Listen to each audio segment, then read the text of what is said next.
Horseless Captain Crunch tweeted, "Hit the road, real Jean Lafoot," or should I say, hit the water. Horatio, my man, was this the time to make a joke? Yeah, Lafoot was trying to steal your ship, but is that really an excuse to smugly watch as he drowns at sea? Look, I get that Captain Crunch and Jean Lafoot were nemesis for decades, but they had some good times over those years too. They shared a love for Captain Crunch cereal. They competed against each other in friendly competitions. In fact, they even joined forces to help market Jean Lafoot's Cinnamon Crunch cereal. And after all that history together, Captain Crunch just stands there on the deck of the SS Guppy drafting the perfect clapback tweet while his frenemy drowns before his very eyes? I mean, honestly, what kind of a person is Horatio Magellan Crunch? How about the kind of person who abandons his pet dog? Folks, I wish I were making this up, but I'm not. Sea Dog, Captain Crunch's trusty first mate who's been at Horatio's side since the very, very beginning, has been conspicuously absent for a while now. Seems the last Sea Dog sighting was in 2015 on Twitter.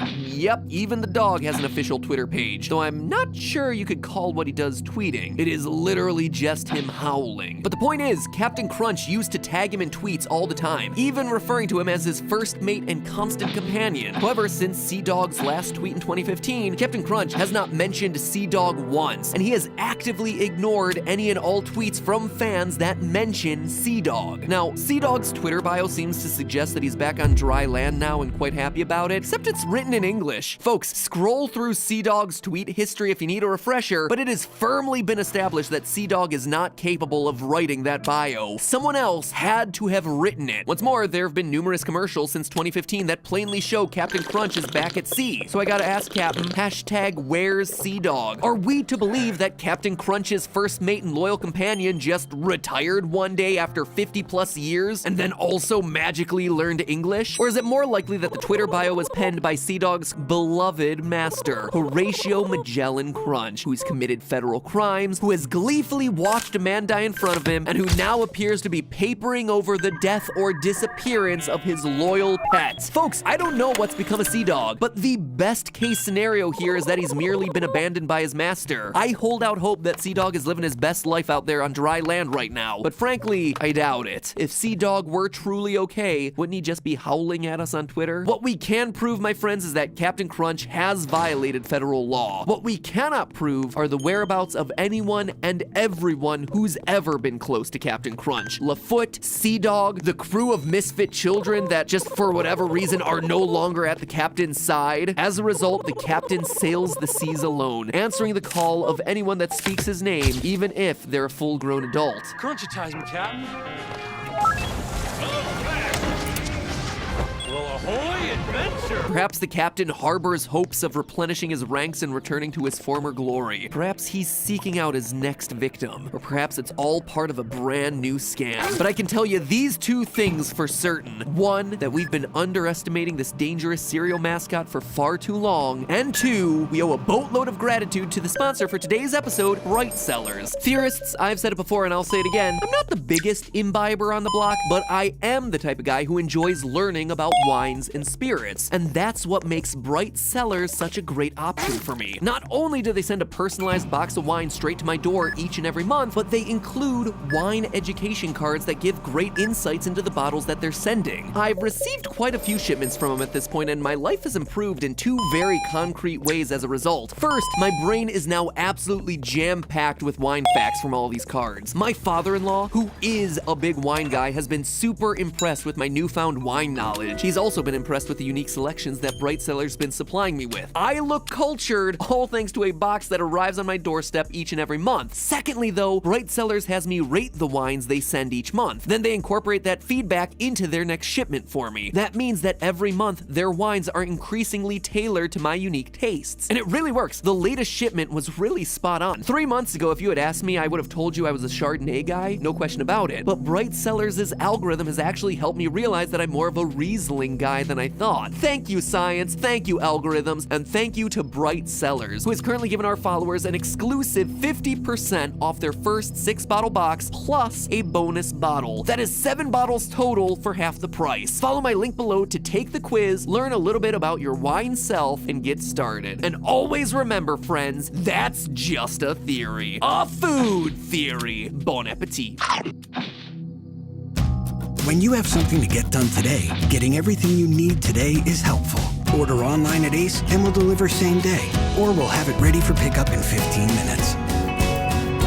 Ace is the place with the helpful hardware, folks. Honey, pepper, pimento, pineapple, dragon fruit. They're packed, they're so packed.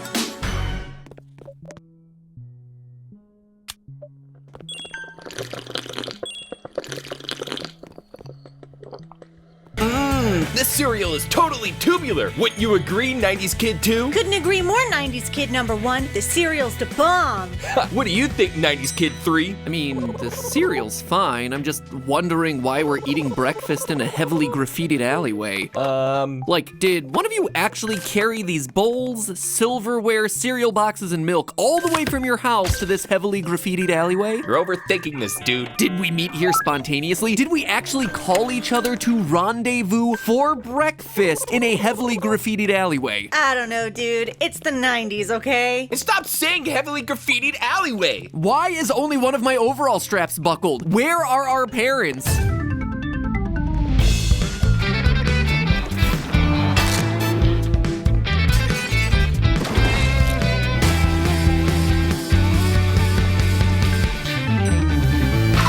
Internet, welcome to Food Theory. Parents just don't get it. We theorize what we like. Now, I started this channel as a way to tackle the big questions in the world of food. Is a hot dog a sandwich? How many licks does it take to get to the center of a Tootsie Roll Pop? Does Chuck E. Cheese actually recycle its pizza? And does every 90s kid who ever ate cereal in a heavily graffitied alleyway knows there's no bigger unanswered food question than this? If you named it Applejack, shouldn't it taste like, well, apple? That's right. Today, Food Theory is finally answering the question that's been lingering since Apple Jacks was introduced back in 1965. What does it taste like? Now, since the very beginning, Apple Jacks has said that its cereal is cinnamon toasty, apple tasty. a claim that they still make today, both in commercials and on the box itself. But as their famous ad campaign from the mid-90s points out, cinnamon and apple aren't the flavors that actually stand out when they hit your taste buds. I don't get why you'd like a cereal called Apple Jacks that doesn't taste like apple. We know why. Yeah. Okay, geniuses. Why? Good answer. See, the net taste of Applejack cereal is something unique, something that's immediately recognizable but difficult to put your finger on. Decades later, we still don't have ourselves a definitive answer until today. Because Food Theory discovered a new way to approach this conundrum, and it all begins with acknowledging that Applejacks is actually a different cereal. You heard that right. I'm saying Applejacks is not really Applejacks. Follow me on this. Let's start by talking about Kellogg's Corn Flakes, a cereal that's been around since the 1890s. Over the years, Kellogg's has tried a few different varieties of Corn Flakes, including a sugar frosted version in 1952 that's today marketed to kids as Kellogg's Frosted Flakes. In your part of the world, you may also know them as Frosties, Zucaritas, Sucralose, Corn Frosty, or Corn Frost. Now, as you might suspect, Kellogg's Frosted Flakes and Kellogg's Corn Flakes are the same cereal, aside from the fact that one has an added sugar coating and the other does not. This is all to say that a freshly toasted baby cornflake in the factory might wind up in either a cornflake box or a Frosted Flakes box, depending on which assembly line it gets assigned to. A comparison of the two cereals' listed ingredients also confirms this. Milled corn, sugar, sugar, malt flavor, salt, salt. And get this, not only are Corn Flakes and Frosted Flakes' listed ingredients, minerals, and vitamins identical, but they're also listed in the exact same order. That's important because, as the International Food Additives Council explains, quote, food labels are required to list all ingredients contained in the food in descending order based on the amount found in the final product. That is to say, if sugar is listed ahead of malt flavor, that means the food product contains more sugar than malt flavor by weight. So in this The probability of me understanding this is 0. You should AI that with. It's Friday.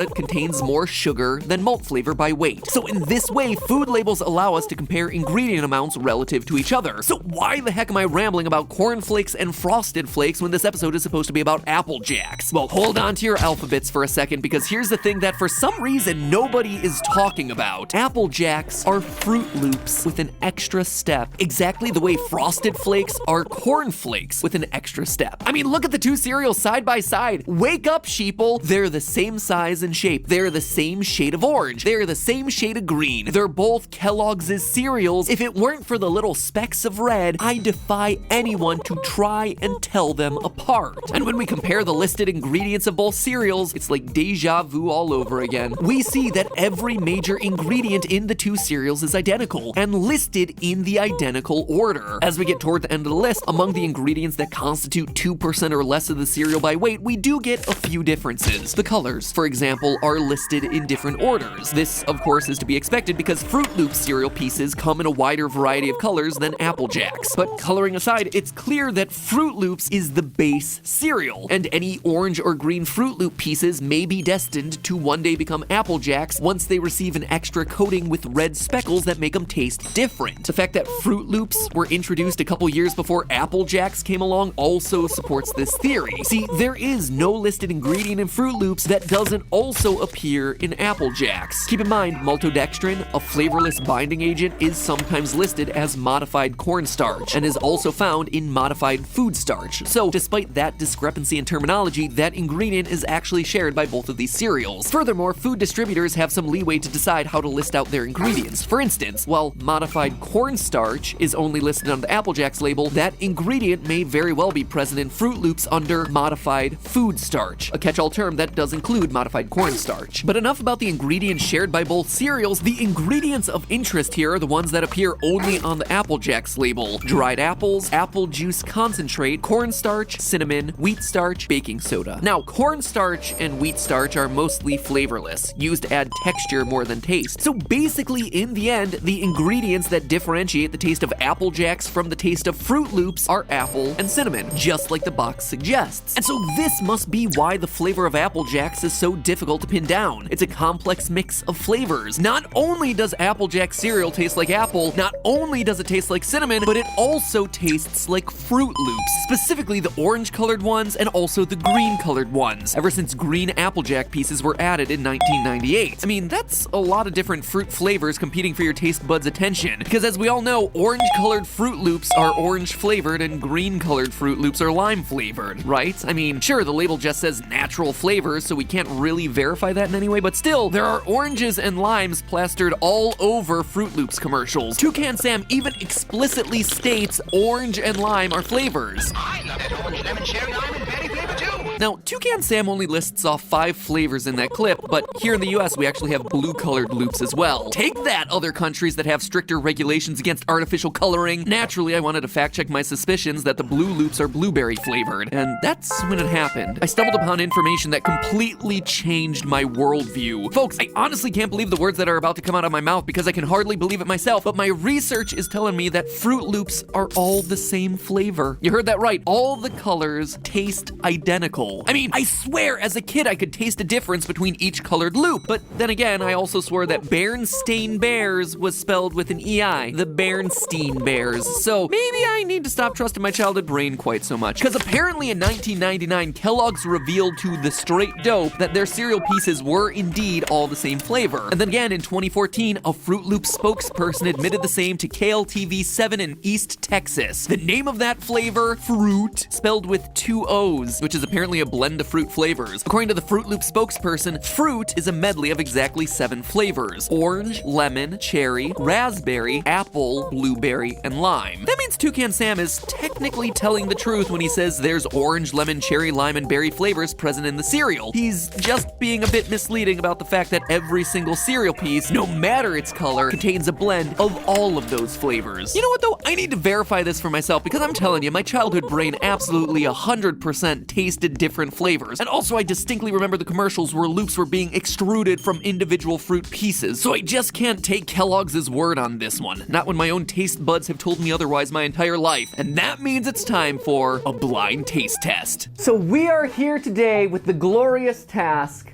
of determining what Apple Jacks actually taste like. Because as any 90s commercial will tell you, they don't taste like apple. And then, of course, the parents always like, well, then what do they taste like? Right. Why do you like them? And the kids never have an answer. Right, there's never an answer to this question until today. Yeah, they're always just like, we just do, and then everyone laughs them off because they're stupid kids. Have rationale for your likes and dislikes, people.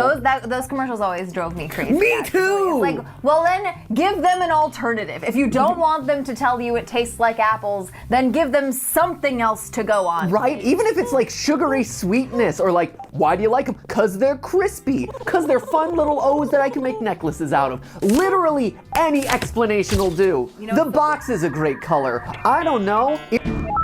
Only Brawny has 3 plies, and it's stronger than Bounty. The Jimenez family are having battery issues, but an AutoZoner helps them find the right Duralast battery. Celebrate free at AutoZone. Free products with exclusive deals, now through July 27th. Get in the zone, AutoZone.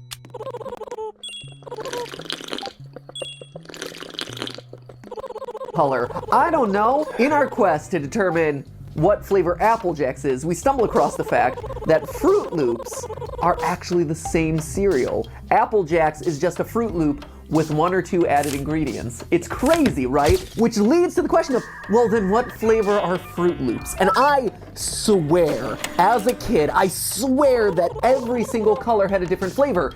The internet tells me otherwise. Yeah, the internet, according to research online, Fruit Loops all actually have the same flavor regardless of what color you're eating. To be fair, I wanted to put it to the test, right? Like, sure, online research is one thing, but the nice thing about having a channel to do this, we can do these tests ourselves. So today, we're gonna determine whether or not Fruit Loops are actually the same flavor. Step 1, we're gonna flavor test each of these visually, see how they taste, but then we're gonna blindfold ourselves, taste them again, see if we can actually accurately predict the different flavors. Okay, so taste them with eyes open, taste them blindfolded. Yep, that's it. Okay, red. Starting with red. Cherry, obviously. Yeah, cherry.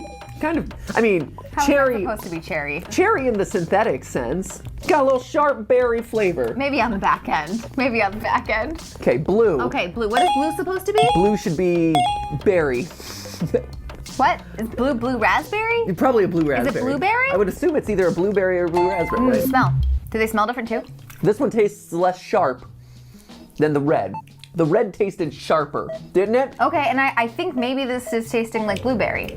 Maybe? It would be a very pungent blueberry. Lemony yellow. I know lemony yellow. It smells lemony yellow. Smell. Oh yeah, it smells lemony yellow. Oh yeah, well, that's definitely lemony yellow. I think it tastes like lemon. Yeah, that one feels lemony yellow. I don't know. Orange, orangey orange, right? This is lime? That's supposed to be lime. Because they're all citrus then. Unclear about all of these. I think there's a difference. I'm not sure. The only way to know. I think there's a difference. Right? Load up the blindfold. Here we go. So Matthew's blindfolded up, and next I'm going to line up each flavor one by one right here so we have them very clearly distinguished, and I'm going to give them to Matthew in a totally random order, not telling him which one is which. We'll see if he can tell any of them. Oh, that smells like lemony yellow. Okay. Immediately off the bat. Maybe a little orangey orange, but let me do the taste. I'm getting a lot of sugary sweetness there. That's correct. So far, you're spot on. It's got that little cardboardy aftertaste. Stop stalling, you gotta pick one. Clearly it's orange. Loop 2, here we go. Loop dose. Nose. This one is a slightly subtler citrus, I think. Is it? They're very citrusy. Okay, slightly subtler citrus. Here we go. So it's not as citrusy as the other one. It does have a very, it's the same. I noticed that loop was actually significantly smaller than the one that came before. It did happen to be, yeah. Yeah, which makes me want to say it was purple, because when we were doing the first taste test, the purple one seemed to be smaller for some reason. I don't know why. Do you want a larger one of that same color? Yeah, give me a larger one of that same color. I don't want to bias Yeah, you. don't bias me because Okay, of the right, size. here's the smell. Is this the same color? Mm-hmm, same smell as the one you just got. it's- We're still on loop 2 here. It smells like your perfume. Oh yeah, okay. It's either purple or blue. Gotta pick one. I'm gonna say purple on that one. Loop 2, recorded purple. Moving on to loop 3. Okay. Smell? Smells like citrus. Does it smells smell like generic sugar? citrus. Yeah? Here, waft it again. Here. Ooh, okay, yeah. That's either lemon or lime right there. Okay. Clearly that is a lime. Okay. Easy. Got it. Easy. 100% every time. Loop number 4. Smellsies? I'm getting stuffed after all these loops. I figured. Oh, it smells citrusy like everything else. All right. In we go. Oh, subtler. Much subtler. I thought you would say that. Yeah. Yeah. I think that might be blue. All right, sniff the wheelie. Okay, sniff the wheelie. Ah, it smells like lemon, like everything else that's come before. Oh, fantastic. Yes, open up. This one isn't that strong. I think this is a cherry. Do you want a spittoon? That's a red. It's a red. Okay, oh, that was cherry. That was clearly the cherry. Okay. That's a strong, pungent citrus. Boop. Oh, that's a thick boy. I know. But I'm dummy thick. Huh. I will say this flavor feels, for whatever reason, less flavorful than a lot of the other ones that have come before. Really? Yeah, both this one and the piece that you gave me before. Wait, one more. Weird. Huh. Yeah.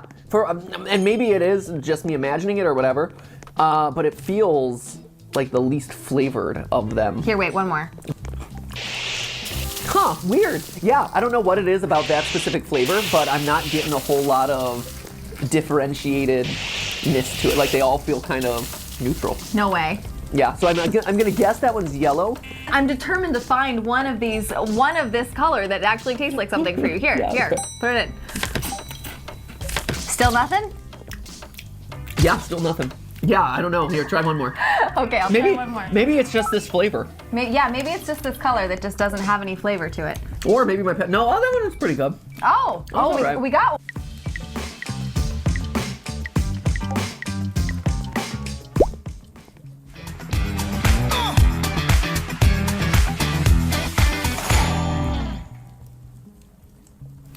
Oh, right. we got one. Well, the last 4 I've given you have been different colors, so. There you go. Yeah. Do you want to learn how you did? How'd I do? Did I Okay. get 10 out of 10? Beating the odds, actually. You managed to get 100% of those completely wrong. Yeah! Not even by blind guessing did you get one right. So 6 flavors is a lot to choose between. To make sure it's fair and also to give us the best odds of actually being able to tell a difference in the flavors, we brought it down to 2. So Matthew picked red and yellow as the 2 flavors he thought would be most distinct, and we're gonna try those. So we have 10 of each, and I'm basically going to give one at a time to Matthew, and all he has to do is a 50-50 coin toss, and we're going to see if he can beat the averages. Yeah, do I play better than chance Yeah, at this point? exactly. Okay. Okay, so I'm not gonna tell you which pile they come from. I'm just gonna pick one up. I'm gonna put them right next to each other so you can't hear which pile I'm picking up from, all of that. All right, ready? Yep. Loop 1. Red. Loop 2. Red. Loop 3. Red. Loop 4. Red. Loop 5. Lemon. Yellow. Loop 6. Red. Loop 7. Red. Oh, they all taste the same. Yellow. Loop 9. Yellow. Loop 10. Red. Loop 11. Yellow. Loop 12. Yellow. I know I'm out of red at this point. Loop 13. Do you want to concede defeat? Yellow. Keep going. Okay, ready?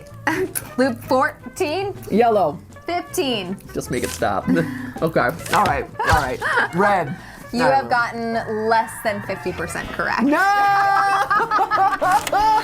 So there you have it, friends. I know the internet's talked about this, but now I can confirm it firsthand. There is no difference between the different colors of Fruit Loops and the flavors. They're all this general citric acidy lemon-esque flavor. And interestingly, from the ingredient list, it seems like one of the only or the very few ingredients that could actually give something that flavor is the extra vitamin C that they try to shove into the cereal to make moms buy it. So like the ascorbic acid in there may make it actually taste like a little citrusier, and other cereals wouldn't have that necessarily in it. So Fruit Loops has vitamin C. It actually has 25%. Apple Jacks, no vitamin C whatsoever. Yeah. Not in the slightest. And almost every other ingredient is the same between these 2 cereals. In the same order. Yeah, and they're in the exact same order, so you would expect them to look and taste almost identical, except for maybe the citrusiness over here, and then whatever Apple Jacks actually taste like.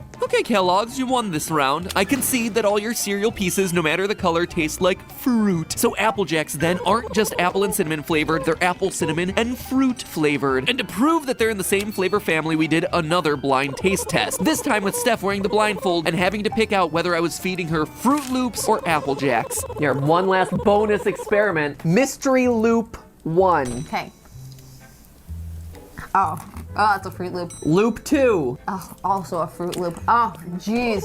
Loop 3. This is still a Fruit Loop. Stop giving me Fruit Loops. Loop 4. This still tastes like Fruit Loops. Loop 5. I am not kidding. Are you just giving me all Fruit Loops? I'm starting to get really paranoid. Okay, this is an Apple Jack. Oh God, finally an Apple Jack. Apple Jack. Apple Jack all the way. An orange one. Loop 7. Is it a Fruit Loop or an Apple Jack? Shoot. I can't tell if it's because my tongue is really mottled or what. Loop 8. Oh no. Fruit Loop? Okay. I'm getting so uncertain now. I feel like you're just messing with me. Loop 9. Come on. Apple Jack, no bad aftertaste. No, wait. No, wait, that was a Fruit Loop. I can't tell. Oh no. That was an Apple Jack. That was a Fruit Loop. Oh no. Oh no. What was no. it? I really don't know. Huh, that's really interesting. I really don't know. And that's because there's one other standout flavor in all of this. One other flavor that goes beyond the sugar and the cinnamon and the synthetic fruit. The flavor that brings it all together, cardboard. And that's not me trying to be mean or anything, it is the scientific truth. A big reason these cereals have a cardboardy taste to them is cellulose, aka fiber. Apple Jacks and Fruit Loops have added fiber in the form of oat fiber and soluble corn fiber. Our bodies are unable to break down fiber, and so these large cellulose molecules remain intact and actually brush away bacteria and build up as they travel through our intestines. That's why it's important to have fiber in your diet. Even though the body can't digest it, fiber helps keep your digestive tract operating smoothly. Fiber is a vital component of paper products, including cardboard. So if you've ever thought that your oatmeal or cereal tastes like cardboard, because it kinda does, they share ingredients. Now, I set out today to pin down the taste of Apple Jack cereal once and for all. And what I've discovered is that there are 4 major flavors at play here: sugar, cardboard, apple cinnamon, and fruit punch, which we now know is basically a citrus blend. And having tasted a fair number of Apple Jacks for this video, I'd keep the flavors in that precise order. Sugar dominates, cardboard comes on strong, and then cinnamon with mild fruit notes at the end. So here it is, friends. Apple Jacks taste like sugar, cardboard, cinnamon, citrus punch. That is the official flavor of Apple Jacks. It's no wonder that the 90s ad campaigns didn't want the kids to talk about it. We Eat What We Like is far more catchy and still has us talking about it to this very day. But hey, that's just a theory. A food theory. Bon appetit. Thanks for watching, loyal theorists. Be sure to subscribe so you don't miss out on future food theory episodes. Push us above the 2 million mark so we can hit that milestone before 2021. Now, I know I've been going pretty hard on the cereal-themed episodes lately. After doing 3 of them in a month, I guess you could call me a cereal theorist. But in case you haven't seen them all, make sure to check back on the previous episode about green onion Chex. It is a real thing from South Korea, and if you're wondering why anyone would want such a disgusting tasting cereal treat, the answer is very simple: democracy. So if any of that sounds intriguing to you, make sure you click the link on screen to go watch that video. By the way, that green onion cereal has itself an oh-so-Korean music video, and it is an absolute bop. Hello, Peter. Another battle. Another broken phone. I have a solution for you. Initiating Fabricator. Device perfected. I created the world's lightest fold.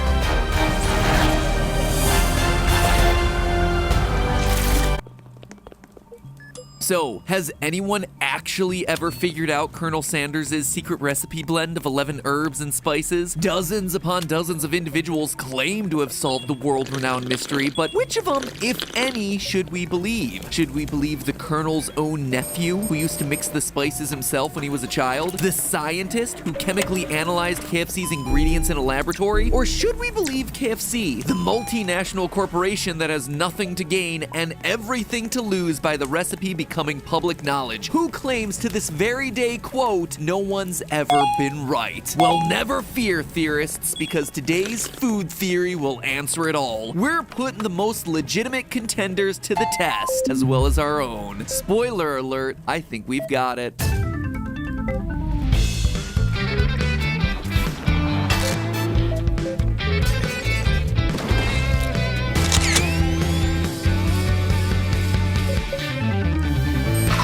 Hey guys, welcome to Food Theory, where today we're doing something very scary, actually cooking. Cooking food, oh my gosh. And not just cooking any food, we are cooking perhaps one of the best kept secret foods in all of history, Colonel Sanders' secret recipe. Yes. What do you think the secret is, Matthew? I think the secret is love. Oh man, and I was thinking it was just like little clippings of his beard that had fallen into the chicken batter. So I think everyone can agree that KFC's 11 infamous herbs and spices are one of the most renowned secret recipes in food history. And we've found a lot of different recipes that say that they've cracked the code. And today we're gonna put them to the test. Yeah, so we have 5 different dupe recipes that we're going to be trying today. Some of them are crowdsourced, some of them come from food scientists. And some of them even come from Colonel Sanders himself. Ooh. Question mark. Let's get going. Yeah, there's a lot to cover today and a lot of chicken that needs to be fried, so let's stop throwing our bowls around and start cooking. As we throw our bowls in the ring, it's important to keep in mind that recreating KFC's original recipe is a bit like hitting a moving target. People have been trying to get the recipe right since before I was born, and during that time, the taste of KFC's chicken has changed to a certain degree. The secret 11 herbs and spices almost certainly haven't, but we know for a fact that KFC has tweaked other aspects of the recipe and preparation process, like adopting new frying oils that contain fewer trans fats. Even the late Colonel Sanders believed his recipe was altered to a noticeable degree during his own lifetime. Shortly after selling Kentucky Fried Chicken in 1964, he began voicing displeasure about perceived recipe changes being made under KFC's new ownership. As a result, some of the recipe contenders we're looking at today seek to recreate the Colonel's true original recipe before KFC corporate took over. Other recipe contenders seek to recreate the taste of KFC's original recipe the way we've come to know and love it in more recent decades. In recent years, KFC has adopted soybean oil as its frying oil of choice in many locations, especially here in the US. Since we'll be comparing our recipe contenders against contemporary KFC chicken fried in soybean oil, we're gonna fry all of our contender recipes in soybean oil too. Last thing I'll mention, it's well known that KFC fries their chicken in pressure fryers, which not only fry the chicken faster, but also give KFC's fried chicken its distinct extra crispy texture. Sadly, I didn't have one of those in the kitchen, so today's contender recipes are gonna have to settle for the deep fryer. Steph and I promise to judge them not on texture, but taste and taste alone. And also, to be fair, our chicken totally turned out crispier. Just saying. Now, without further ado, let's put our first contender to the test. This recipe was developed by author and TV host Todd Wilbur. So Todd Wilbur, for those who don't know, is actually famous for recreating famous recipes. He's done the Big Mac, he's done Wendy's chili, he's done a whole bunch of secret famous recipes that you shouldn't technically be able to make at home, including the KFC original recipe. Do you really need someone to recreate the Big Mac? The commercials tell you what's in it. 2 all-beef patties, special sauce, lettuce, cheese, pickles, onions, and a sesame seed bun. Well, there's the 2 all-beef special patties, sauce. special sauce. Special sauce. What's that? Isn't it just Thousand Island dressing? What's for dinner?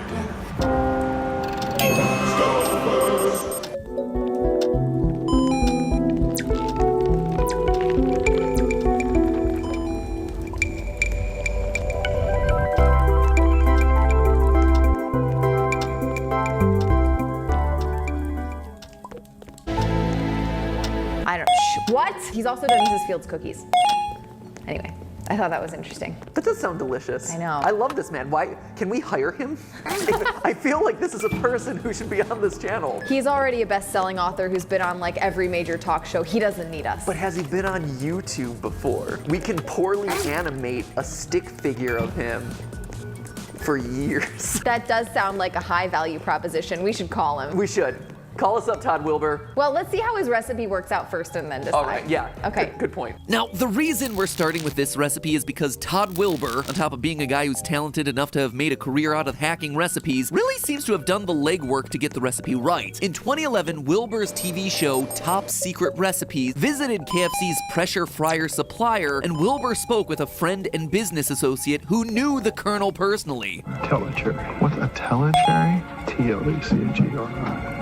Telecherry pepper. It gives it the aftertaste. This, of course, was on top of Wilbur's own research and trial and error efforts. But perhaps the most useful thing of all is the fact that Wilbur's findings were adapted into a full-blown step-by-step recipe. The same cannot be said for certain other contender recipes in today's episode. Seriously, some of them are basically a list of ingredients without quantities or anything. Fun fact, this ingredient is completely verboten in our household. Stephanie had a traumatic experience as a kid with black pepper. Completely banned. So this is actually the first black pepper that I've had in over a decade because I've been married to Stephanie. It's true. Pretty much. Not even on salad or pasta. Nothing. Not even in soup. We just don't use black pepper here. Nothing. Sir, say when. Remember, sir, you can say when. When the brining, dredging, breading, and frying were finally complete, it was time to put Todd Wilbur's recipe head-to-head against KFC's original. Should we do KFC first? It's delicious. Virgo. I definitely get some of the pepperiness. I definitely get some sort of aromatic something in there, but I don't really know what it is. And salt. It's funny. For 11 herbs and spices in there, not getting a lot. I'm mostly just tasting pepper, to be honest. Yeah, I'm getting pepper. Yeah. I get the pepper on the back end, but I'm not getting a big spice mix. Interesting. Let's All right. taste Todd. Todd. Shall we? Here we go. All right, here we go, Todd. This is the man who literally wrote the book on secret recipes. Counting on you. Oh, we made great fried chicken. Wow. Wow. So yeah, first impression. Our fried chicken is great. Good job, Steph. It's so good. It's so good. I'm so happy This right is now. great. Wow. The flavor is the thing that matters. I actually am not getting as much pepper in this one as I did from KFC. I like it a bit better, to be honest, but I think that KFC has a different flavor than this. Yes. I'm not getting any of that like black pepperiness that I'm feeling on the back end of the KFC. In a scale of 1 to 10, matching KFC, what would you rate Todd Wilbur's? I would actually only rate this about a 6. Sorry, Todd. Real sick? That's pretty high. I would rate it at probably about a 4. Wow. Okay, you're really dipping in there. I gotta have somewhere to go. This is my first one. Maybe I'm artificially rating it too low. I tried to aim for the middle, so I had room on either side. Now on to recipe contender number 2, which isn't exactly a recipe per se. It's actually a lab result, published by author William Poundstone in his 1983 book, Big Secrets. That's right, this guy had a laboratory conduct a qualitative analysis on a sample of KFC coating mix in order to identify every ingredient that's present. What's noteworthy about Poundstone's findings was that the lab didn't find 11 herbs and spices. Not even close. In fact, the lab results identified just 4 ingredients total: flour, salt, black pepper, and MSG. Yeah, Poundstone verified that the seasoning mixture he tested was the only seasoning involved in the preparation process. No, there was no additional substance found in the entire sample, not a single grain. And yes, the lab was able to identify every single ingredient present in the sample. So according to Big Secrets, there are just 3 seasoning ingredients mixed into KFC's breading flour. That is a far cry from the 11 herbs and spices, especially considering that salt and MSG aren't technically herbs or spices at all. Steph, I know that one of the things that you and I have always talked about with food theory is that we've wanted the ability to analyze recipes in a lab setting. Oh my gosh, I want to send everything through a mass spectrometer. Yeah, if any of you have access to a mass spectrometer, hit us up. We want to actually tap into the secret recipe of Diet Coke and other things. Yes. We promise we'll give your institution a shout out. So if there are any universities out there that need some shameless self-promotion, we are here to be shameless for you.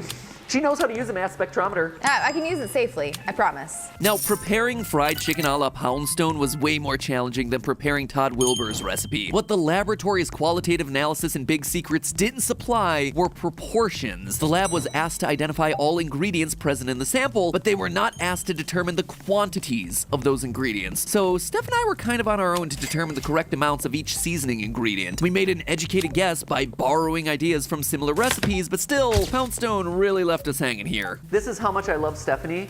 I'm not making her touch the black pepper at all. That is nice. This is my gift to you, Stephanie. I appreciate you. Today is the day Food Theory graduates into becoming a chef. Aw, Food Theory, you're growing up into a legitimate recipe channel. Andrew from Binging with Babish, we're coming for you. Binging with Babish. Not at all. Watch out, here comes Food Theory. He's not afraid. No, not even. I'm afraid just thinking of him.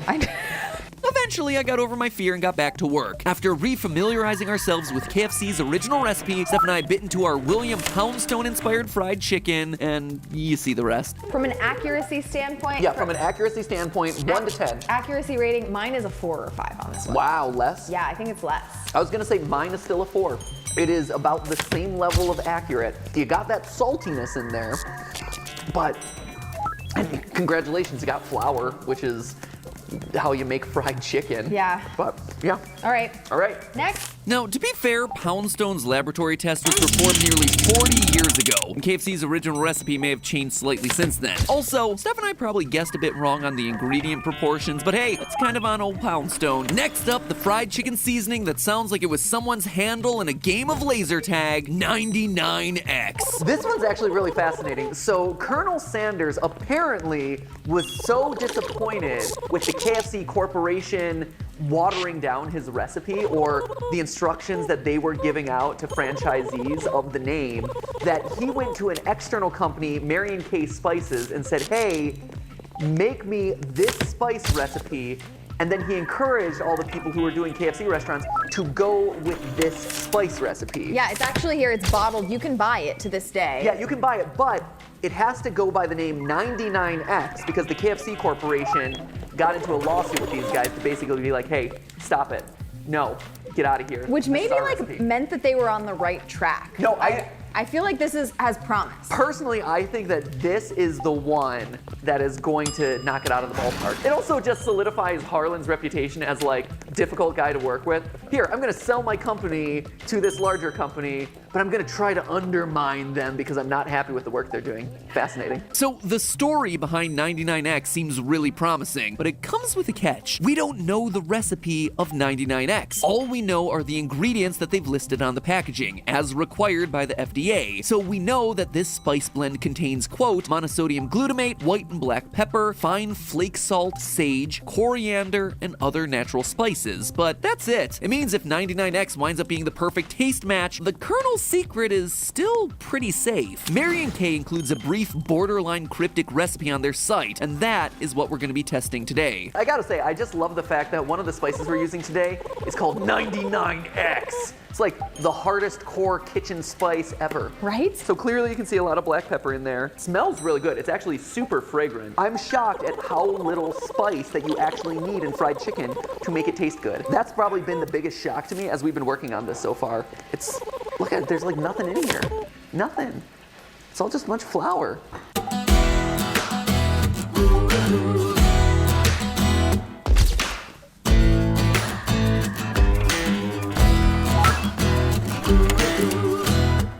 Harbor Freight, built for tool people.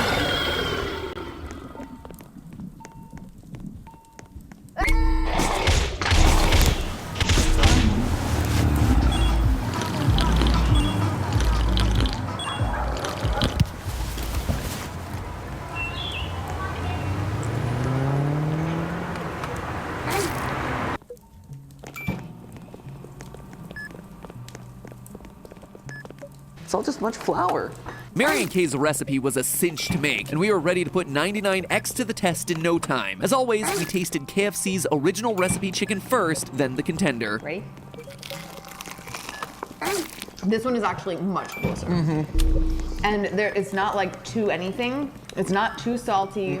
It's not too peppery. This one is really close, actually. Yeah, it's really, really close. So on the accuracy scale of 1 to 10, I would give this one like an 8. Like, maybe I can taste a difference, but I'm not entirely sure all the time, which says to me that it's like up there. It's like an 8. Yeah, I think if you gave me this in a blind taste test, I would have a really hard time knowing it was different from KFC's. Yeah.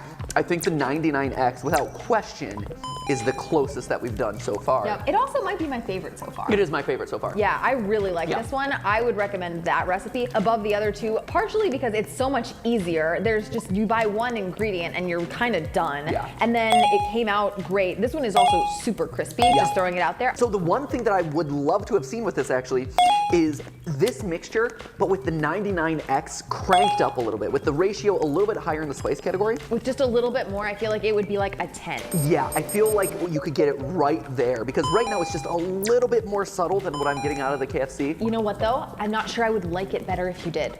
I like this one a lot. It's really good. Like, better than the KFC. Ooh, really? I like the first one better than the KFC too.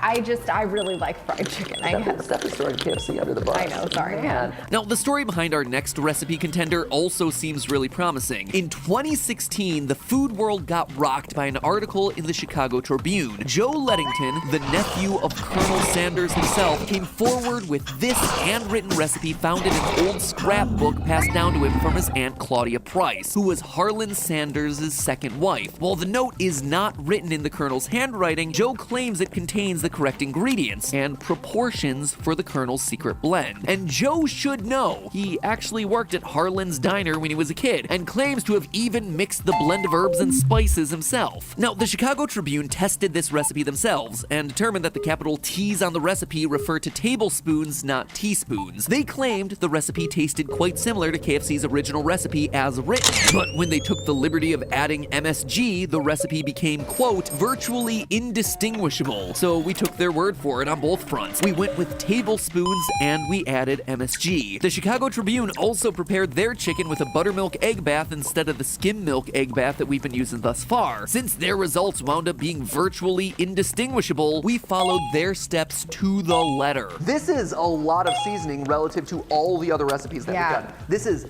a lot. The ratio of flour to seasoning is much different. 4 tablespoons of paprika. This is gonna be a really spicy chicken. Right? Wow. It's gonna be a really intense recipe. This is so vastly different from all the other recipes we've done so far. It's literally a completely different color than all of the other chicken recipes. It's wild. It's red, it's yellow, it's brown. You can actually see the seasoning in there. I'm most excited about this one. Me too. This one's gonna be good, I think. The recipe calls for 4 tablespoons of paprika, which makes for a much darker breading than we found in the previous recipes. I promise that color's not from staying in the fryer too long. It stayed in the fryer the exact same length as every other one of these tested. And also, the breading had a really nice consistency when it hit our mouths. Okay, so Matthew, here's what I'm gonna say about this. Yeah. Which you will probably not find relatable. Okay.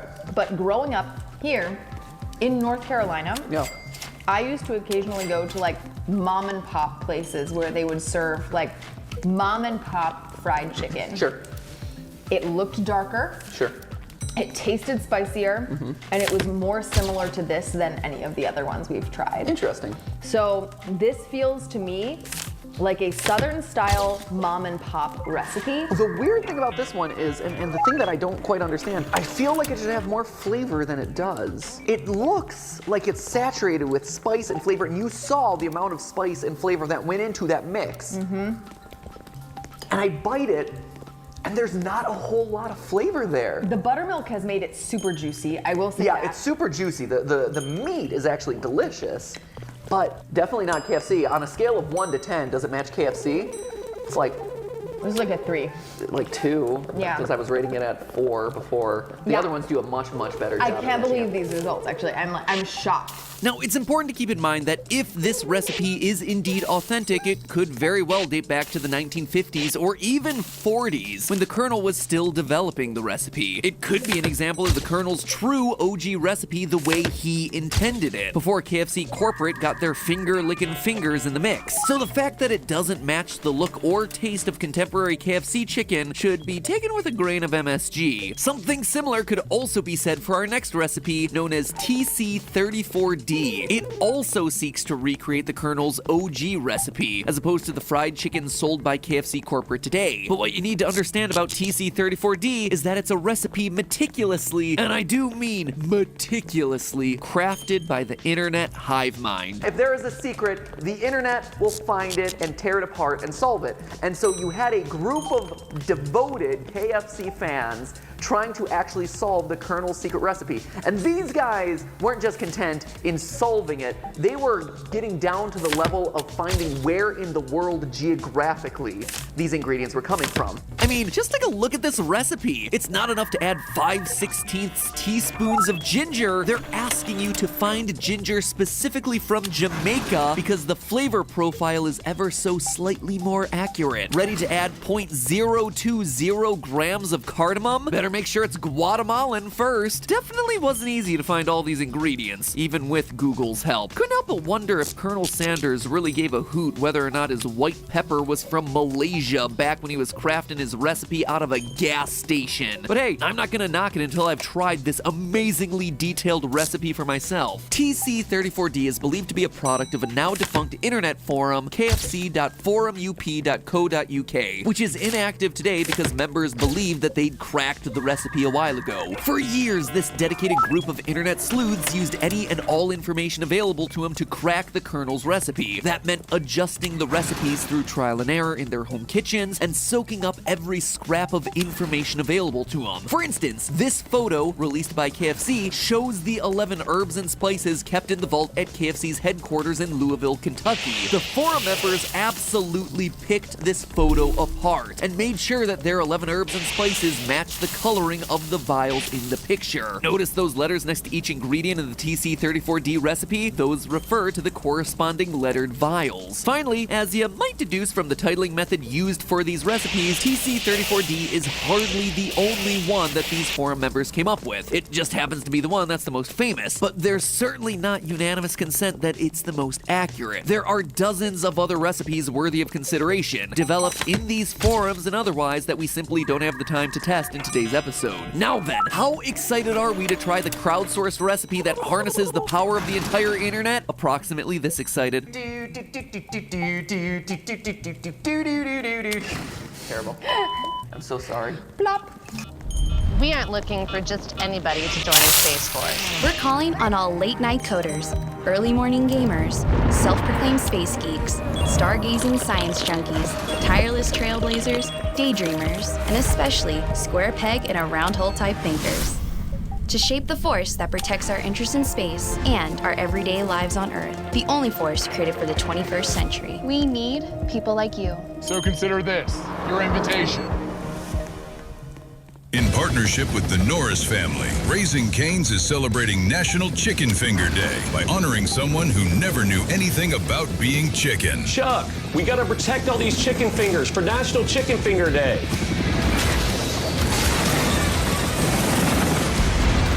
Chuck, yeah.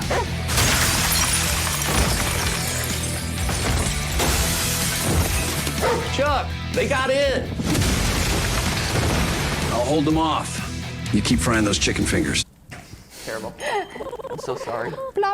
Folks, this recipe calls for Tahitian vanilla bean. How could you not be excited about this? So after tasting KFC's original recipe, we took a bite out of TC34D. Nope. No, It does not taste the same at all. Not even close. There's like more ginger. Not even close. There's more paprika, which I can taste those things, first of all, which means they're not accurate, but. No, right? All right. I feel like it's tasty actually, but it's a very different fried chicken. Oh, yeah. Team Internet. Super wacky. What you doing? You guys, you are so, they're like, it's gotta be Jamaican white pepper. Maybe I should have just focused on getting the 12 herbs and spice, 11 herbs. It's almost like people who do analysis on the internet overcomplicate things. They ask you how you are, you just have to say that you're fine. So Stephanie, when it comes to crowdsource, on a scale of 1 to 10, what's the matching for KFC? It's like 1. Sorry, guys. Right, like it wasn't. Sorry, it wasn't I close swear, at all. we followed your recipe. We wanted it to, like, we are on Team Internet. We root for Team Internet. Yeah. This was just not our day. Yeah, the group think was not really working. I would say, yeah, maybe it's a 2, maybe it's a 1. flow. Right. The sweetness is the thing that... The vanilla, what are you doing in there? The vanilla really threw it off. Now, it bears repeating that TC34D's aim was attempting to recreate the Colonel's personal, pre-corporate version of the secret recipe, so the goal of the recipe wasn't so much to match the taste of the contemporary KFC chicken, but I gotta say, the taste of TC34D was just so different. Not bad, it was really tasty, but to me it just didn't seem related to KFC's original recipe fried chicken in any discernible way. Tahitian vanilla is really sweet, and that sweetness really came through in the recipe, in a way that didn't really match my expectation of what Southern fried chicken usually tastes like. So it leaves us with a very clear winner. In terms of the matching potential, the 99X very clearly took it by a wide margin. So does that actually solve the problem? Because the No. whole problem here, right, is that it is a secret recipe, and we've solved that secret recipe using a secret spice. So, okay, it doesn't solve it in actuality, but it does solve the problem, which is that you can't recreate KFC's original recipe at your house. Actually, you can get very close, where you take it, you run with it, and you can recreate KFC at home. However, there is one final ingredient that we have to test. Recently, KFC and all their marketing craziness decided, hey, why don't we release a telenovela-style romance called A Recipe for Seduction, starring Mario Lopez as Colonel Sanders. We actually cover this over on Film Theory today, so if you haven't seen that episode, check it out. There's an iCard. There's an iCard. There's an iCard in one of the corners. Somewhere. Probably this corner. Yeah, probably that one. Probably this corner. And in A Recipe for Seduction, there was something that we thought might be a hidden code, alluding to a secret ingredient that none of these recipes cover. Every time that Colonel Sanders is cooking in the kitchen or whatever, he is associated with citrus, some sort of magical bowl of citric fruit out there. It's very odd. Again, we go much deeper in depth in this on the Film Theory episode, but we wanted to test it out. We're like, is citrus the secret ingredient that KFC is trying to communicate to us via their telenovela made-for-TV special starring Mario Lopez? You never know. We just leave no stone unturned and wanted some more fried chicken. Okay, I know this sounds outrageous. Like, is MatPat honestly expecting you to believe that the Colonel Sanders put fruit in his recipe? No, but KFC corporate did, long after they purchased the company from the Colonel. Remember how KFC started using soybean oil in order to cut down on the trans fat? Well, citric acid, the chemical that gives citrus fruits their distinct sour taste, can be added to soybean oil to make it last longer. And that's exactly what KFC has started to do in recent years. They even say so on their website. Now, citric acid has a strong taste. Is it possible that it affects the flavor of contemporary KFC chicken, even though it's just an additive to the oil and not an explicit ingredient in the recipe? Was A Recipe for Seduction trying to tell us something by jamming over 70 fruit cameos into a 16-minute mini-movie? There's only one way to find out, friends. So here we go, friends. This is our final batch of fried chicken. This is the 99X recipe plus the secret ingredient of citric acid from the telenovela A Recipe for Seduction. First, we tasted KFC's original recipe one final time before moving on to the grand finale. This is it, with citric acid. Wow. Is that the secret ingredient? Am I imagining that it tastes a little bit closer? It does taste a little bit closer. It tastes a Is it a little bit 9 closer. now? I think this bumps it up to a 9. I think this is it. That can't be. Really? Mario Lopez wouldn't lie. Because it does taste just a little bit closer. It does. It does. It is slightly closer. Are we making it up? No, I don't think we are. No. It's got, I don't know. What? It's weird. It is very strange, but I thought this was going to be such an anticlimactic episode and we were going to get there and be like, nope, no difference. But I swear it's a little closer. it is. Yeah. Yep. Wow. No way. There it is. That's fascinating. I think that we've stumbled across it. I think if you take the 99X recipe, you crank it up just a little bit. Add a little bit more than, yeah. A little bit more than the ratios in the recipe that we got online. Plus a little bit of citric acid from Recipe for Seduction in the oil. I think you got it. This is KFC. I think you have made KFC. It's real good, guys. It's great. I really recommend trying it at home. If you don't have a deep fryer, I think you could achieve very similar results with the pan fryer. Yeah, pan fry. I think that we have probably gotten as close as humanly possible to the KFC secret recipe without actually getting access to the KFC secret recipe. I'm pretty convinced too. I think this is it, guys. What a successful episode. This was great. Successful in many ways. So there you have it, friends. The KFC secret recipe. 99x plus a little bit of citric acid. Who knew? We did. Yeah. Or at least we just found out. That's just a theory. A food theory. Bon appetit.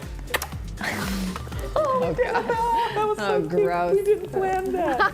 We are the same person. Thanks for watching, theorists. If you're hungry for more Kentucky Fried content, be sure to check out the other KFC-themed episodes that we uploaded today at the same time as this episode. No, KFC didn't sponsor us, but if they wanted to, we'd totally be open for it. The Film Theory episode rips into that made-for-TV romance movie starring the Colonel himself and gives you more detail as to how we landed on citric acid as the secret ingredient. And the Game Theory episode looks at KFC's, let's call it interesting, foray into gaming consoles. You're welcome, KFC. The least you could do is send us just a high-powered computer powered by chicken. That is no joke, that is what that thing is, and we're talking about it over on Game Theory. Now, if you'll excuse me, I have to go play some Ring Fit Adventure to try and burn off the bajillion fried chicken calories I just ingested. People on Depop really want your style. Sell your clothes and make even more money with no selling fees. Download now.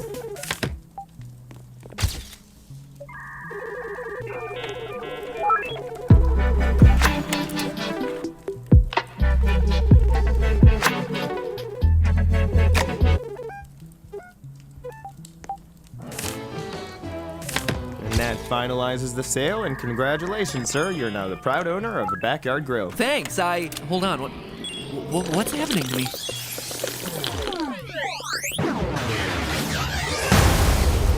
Don't worry, sir. You just achieved your final dad form, that's all. Happens all the time around these parts. I'm accustomed to it. Good to meet you. I'm accustomed to it. My name's Dad Pat.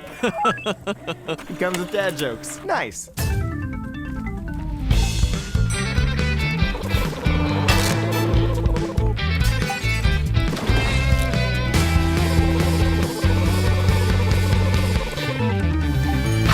Hello, Internet. Welcome to Food Theory, where we're grilling up hot takes sprinkled with a healthy dash of reasoning. Loyal theorists, as many of you know, I'm a relatively new dad, but what you may not know is that this summer I've been taking major steps towards achieving my final dad form. I picked up some sunglasses with transition lenses. I've started backing my car into every parking spot I encounter, and as for dad jokes, well, I've been practicing those for years. But there's one item left on Matt Dad's summer to-do list, and it's to purchase the ultimate dad status symbol, a backyard grill. And if King of the Hill has taught me anything, it's that picking a grill means picking a team. You're either team charcoal or team propane. You brought charcoal into our house. There's soot under my boy's nails. You don't get that from a clean-burning fuel. You don't get the rich, smoky flavor either. Shut your mouth. Captain America versus Iron Man. Edward versus Jacob. Charcoal versus propane. Though it might not be quite as intense as Hank Hill makes it out to be, the whole charcoal versus gas feud dates back to the mid-20th century. Charcoal grills became a hit in the suburbs of America after Weber introduced the barbecue lid in 1952, which allowed outdoor grillers to cook their meat evenly on a portable grill. A decade later, the Arkansas-Louisiana Gas Company was looking for a way to increase their sales, so they came up with a propane-fueled version of that same grill. And that was really surprising to me because I was under the impression that charcoal grills were way, way, way older than gas grills, and that Team Charcoal had oodles of tradition on its side. But in fact, charcoal grilling and gas grilling as we understand them today are more or less the same age. Yet somehow, after 6 decades of jostling for dominance, neither type of grill has managed to corner the market. Today, 64% of US households have a gas grill. 44% of households have a charcoal grill. It's about as pretty close to 50-50 as you come, which means that the debate continues to this very day. What I love about this, that charcoal flavor cannot be beat. All right, this one's easy. Gas, because You get control with gas. No, I cook with mesquite. Give meat nice taste of wood. I cook with propane. Gives meat nice taste of meat. So the question I'm facing as I'm legitimately in the grill market right now, do I want to be a charcoal grill type of dad, or do I want to be a gas grill type of dad? Well, the simple truth about me is that I'm a man who values science, reason, and objective truth above all else. So if I choose to go with a charcoal grill, it's not going to be because I want to be in with Team Charcoal dads in my neighborhood. It'll be because my own independent research led me to the conclusion that charcoal grills deliver a verifiably superior product. If I go with gas grill, it won't be because some stranger on the internet swears by it. It'll be because the numbers swear by it. So today, loyal theorists, I'm going to determine once and for all which type of grill is objectively the best. Hike up those socks, strap on those sandals, and let's get cooking theorist style. Because 2020 is Matt Dad's hot grillin' summer. And a quick note before we get too far. You may notice me using the terms propane and gas interchangeably this episode. When grillers talk about gas grills, they're typically referring to propane, as it's used by about 80% of gas grills in the US, which is great news for me because now I have an excuse to insert plenty of King of the Hill references into this episode. I was not flirting. I didn't even mention that I worked in propane. One last housekeeping item. Grills can be used to cook a wide variety of things, from corn to barbecue to whole chickens, but in this episode I'm going to focus on thin-cut items like burgers and hot dogs, since, let's face it, those are the things that are getting grilled the most often. Okay, so today I'm going to be judging charcoal and gas grills across 3 key categories. First up, cost. I want to know which grill is going to get burgers into my stomach for the least amount of money. Second, ease of use. I want to know which grill is going to get burgers into my stomach fastest and with the least amount of hassle. And finally, the taste category. I want to know which grill is going to get burgers into my stomach that are the absolute tastiest. So first up, we have cost. Of course, there are some very nice, very expensive grills out there. A griller could drop thousands on either a charcoal or gas grill if they cared to. In fact, there's even a grill that gives you both options. But I'm more interested in what it takes for a new dad like me to simply get his foot into the grill game. So I shopped around and found that it'll take a bare minimum of $91 to get grilling with charcoal. $59 for this charcoal grill, $20 for the briquettes, and $12 for a charcoal chimney starter. As for a propane grill setup, the cost to get started looks to be about $139.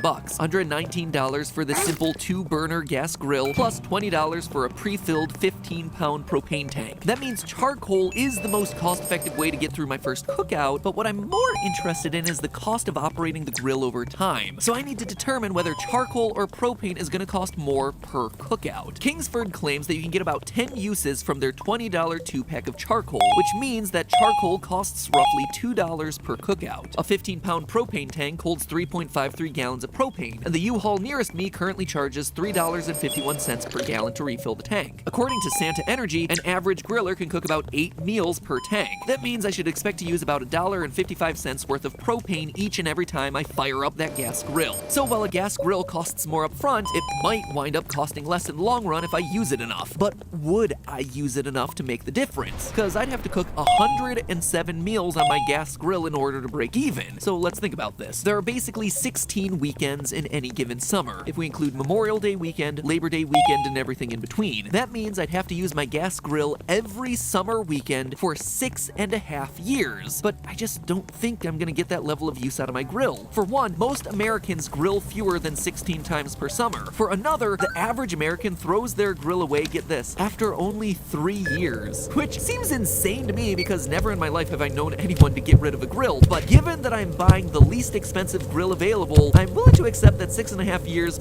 might be pushing its limits. And that means that charcoal wins the cost category and takes itself the early lead. Next up is the ease of use category. To test this out, I enlisted the help of my neighbor who owns both a gas grill and a charcoal grill. And I'm not gonna beat around the bush here, I'm just gonna go out and say it. The gas grill runs away with this category. The gas grill got up to cooking temperature in just under 8 minutes. And when we were done, there was essentially no cleanup to speak of. Contrast that with the charcoal grill, which felt like stepping back in time. It took almost 20 minutes for the briquettes to heat up, and after the cooking was over, the ash still had to be properly suffocated and disposed of. And this is mostly my own fault, but the charcoal and its ashes wound up getting all over my hands and clothing. And not to pile on, but the gas grill was also great because I could raise and lower the temperature of the grill with the turn of a knob. On the charcoal grill, we had to spray the charcoal briquettes with a water bottle to get the temperatures down. Getting the temperature right on the charcoal grill required a lot of intuition, so it was just harder for a newbie like myself to get the patties done exactly how I like them. Yep.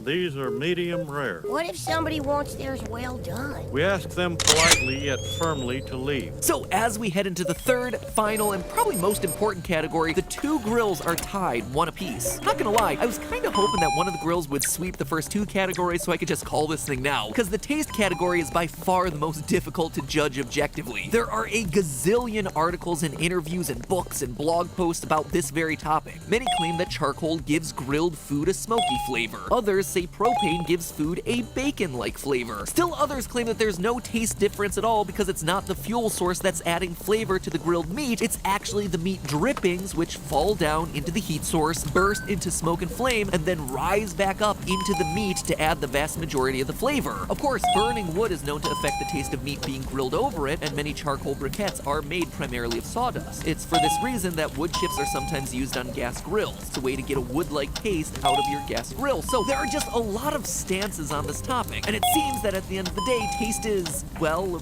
a matter of taste, I suppose. But I've come this far and I'm not turning back. I'm committed to determine which grill's taste is preferred by the most people, and I'm committed to doing it in a scientific way. So what does that mean exactly? Well, for one thing, it means tuning out all the charcoal versus gas opinions and anecdotes flying around the internet. It means ignoring potentially biased blog posts made by propane or charcoal companies who have vested interest in guiding the public discourse. It means overlooking sources that describe the results of a taste test without offering any insight into their methodology, provide no direct quotes from the paper, and have no links to the actual study. While researching this episode, for instance, I found numerous articles and websites that referenced a supposed blind taste test carried out by the Good Housekeeping Institute in 1988. Apparently, this taste test compared charcoal grilled foods to gas grilled foods, meaning it would have been perfect for this episode, but the thing is, I cannot find this thing anywhere. There are a whole bunch of websites referring to its supposed existence, even summarizing the results, but for the life of me, I cannot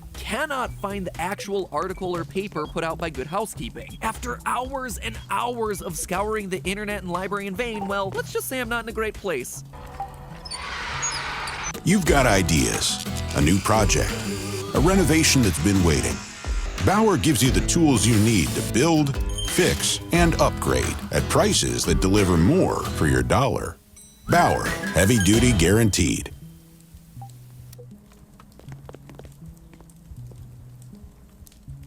Vinted to the rescue. Sell what your kids don't need and earn some extra money back. Quick snap. Upload your toy and sell. Sold already. Now on to the next one. If you don't need it, sell it. Download Vinted and start selling today.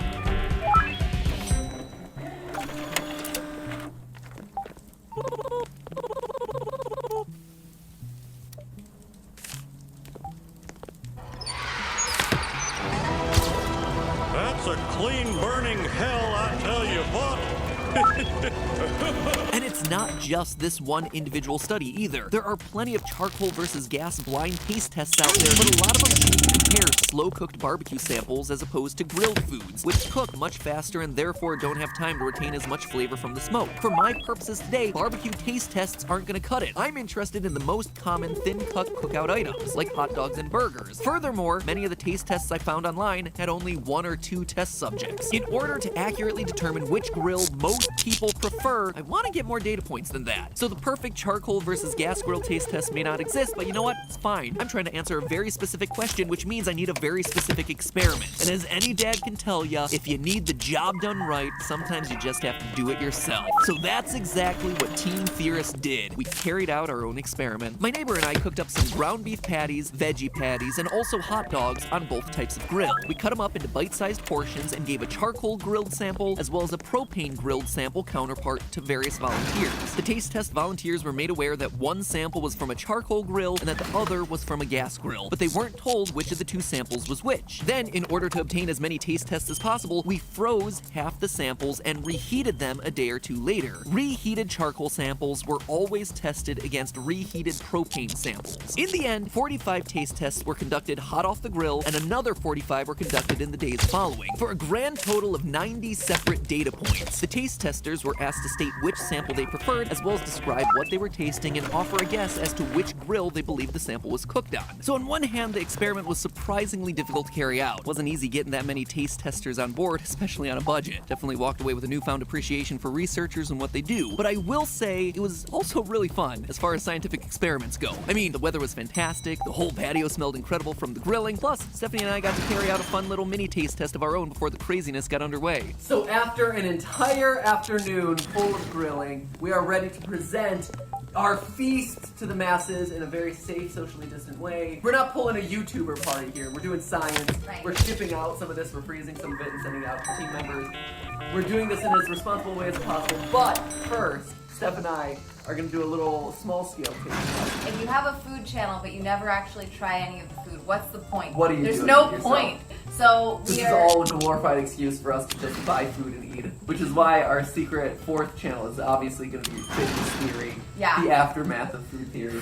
Okay, I'm going in blind here. Even though I cooked them, it's not like I can recognize them, so... So Steph and I tried all the samples and we recorded our results. Oh, yeah. Okay. This one's jumping out to me more. This one's giving me a little bit of that smoky grill flavor. Getting a little bit more of the char on this one. Huh. Mm-hmm. Yep, So you went pink, pink, pink. I did. Huh. And this one, I think, it's giving me a flavor that I expect to be charcoal. So I'm gonna say propane, charcoal, charcoal. You're correct. Yes! Really? To me, the biggest flavor difference actually came in the form of veggie burger, right? Where all of a sudden you could tell, like, oh, this one seems to have more flavor than this one. So I just assumed. Hey, Steve! Hey, buddy. Hey.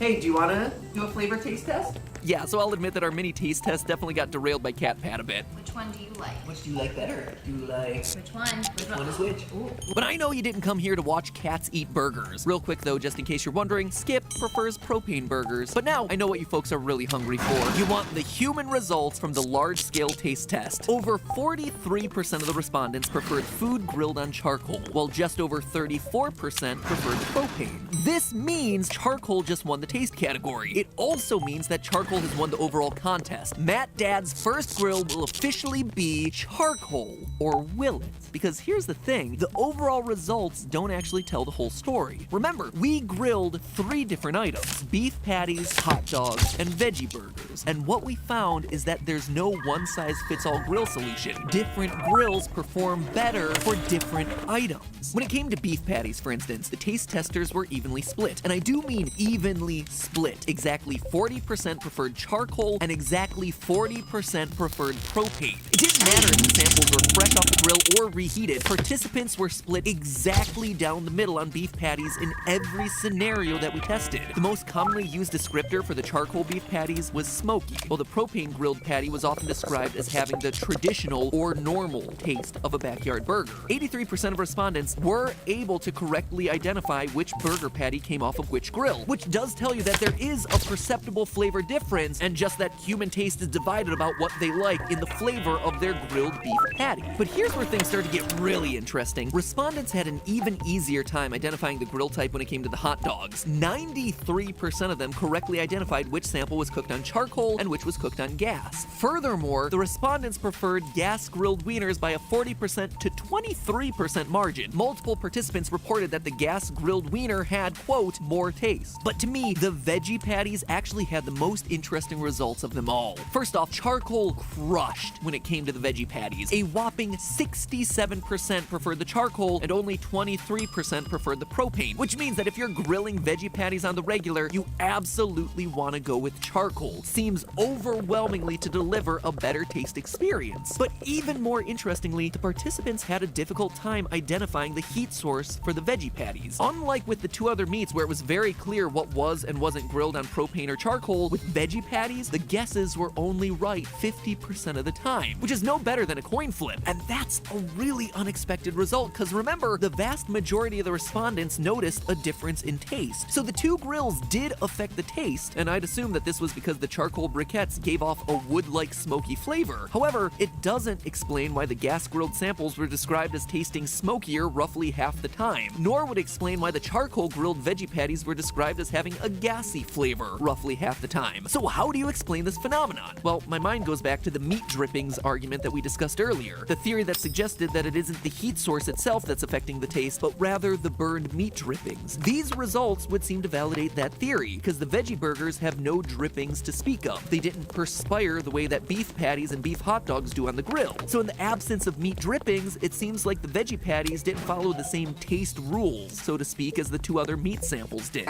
So ultimately, if I'm a dad of my word and going by the overall results, I have to get a charcoal grill. I promised I'd get the grill that won today's head-to-head matchup, and I intend to do just that. But the thing is, my family loves their hot dogs, and where hot dogs are concerned, the numbers suggest that a gas grill is the optimum way to go. So really, it boils down to what you're most likely to grill on these things. Are you grilling beef patties? Doesn't seem to matter. Are you grilling hot dogs? Gas is the way to go. And if you're a vegetarian who's grilling a lot of meat substitutes, well, then charcoal is the only option. As for me, well, I'm going charcoal this year, but if it all goes well, maybe next year I'll just splurge on some propane and propane accessories just to round out the collection. But hey, that's just a theory. A food theory. Bon appetit. Do you enjoy food experiments like this one? Subscribe to Food Theory today, because we have plenty more in the works. Oh, and to all you theorists who've been asking for more history-based videos, I hear you, I see you. I made this episode about coffee dedicated to you. So give it a watch and prepare to be enlightened.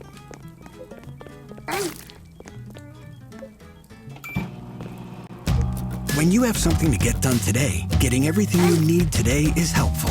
Order online at Ace and we'll deliver same day, or we'll have it ready for pickup in 15 minutes. Ace is the place with the helpful hardware, folks.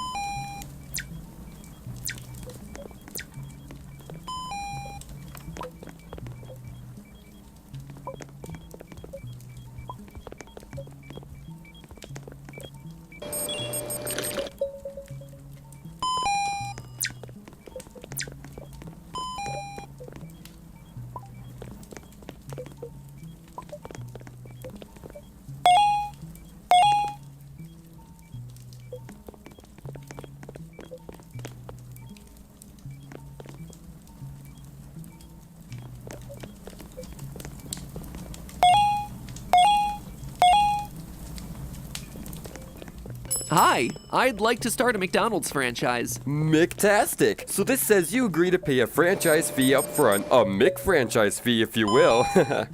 Nice. And you'll have to pay us a percentage of all your Mc sales. Okay. Also, we get to pick the location of your restaurant. We own the McBuilding, and you can only McRent from us. This is a bit more intense than I was expecting. I owe my McSoul to the company? Should we do this another time? You seem McFlurious.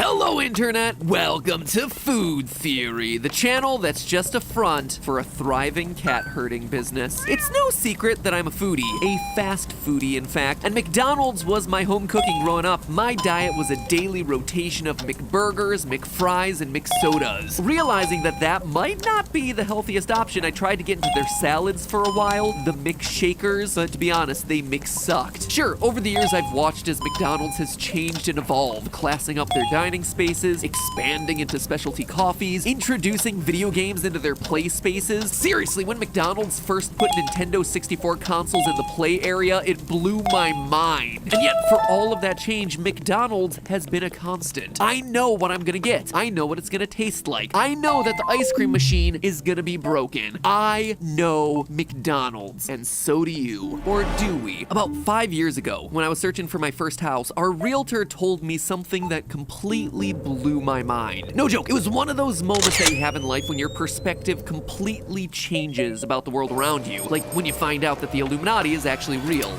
I mean, what? No.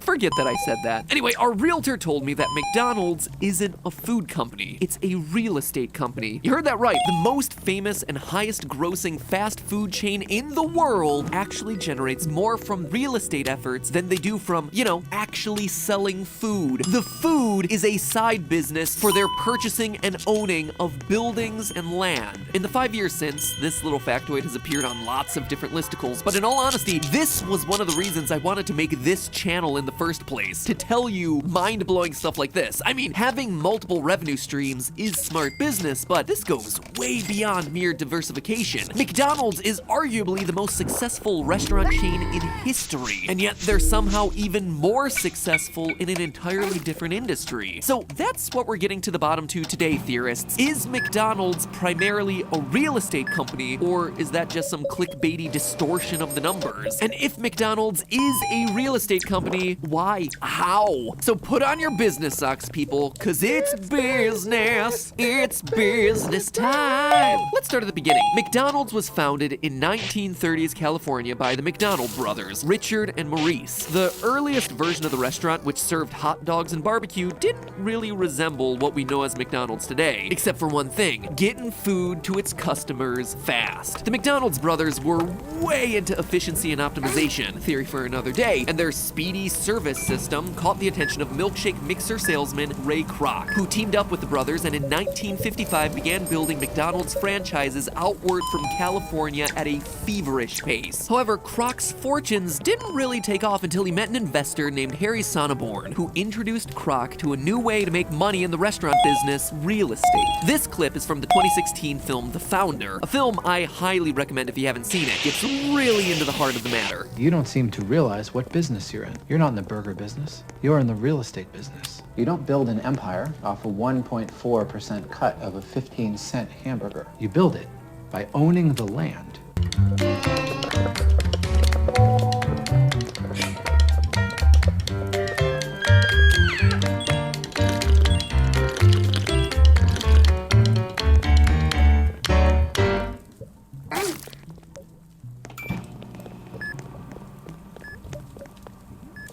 Amazon shopping.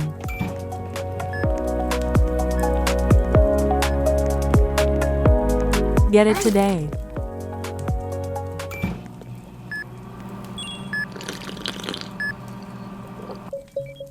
By owning the land upon which that burger is cooked. Spoiler alert, Sonneborn's idea proved to be wildly successful, and definitely a lot better than Dunder Mifflin Infinity. And with Sonneborn's help, Ray Kroc implemented changes that would alter the course of McDonald's history, making him an insanely wealthy man worth over $600 million when he passed away in 1984. So here's how the new system, today referred to as the Sonneborn model, worked. Let's pretend it's the late 50s and Joe Regular Guy wants to open up a McDonald's. To do it, he needs to purchase a franchise, basically permission to open a restaurant from Ray Kroc. Kroc is happy to sell a franchise to Joe. After all, it's his job to build out a network of McDonald's franchises across the USA. However, Kroc and Sonneborn have now added themselves a catch. In order to get a McDonald's franchise, Joe Regular Guy must agree to operate out of a building that Kroc chooses, on land that the company owns. Now, this new type of arrangement accomplishes a couple of things. First, it gives McDonald's increased control over its franchises, allowing them to strategically place the different franchises at appropriate distance away from each other, and to ensure that their locations are in the ideal parts of town. Secondly, it enables McDonald's to collect more money from its franchises than ever before. Not only does McDonald's get to collect a one-time $45,000 franchise fee and a percentage of sales from each of those franchises, but they also get rent checks from their franchises. That's right, McDonald's is also Joe Regular Guy's landlord. And when there's,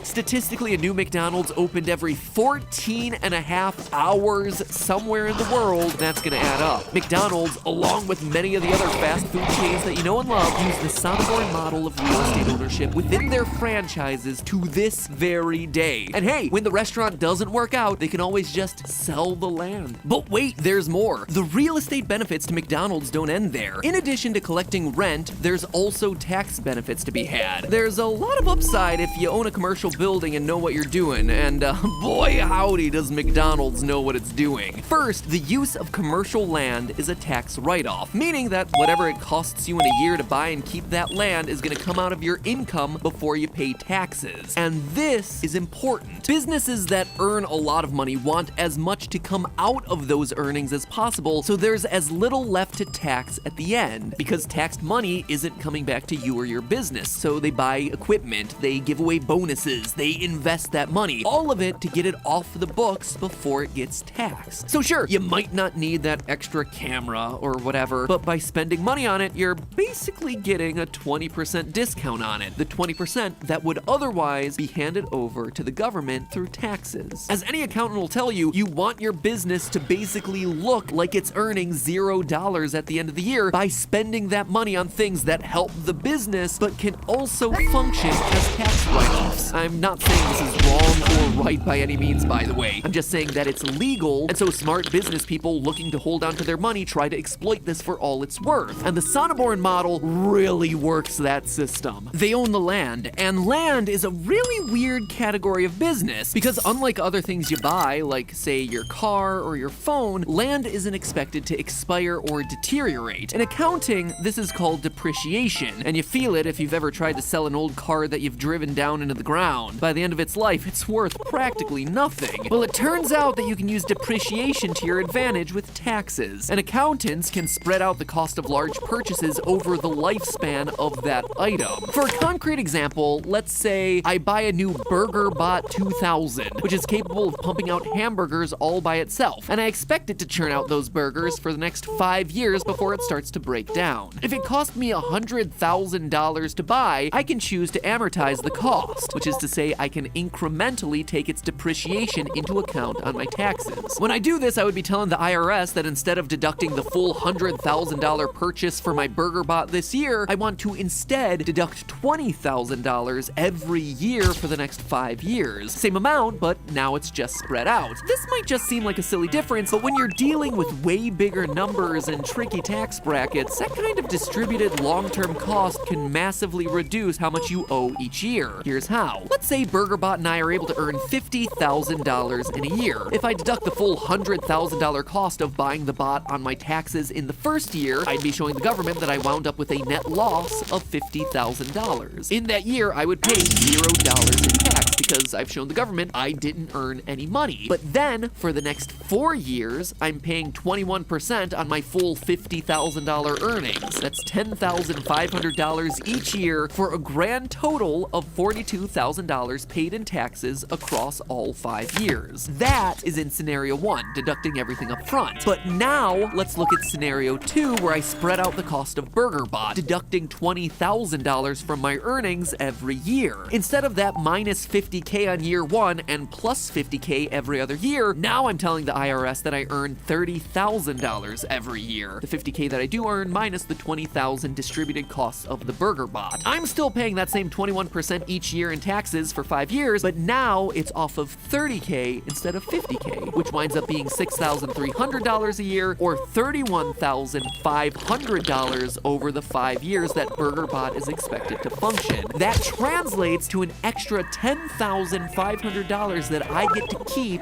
over that 5-year period, just because of some funny tax work with depreciation schedules. Even if you didn't follow any of that example, the TLDR here is that spreading out costs can save you huge bucks in the long run. And when you're a company like McDonald's with a massive $21 billion in revenue in 2019 alone, those sorts of cost savings are gonna add up. But how do they do that? Why is any of this relevant? I just said that land doesn't depreciate. depreciate. And while that's true, anything you build on that land does. Paved the lot, that's now improved land. Built a building, you can depreciate that. And there's a really weird loophole that helps McDonald's here in a big way because rented land can be depreciated. And almost all of McDonald's land is rented. Only 7% of McDonald's locations are actually owned and operated directly by the company. The remaining 93% of locations are franchises. Thanks to all of those locations, in 2019, McDonald's reported $1.39 billion in total depreciation, which accounts for roughly $292 million in a single year of tax savings, which is a lot of money, but with annual revenue of $21 billion, it's barely a rounding error. And that's why it's now time for us to talk about revenue versus earnings. Revenue is the total amount of money you pull in, period. You don't subtract costs, you don't subtract taxes, you just count up all the money that you collected in the year, and that is your revenue. Your earnings are different. That is what you actually made at the end of the year after you factor in all of your costs. When you look at McDonald's, their revenue and their earnings tell totally different stories. Remember how I said McDonald's only owns and operates 7% of its locations? Well, that 7% makes up a whopping 47% of its revenue. That's right, the 7% of company-owned locations make almost the same amount of money as the 93% of franchises combined. But owning the locations comes with a lot of costs. So when it comes to earnings, the script actually gets flipped. The company-owned locations need to pay all their expenses, from equipment and staff to the land costs. That means that despite pulling in $9.42 billion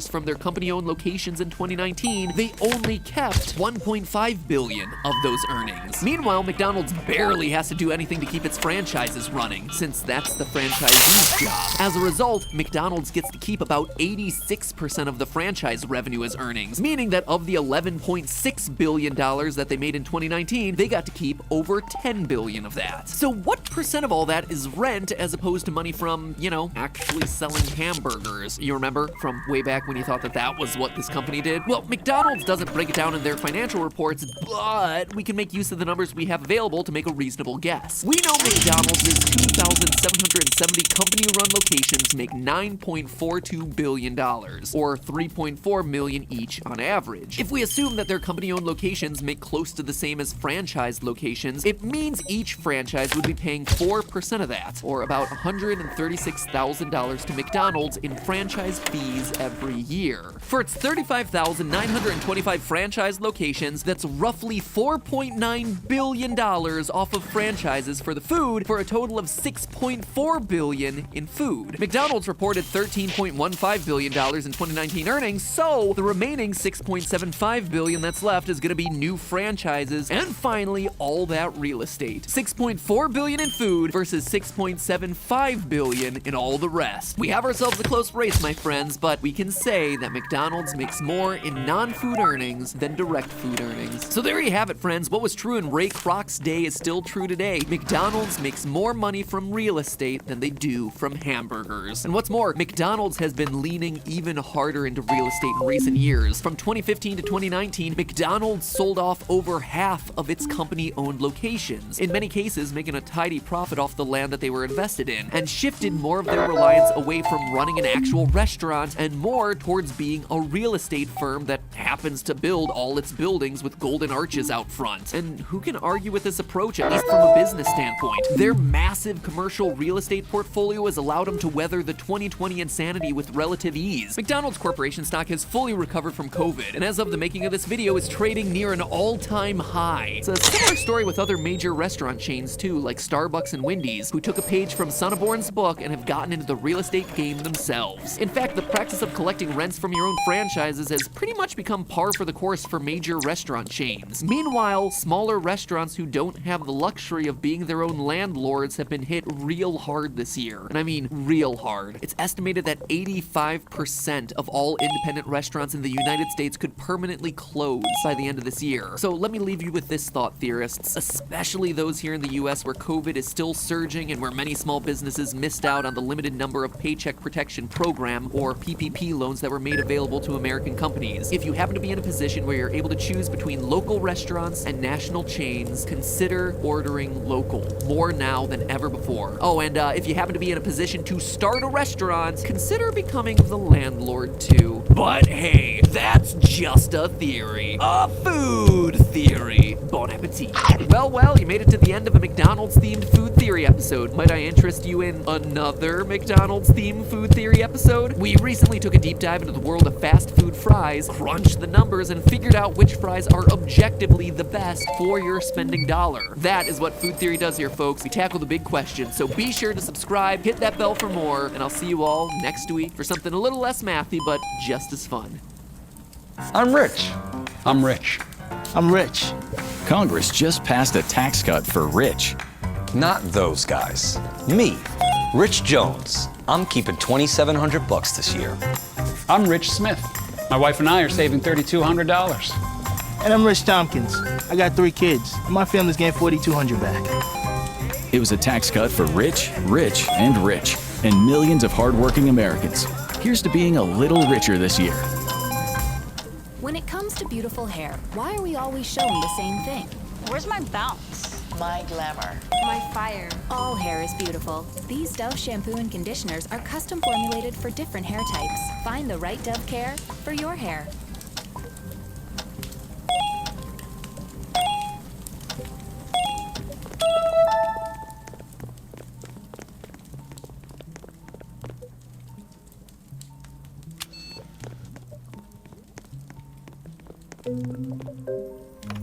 Can I speak to the manager? Hi, my child's health is of the utmost importance. I demand you offer fruit in your Happy Meals. You got it, ma'am. By chance, does your kid want some McDonald's Monopoly game pieces with that? It's basically legalized gambling. That would be fine.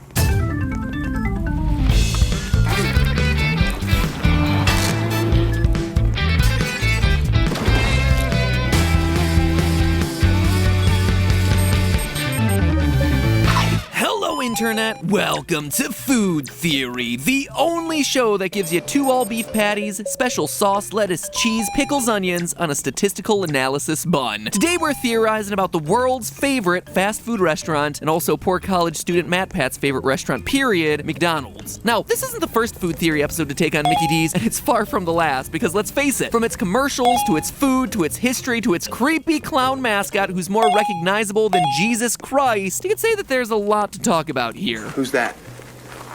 Don't know.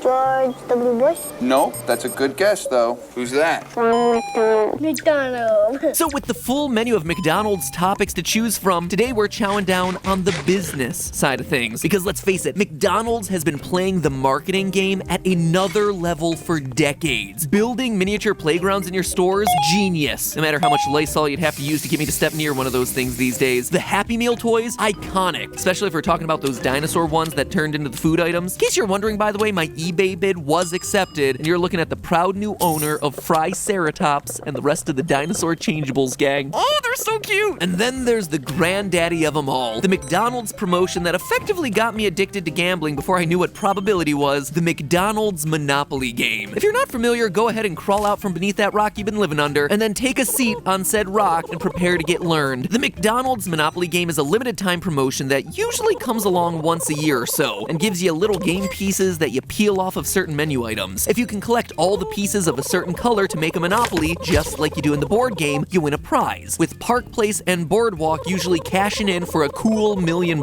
Anyway, in college and throughout my professional theater career, my friends and cast members and I played McDonald's Monopoly so much that it even started seeping into our everyday speech. Case in point, Baltic Avenue was one of the most common and therefore least valuable pieces of the game. So if both the pieces on your soda or fries were Baltic Avenue, we called it a double Baltic, which we then used to mean anything worthless or disappointing. It can be used in all sorts of situations, by the way. Ugh, they got my order wrong. Double Baltic. Or they're releasing the Snyder Cut, all the Baltics. The dream of one day winning the McDonald's Monopoly game was a big one for me. But now that I'm a little bit older, I recognize that the odds of me winning the $1 million are, well, let's just say pretty double Baltic. And this, of course, got me thinking, what would it actually take to win this thing? Like, how much McDonald's would a person have to buy to guarantee that they have the McDonald's Monopoly grand prize? How much would that sort of thing cost? And most importantly, because we do not waste food in this household, young man, let's assume assume that you have to eat all of the food that you bought to get the game pieces. How many calories would that be? How much weight you putting on? How supersized are you getting? So hold on to your buns because we're diving into the economics and gastronomics of McDonald's Monopoly. Now, to start, I should clarify that there isn't one single unified version of the McDonald's Monopoly game. From year to year, the rules change slightly, the odds change slightly, even the menu items that have the game pieces on them change a little bit. Since we can't know for certain what the rules for McDonald's next Monopoly promotion will be, they've teased that it could return in 2021, by the way, that means that we might as well base our calculations off the years whose rules and data are the most complete and readily available to us. Those years happen to be 2014 and 2016. Granted, the data is a few years old, but for our purposes, the game has stayed similar enough over the years that it will be a solid approximation. We're also only considering the American version of McDonald's Monopoly, though the game is offered with different sets of rules and prizes from South Africa to Poland to Hong Kong. Those versions are often a little less dramatic though. For instance, in Canada, the grand prize is $50,000 instead of $1 million. But back to McDonald's, because now it's time to crunch some fries and some numbers. According to Business Insider's coverage of the Monopoly game in the fall of 2014, there were 602,490,060 game pieces in play, each of which consists of 2 stamps, for a grand total of about 1.2 billion chances to win. And I do want to pause here to clarify these terms because they confused me when I first started researching this thing, and we're going to use them a lot. A game piece is the term for the entire object this hand is holding. Game pieces are what get slapped onto different McDonald's products, and each individual game piece consists of 2 separate stamps. So you could say that the hand in this picture is holding 1 game piece, or you could say it's holding 2 stamps. Both are correct. You'd also be correct to say that we've completely beaten this topic to death, so let's move along. Now, if we're trying to guarantee hitting the grand prize of $1 million,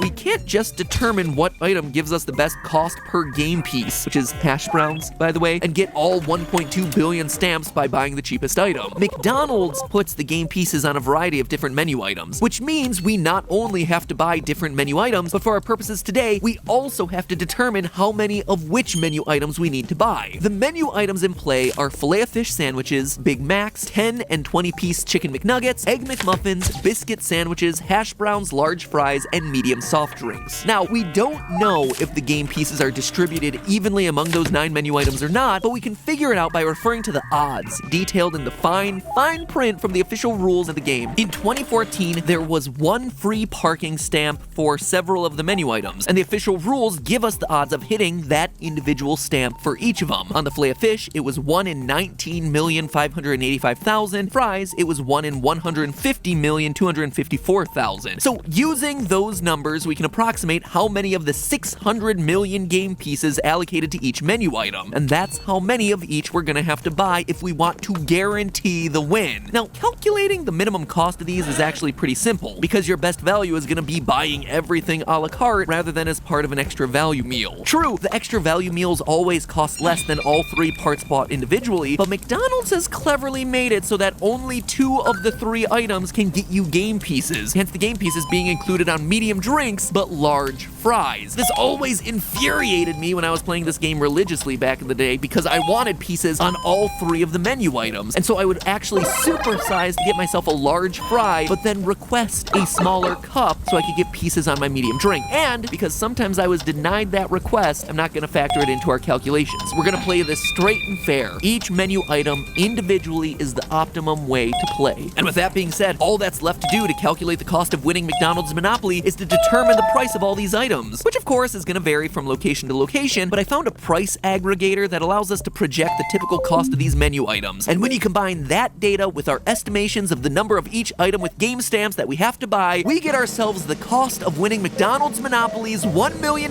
grand prize at $1,927,340.40 for a net loss of over... Hercules delivers professional performance and durability at prices that pull their weight.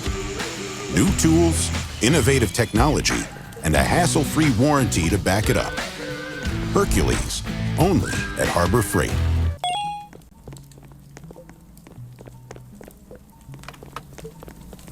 Your hairstylist is flexible. Your barista is flexible too. The yoga lady might be too flexible. But where can you find flexibility when it comes to getting name brand products for your home? How about errands? Aaron's has all kind of payment options for the furniture, appliances, and tech you want, with flexible rent-to-own plans. Pay monthly or pay weekly with Easy Pay. Whether you're shopping online or in store, it's the flexible way to shop for the products you need. Aaron's. Easy, beautiful, affordable.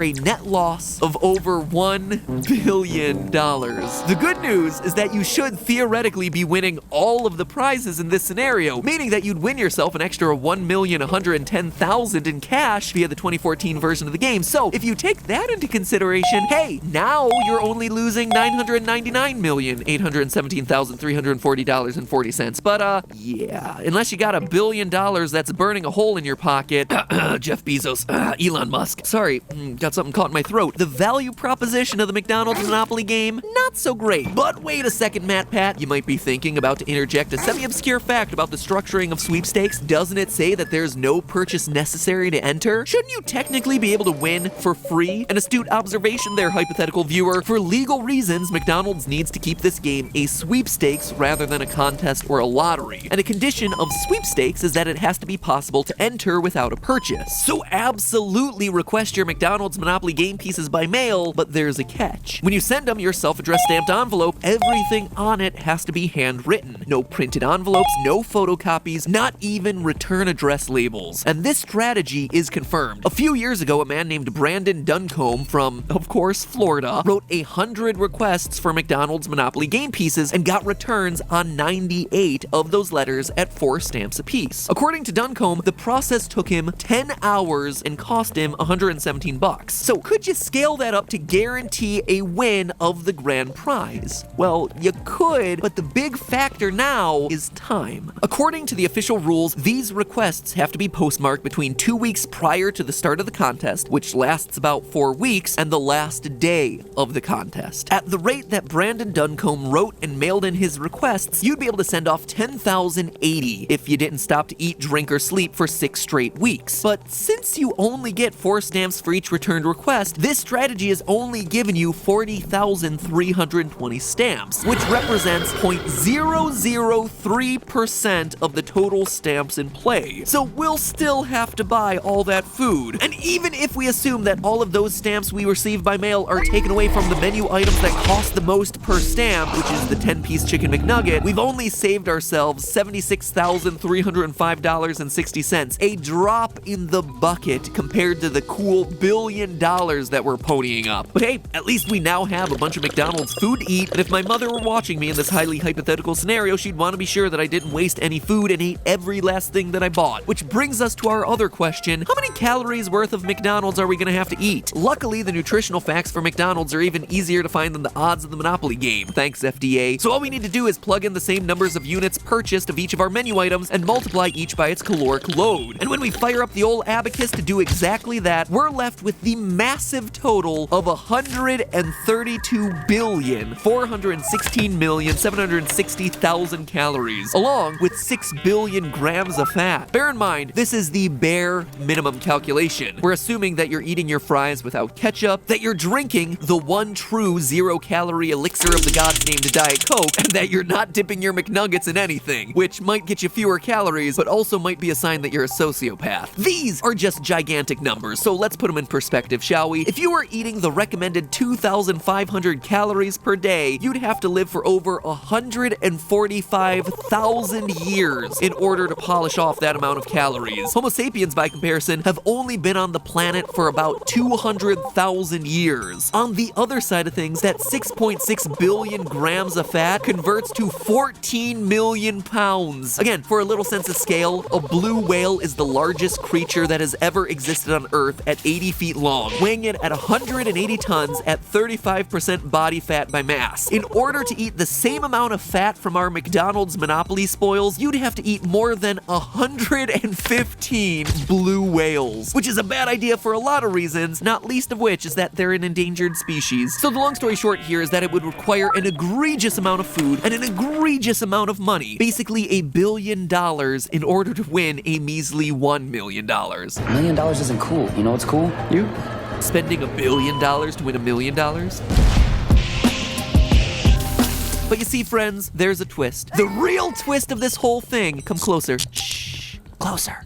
closer. It's gonna be our little secret. You could buy up every stamp on the market. You could spend that $1 billion, $1 million and still not win because the winning pieces might not even be in circulation in the first place. That's right, the game was outright rigged by insiders who kept all the winning game pieces for themselves, winning almost every major prize for the better part of 12 years, walking away with $24 million worth of prizes. In short, all those calculations we just did, all those calories I consumed throughout my 20s, alongside all my fellow college students and castmates who were pooling their pieces in the hopes of winning this thing, yeah, all of it was entirely wasted. We didn't have a shot and the numbers didn't even matter. I could have eaten every single fry, every single hash brown, filet of fish, and large soda in existence, order every single mail-in piece they're willing to give you, and never once see Boardwalk because it never actually made it into the game. It was grabbed off the production line and sold to a friend of a friend of a friend for a split of the winnings. That's how for over a decade, the winners were a connected network of mobsters, psychics, strip club owners, and drug traffickers. Yep, that's a not so happy meal for you. And why have so few people actually heard of this story? Because it was the largest story in the nation, and just as it was about to go to trial, 9/11 hit, and the story just got lost in the shuffle. Which brings us to today, where the game might still be broken. I mean, you'd think that after a huge scandal like this, McDonald's would overhaul the entire promotion in order to make it fraud-proof. Well, they didn't. Not in any sort of major way. The rules and gameplay for McDonald's Monopoly are still essentially what they've been for decades. All will be explained in a future episode of Food Theory, I promise. But for now, I'm off to play with the best thing to come out of McDonald's in the 90s, Fryceratops. But hey, that's just a theory. A food theory. Bon appetit. Theorists, I cannot thank you enough for all the support that you've shown this channel so far. You've been watching and subscribing like crazy, and we here at Team Theorist appreciate it big time. I know the channel's only a few weeks old, but look at those episodes that we've released already. See a thumbnail you don't recognize? Well, probably means they haven't watched it yet, so get to it. Watch the entire set. Take it from me, a man who recently obtained the entire set of 1990 dinosaur changeables. Having the full set feels real good. It's like a completionist's dream. You might even say, I'm loving it.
Difficult. What to do with you, hot dog? You clearly don't belong in Sandwich House. And it would be absurd to place you in Taco House. Yeah, I guess you'll join Hufflepuff.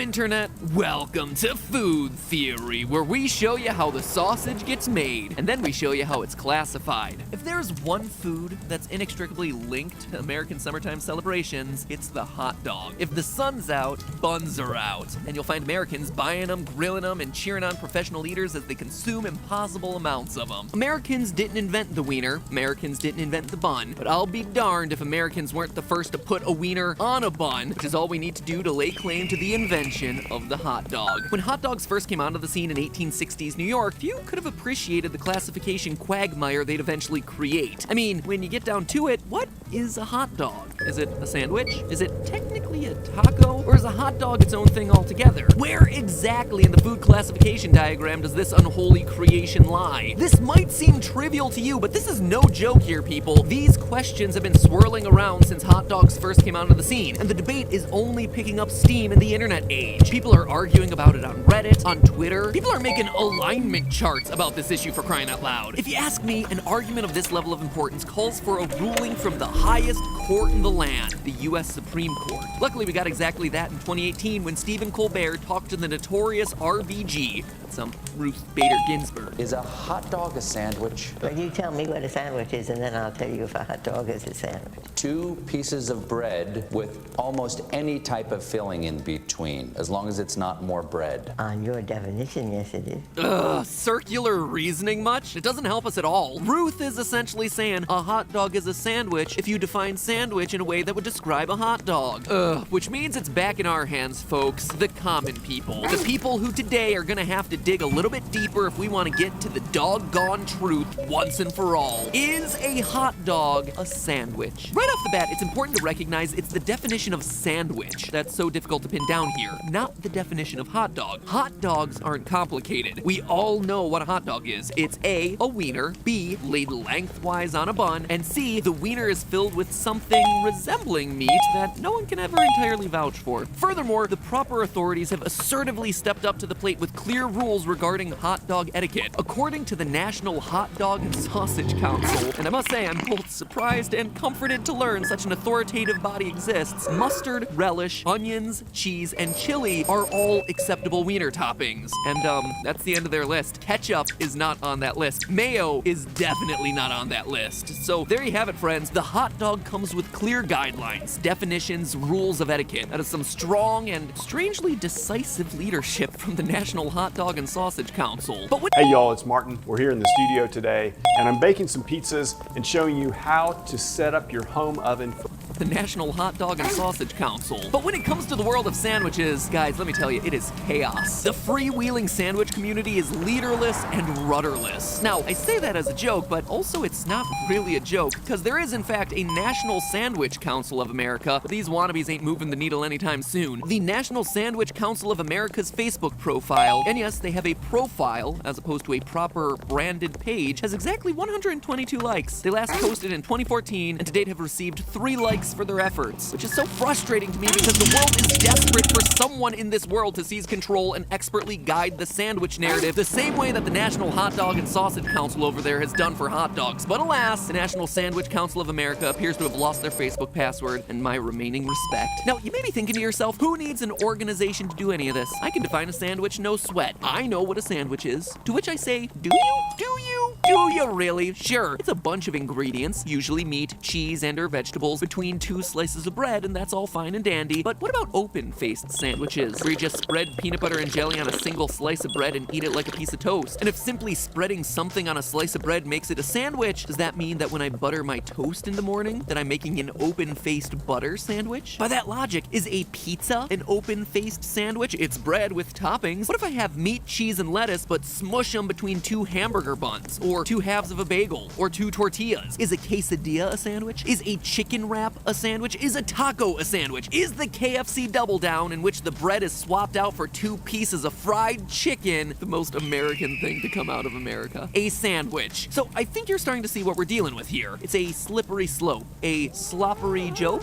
if you will. Granted, sandwich is a broad term, and a lot of variations are meant to fall under its umbrella, but there's no sandwich council stepping up to offer definitive answers as to what exactly that umbrella covers. Since Supreme Court justices are punting on the issue, it's gonna take some footwork to hunt down the authoritative definition of sandwich. Once we have the proper definition of sandwich, then and only then will we be able to answer the question that gnaws at us, driving me mad. The question that's driving us mad: is a hot dog a sandwich? Given that the hot dog is an all-American creation, we should check to see if hot dogs meet America's own definition of a sandwich. Time to go straight to the source, the U.S. Department of Agriculture. These are guys who know their stuff when it comes to foodstuffs. According to Mark Wheeler, who works in food and safety at the USDA, quote, a sandwich is a meat or poultry filling between 2 slices of bread, a bun, or a biscuit, end quote. That definition comes from the USDA's Food Standards and Labeling Policy Book. But that doesn't mean I'm happy about it. So I have a couple issues with this old quote here. Folks, I'm over here trying to determine if a hot dog is a sandwich. Meanwhile, the USDA over there is pooping out half-baked phrases like a sandwich is a meat or poultry filling. Really, USDA? Meat or poultry? Come on, poultry, being domestic fowl like chicken or turkey, duck, geese, pheasant, if you want to get all fancy, is already included in the definition of meat. Not all meat is poultry, but certainly all poultry is meat. You shouldn't need to specify meat or poultry because poultry is already included in the definition of the word meat. And are we just gonna gloss over the fact that their definition of sandwich doesn't allow for the existence of sandwiches without meat or poultry? Sorry, vegetarians. According to the USDA, anything that you could eat is, by definition, not a sandwich. The schoolyard lunch classic of peanut butter and jelly? Not a sandwich, apparently. Avocado, lettuce, tomato, and French dressing between 2 slices of bread? Not a sandwich. The legendary grilled cheese? Not a sandwich. Okay, I'm gonna nip this rant in the bud right now, but I gotta say, it's beginning to feel like the powers that be don't want this all-important question to be answered. But hey, that's just a theory. A conspiracy theory. Really though, is hot dog classification just a joke to these people? Because I'm over here taking it very seriously. Very, very seriously. Maybe I'm taking it too seriously. At any rate, by the USDA's definition, a hot dog is in fact classified as a sandwich. But more importantly, it turns out that the USDA might not be the most authoritative organization on the block where sandwich is concerned. You see, the USDA is only responsible for the labeling of meat, poultry, and egg products. Food products that don't include meat, poultry, or egg are under the jurisdiction of the Food and Drug Administration, the FDA, and not the US Department of Agriculture. So this explains why the USDA's definition seemed so meat-centric. It's also an important reminder, when you ask for definitions, it matters a lot who you're asking. Ask a government department that only deals with meat, and they'll probably give you a definition that only cares about the cases involving meat. Though, I do have to take issue with the fact that the US Department of Agriculture doesn't include egg salad sandwiches in their definition of sandwich, despite the fact that eggs are supposedly also one of their things. Clearly, if we want a definition that includes non-meat matters, like that classic grilled cheese that we all know should qualify as a sandwich, we should seek out a better source of information. Sorry for doubting your sandwichhood, grilled cheese. I sincerely apologize, but it has to be done in the name of science. Maybe we should pull our definition from an authority whose scope is a little bit broader, not someone who's so laser focused on meat. Let me think. What's a government authority who's got their fingers in everyone else's business? Why don't we try the tax man? It's like the Beatles told us in their classic song, you drive a car, they'll tax the street. You try to sit, they'll tax your seat. You get too cold, they'll tax the heat. And if you take a walk, they'll tax your feet. Now, obviously that's an exaggeration. At least, I don't think I've ever had to declare my footsies when filing my taxes. But here's something that's not an exaggeration. New York State has a document titled Tax Bulletin ST-835. What is considered a sandwich? And remember, New York is where the hot dog was invented, so I'm definitely curious to know where they land on the issue. What's for dinner?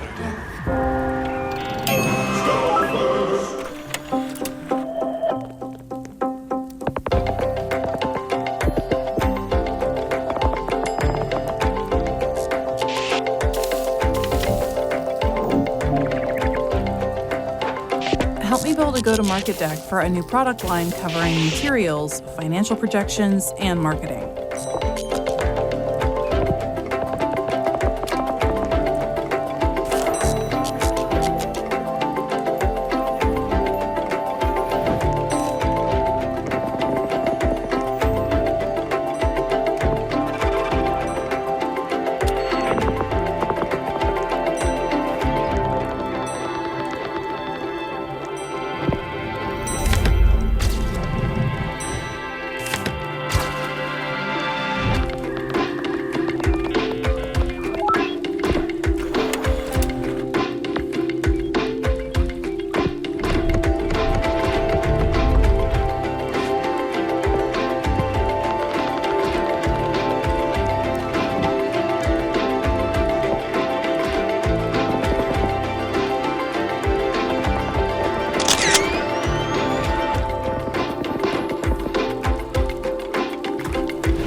curious to know where they land on the issue. Now, if you're wondering why the Department of Revenue would be concerned with the legal definition of a sandwich, it mostly comes down to the fact that while the state taxes prepared food, like what you get from a restaurant, it doesn't have a sales tax for unprepared foods that you buy at a grocery store. McDouble, McChicken, both taxed. Uncooked hamburger and chicken patties from the frozen food section at your grocery store, not taxed. In short, buying food ingredients isn't supposed to carry a tax, but that changes when you get into prepared food, which some grocery stores do sell. And the state wants to make sure that whenever you pick up a pre-made sandwich, it's labeled as such because sandwiches will fall into the category of prepared foods and they need to be making money off of that sale. Also, if you're tricky and looking to avoid taxes, this does mean that there's a loophole in the tax code. A sandwich is taxed, but the same ingredients, if separated, are not taxed. One home delivery service took advantage of this by selling chicken tortilla wraps that all came unassembled. Instead of selling the wrap, they would provide customers with the tortilla, some chicken, and vegetables, and then let them assemble it themselves. Turns out they got away with it too. The state ruled that they didn't have to pay the tax for prepared food because the food wasn't prepared. They were just selling a collection of ingredients. It's a good thing that they found that loophole too, because it turns out a chicken tortilla wrap is exactly the kind of thing that the state of New York would include in their definition of a sandwich. According to that tax bulletin I mentioned before, a sandwich is, quote, made on bread or on bagels, on rolls, in pitas, in wraps or otherwise, and regardless of the filling or the number of layers. Now that is a pretty broad definition. That's a definition that, again, encompasses hot dogs. But here's the thing. According to the state of New York, a Chipotle burrito is also a sandwich. And since this definition is meant to be applied regardless of the filling, it means that it doesn't matter if your sandwich is meat or vegan, sweet or savory. It also applies regardless of the number of layers, which means that an open-faced sandwich is a sandwich. So is a bagel with cream cheese a sandwich? Yes. Is a bagel with lox on it a sandwich? Yes. Heck, by this definition, a pizza is a sandwich. When left in the hands of tax regulators, it would seem the definition of sandwich can go completely off the rails. According to one tax regulation in the state of Colorado, quote, sandwiches are defined as single-serving items such as hamburgers, hot dogs, frozen pizzas, burritos, chicken wings, etc.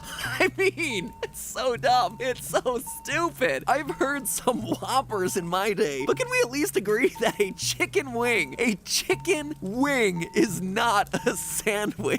I don't know, maybe those Beatles weren't exaggerating after all. Maybe I should start talking to my accountant to make sure I don't have to declare my feet as some sort of tax write-off. But the takeaway here is that once again, we need to consider the source where our definition is coming from. It behooves the USDA to focus on meat when defining a sandwich. It behooves the Department of Revenue to define anything as a sandwich because more taxes mean that they get to collect more money. Gotta say, I'm feeling a bit like Goldilocks right now. I found a definition that's too narrow, I found one that's too broad, now I want one that's just right. But who to trust? Which individuals or organizations out there are most in tune with how real people are using the term sandwich in real life? Me, I'm thinking restaurants. After all, you can define the word sandwich however you want in legalese when it comes to writing tax law, apparently to the point of including chicken wings in your definition of sandwich. But if you put chicken wings on the menu and call it a sandwich, real-life customers aren't gonna let you get away with that one. And if we can get a legal authority to rule on how restaurants do business, even better. Fortunately, that ruling came from a court in Worcester County, Massachusetts. If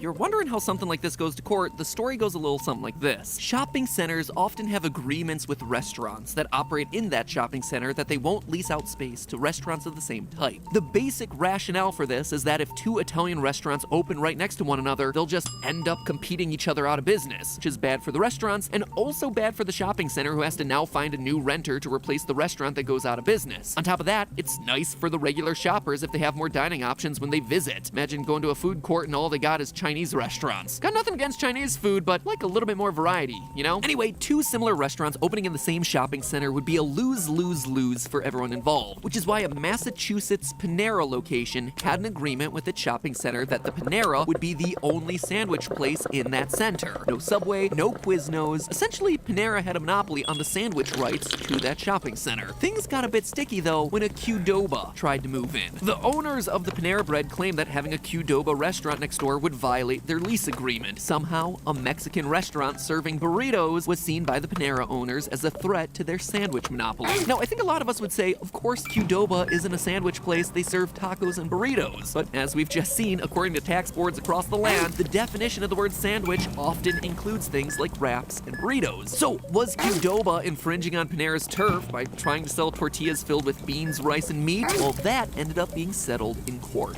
Like any good court case, expert witnesses were called in to testify in order for the judge to make an informed decision. One of those witnesses was Cambridge chef and food writer Christopher Schlesinger, who said, quote, "I know of no chef or culinary historian who would call a burrito a sandwich. Indeed, the notion would be absurd to any credible chef or culinary historian," end quote. And the judge, Justice Jeffrey A. Locke, ultimately agreed. He ruled in favor of Qdoba being allowed to operate in the same shopping center as the Panera. In his decision, he cited an entry in Merriam-Webster's dictionary as one of the most compelling pieces of evidence. Quoting the justice himself, "The New Webster Third International Dictionary describes a sandwich as two thin pieces of bread, usually buttered, with a thin layer as of meat, cheese, or savory mixture spread between them." Under this definition, and as dictated by common sense, this court finds that the term sandwich is not commonly understood to include burritos, tacos, and quesadillas. And as for hot dogs, according to the definition acknowledged by the court, a hot dog is, drumroll please, not a sandwich. A hot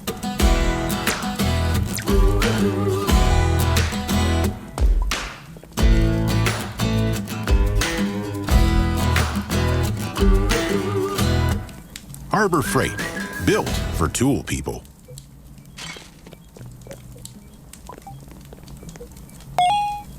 I am a cottage cheese girl. So good. It's perfect right out the package. Just such a good way to add some extra protein into your meals. You're not doing this. Perfect bites only. Looks so good. We hit the jackpot. It's creamy, it has clean ingredients. There's nothing artificial in it. It just changed the game. One of my favorite ways is literally eating it straight from the tub. Do we think I have enough? Good culture is absolutely the best. Just straight up goodness. This is your sign to go get you some Good Culture cottage cheese. It might just become your new obsession too.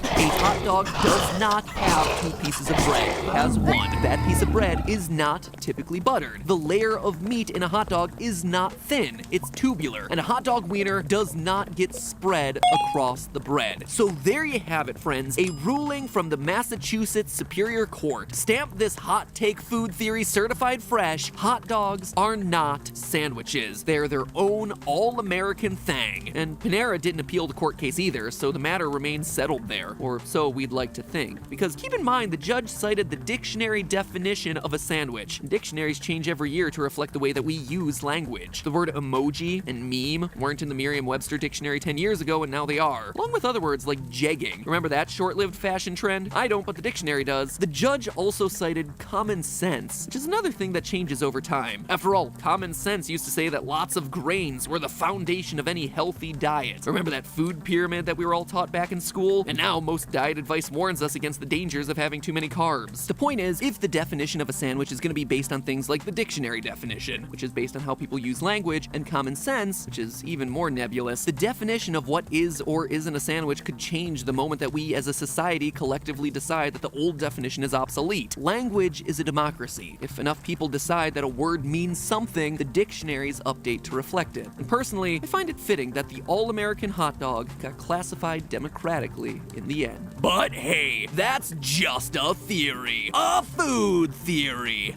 Okay, so I know I've been pushing the whole subscribe thing on you hard across these 5 videos. I'm just so excited to have Food Theory grow and find its stride. It is scary launching a new channel. It's especially scary launching a new channel here in 2020, and knowing that you guys are excited about it, knowing that you're here to join me to nerd out about a whole new content category of video, that's really awesome. I would love to nerd out with you about everything food related. I'm just really excited for Food Theory to grow and find its stride, just like Game Theory and Film Theory have. We'd love to have your support as we strike out into the world of food-centric edutainment. So subscribe, check out our other fantastic episodes, and then subscribe again. Wait, actually don't do that because clicking twice would unsubscribe you. Listen, hit the subscribe button an odd amount of times, and I promise to stop pushing it so hard on you, okay? If you hit it now, chances are like 5 videos from now, I will stop talking about it. But until then, please subscribe. Please subscribe. I'm on my knees. I'm on my digital knees. Actually, that is true. I record sitting on my knees. It's probably not good for them. I should probably not do that. Bring flavor to school nights with Ben's original roasted chicken flavored rice. Now with more chicken flavor. An elegant touch for an everyday meal. Vanity Fair napkins. Elevate every day.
you the guy that ordered like a dozen pizzas? That's me. Just so you know, I'm not gonna eat them all by myself. Sure. No, really, I need them for science. Okay. Clearly you don't believe me, so let me explain. You see, I'm a YouTuber, and I need these pizzas for an experiment. Tip me 18%. Nobody needs to hear about this. How about 20?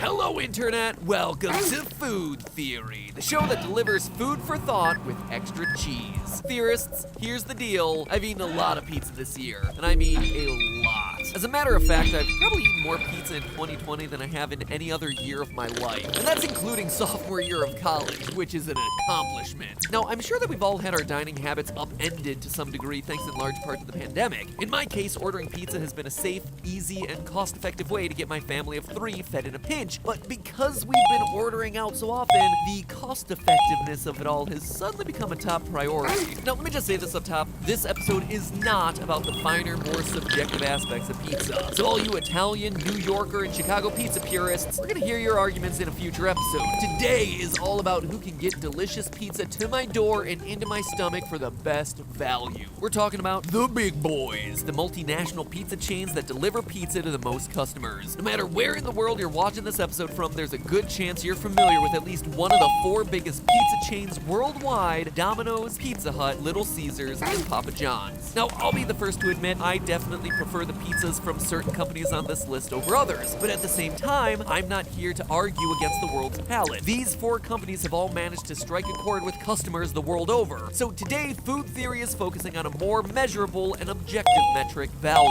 That's right, we're gonna figure out who delivers the pizza that's objectively the best for your buck. We've done it with fast food fries, we've done it with fast food soft drinks, and today, Food Theory is doing it with pizza chains. So kick back and enjoy yourself a slice, theorists. Today, we're gonna show you, the consumer, which pie takes the cake. Now, as far as I'm concerned, there are a few major categories that need to be addressed.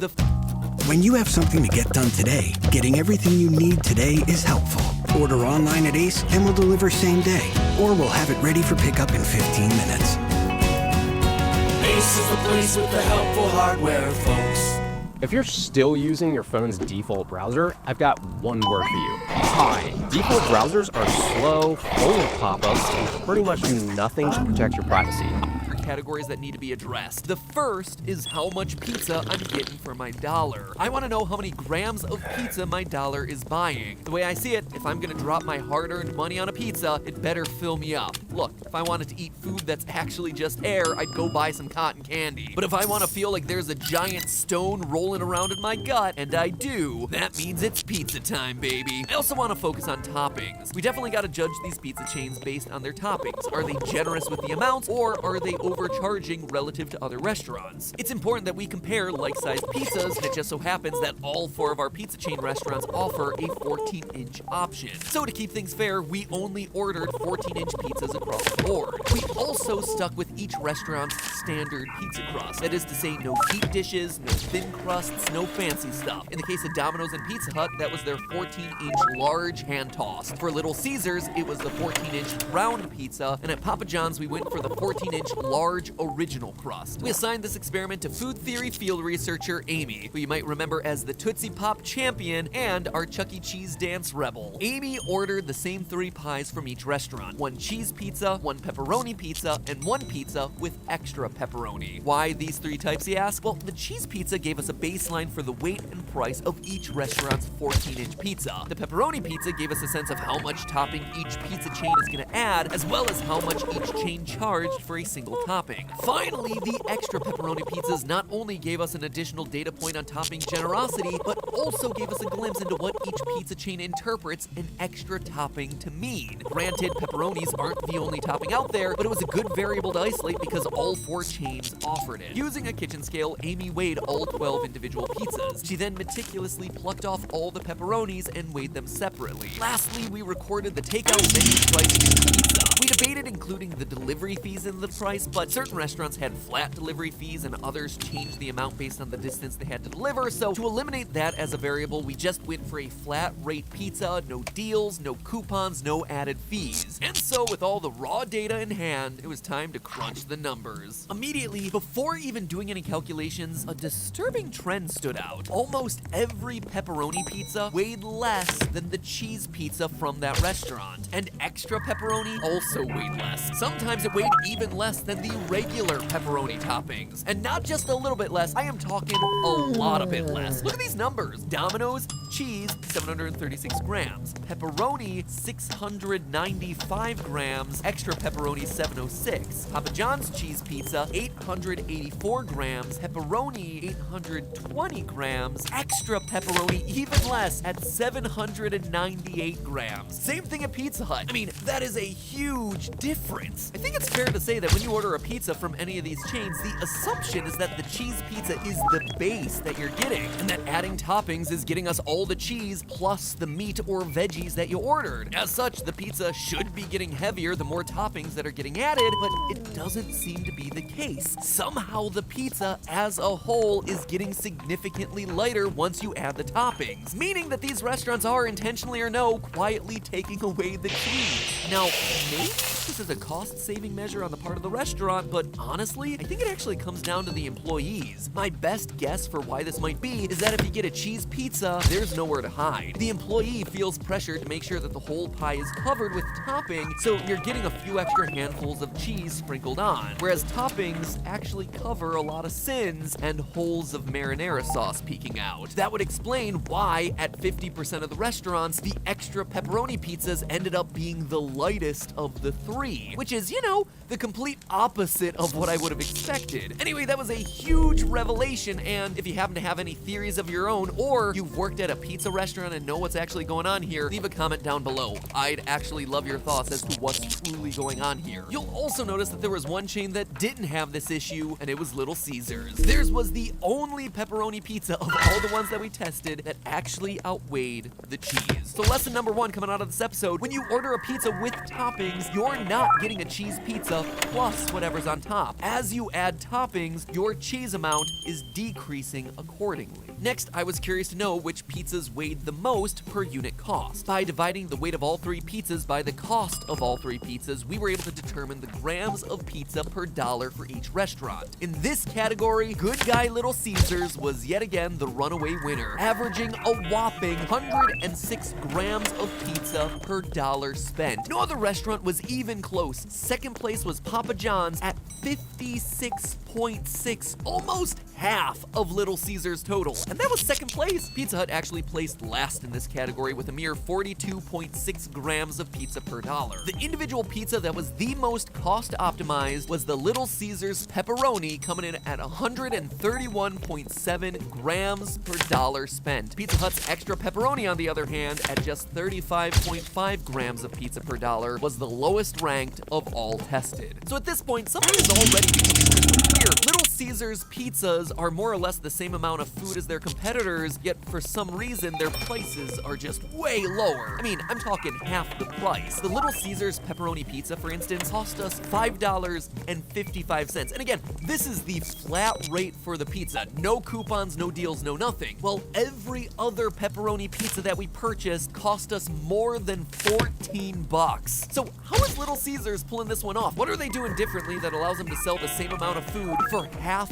the price? Is it really that the quality of the pizza is just that much lower? Well, it actually turns out that there's a few reasons. For one thing, Little Caesars is a far more stripped down operation than the other pizza chains in the experiment. Because Little Caesars doesn't offer dine-in to its customers, they actually save a ton of money on the overhead. They don't have to rent as much square footage. They don't have to hire waiters. They don't have to have on hand a bunch of dishes and silverware and sinks to wash it all. All of that factors into the cost. They also do the absolute minimum when it comes to delivery. For the past 20 years, they haven't had delivery delivery as an option. This year was the first year they brought it back, and even then, it was mostly through third-party apps like DoorDash. So Little Caesars is outsourcing their delivery while the competitors are shelling out to hire in-house delivery drivers. Another reason Little Caesars prices are so low, and this is the one that you might expect, is the cost of ingredients. For instance, Little Caesars blends less expensive Munster cheese with its mozzarella cheese, and the competitors don't. So that's gonna save them there. But here's what really surprised me. One sheet of Bounty versus one sheet of the competitive brand. Bounty's durable diamond texture is thicker and holds up better to your toughest messes, even when wet. Get more done with one. Bounty, the quicker picker-upper. This is Arby's cheesesteak with 100% Angus steak and melty Cooper cheese. Some say it's meat and cheese done right. And some people don't say anything because frankly it's rude to talk with your mouth full. Arby's, we have the meat.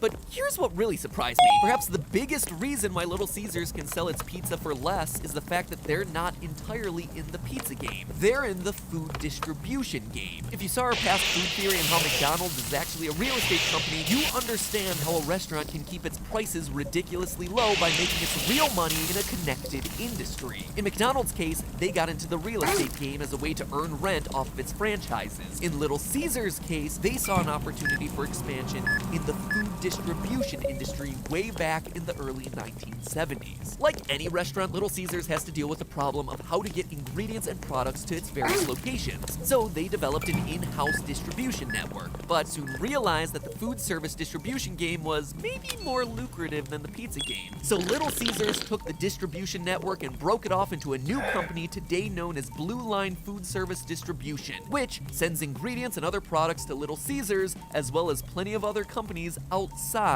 of the Little Caesars family. Since Blue Line and Little Caesars are both under the same parent company, their distribution costs are heavily subsidized, and it helps keep their prices ridiculously low. Pizza? More like trucking. So it seems like Little Caesars has the luxury of not having to worry about pizza profits the same way Domino's, Papa John's, and Pizza Hut do. But while their pizza might be cheaper, doesn't necessarily mean it's objectively better. And we still haven't talked about toppings, so let's really dig into those results. We've already discussed how adding toppings loses you cheese, so that's a given across the board. But beyond that, I wanted to know who's piling them on and who's holding them back. After all, if I just wanted to eat a bunch of bread with a little bit of stuff sprinkled on it, I would have just ordered the crazy bread. So we calculated the toppings percentage by weight for each of the pepperoni and extra pepperoni pizzas by dividing the weight of the isolated pepperonis by the weight of the entire pizza. This tells us of the total weight of the pizza, how much of that weight is coming from the toppings. If I'm paying a premium for the extra stuff on top, I want to make sure that I'm getting a lot of that extra stuff. The restaurant with the best overall toppings percentage was Pizza Hut, whose pepperonis accounted for an average of 17.5% of total weight. Little Caesars, with just 7.9%,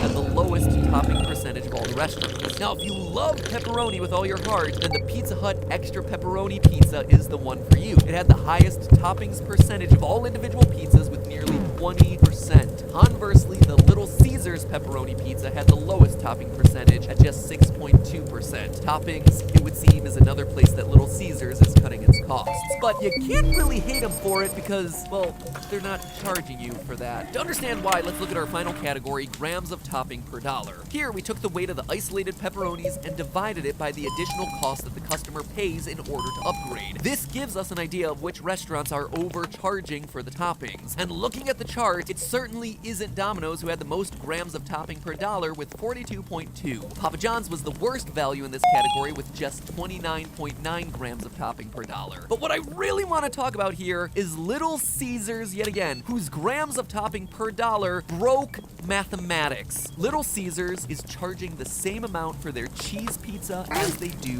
their pepperoni pizza. That means that they're adding pepperonis for $0. That's right, they are giving the pepperonis away for free. And you can't divide by 0, folks, which makes their rating in this category defy all mathematics. Honestly, it's pretty obvious that Little Caesars toppings are fewer and of a lower quality than the other 3 restaurants. Little Caesars' pepperonis are thinner, they're brittle, they don't have that oily texture that you'd expect from a pepperoni. Like I said before, they're definitely skimping on the number that appears on the pizza itself, but there's no denying that when it comes to pure dollars and cents, if you want something that is technically a pepperoni pizza, well, It's clearly the best value with a price tag of 0. So here we go, theorists. Time to announce our overall winners and losers. In the cheese category, the Little Caesars 14-inch round cheese pizza is offering you the best value. The Papa John's cheese pizza gets second place, Domino's is third, and Pizza Hut is rounding up the rear. Now, how about the best value pepperoni pizzas? Well, after tallying the scores of every pizza across every category, Little Caesars again comes out on top, but obviously with the caveat of lower quality pepperonis and fewer on the pie. If you're looking for a higher quality pepperoni pizza, well, Domino's offers the second best value with Pizza Hut in third and Papa John's in fourth. Now, the best value for pizza with extra pepperoni is Domino's by a wide margin. Papa John's and Pizza Hut tie for second, and Little Caesars is in dead last because, again, they don't really care about the toppings all that much. Which means that it's now time for the big one, the granddaddy of them all. When all the scores are tallied up, the pizza chain that objectively offers the best value for all of their pizzas is Domino's, which is honestly kind of surprising because a few minutes ago it was feeling like Little Caesars had this thing in the bag. The reason they fell so far in the final rankings is the toppings. If you just want a cheese pizza, or if you want a pepperoni pizza but don't care too much about the amount or quality of the topping, well then Little Caesars is the clear winner, hands down, no question. But because two of our categories factored in the total amount of topping you're getting, both by price and weight of the pizza, their overall scores suffered. Which means that in the end, Little Caesars has to settle for a third place ranking. Domino's, thanks to its strong toppings game, is your overall pizza chain champ, with Pizza Hut in second and Papa John's well and truly in last place, neither delivering on value or on toppings. So with all our results finally being in, there's one last thing to do, provided you're into pizzas with all the pepperoni picked off. Pizza party at Amy's! But hey, that's just a theory. A food theory. Bon appetit. Thanks for watching, food theorists. If you dug this episode, well, you're gonna love our other value optimization episodes, like our recent theory on getting the best deal possible on fast food fountain drinks. Be sure to check it out by clicking the link you see on screen right now, you savvy soda shoppers. And while you're at it, click that red subscribe button, my friends. It costs you nothing, but saves you everything. Well, maybe not everything, but maybe a couple bucks on the next pizza you buy.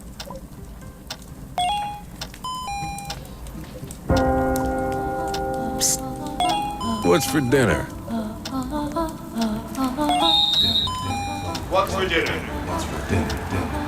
Dad, what's for dinner? What's for dinner? When the clock strikes dinner, think Stouffer's. From freshly made stuffed peppers you can't resist, to creamy carbonara made for two, to America's favorite lasagna, to a variety of delicious dinners everyone will love. Are you withholding enough tax from your paycheck? We'll explain how a W-4 form helps you adjust your withholding. When you started your job, you likely filled out a W-4 form. The information on your W-4 form tells your employer how much income to withhold from your pay. Ideally, the amount withheld should be close to what you'll owe in taxes for the year. So, why does this matter? If not enough tax is withheld, you might owe the IRS money when you file your taxes, or even face a penalty. On the other hand, if too much is withheld, you'll likely get a tax refund, but that means your paychecks are smaller during the year. The good news? You may be able to avoid both of these scenarios. To do so, you'll need to give your employer an updated W-4 form to adjust your withholding. You also might want to submit a new form if 1. You start a side job, 2. Your spouse's employment status changes, 3. You get married or divorced, since your filing status will change.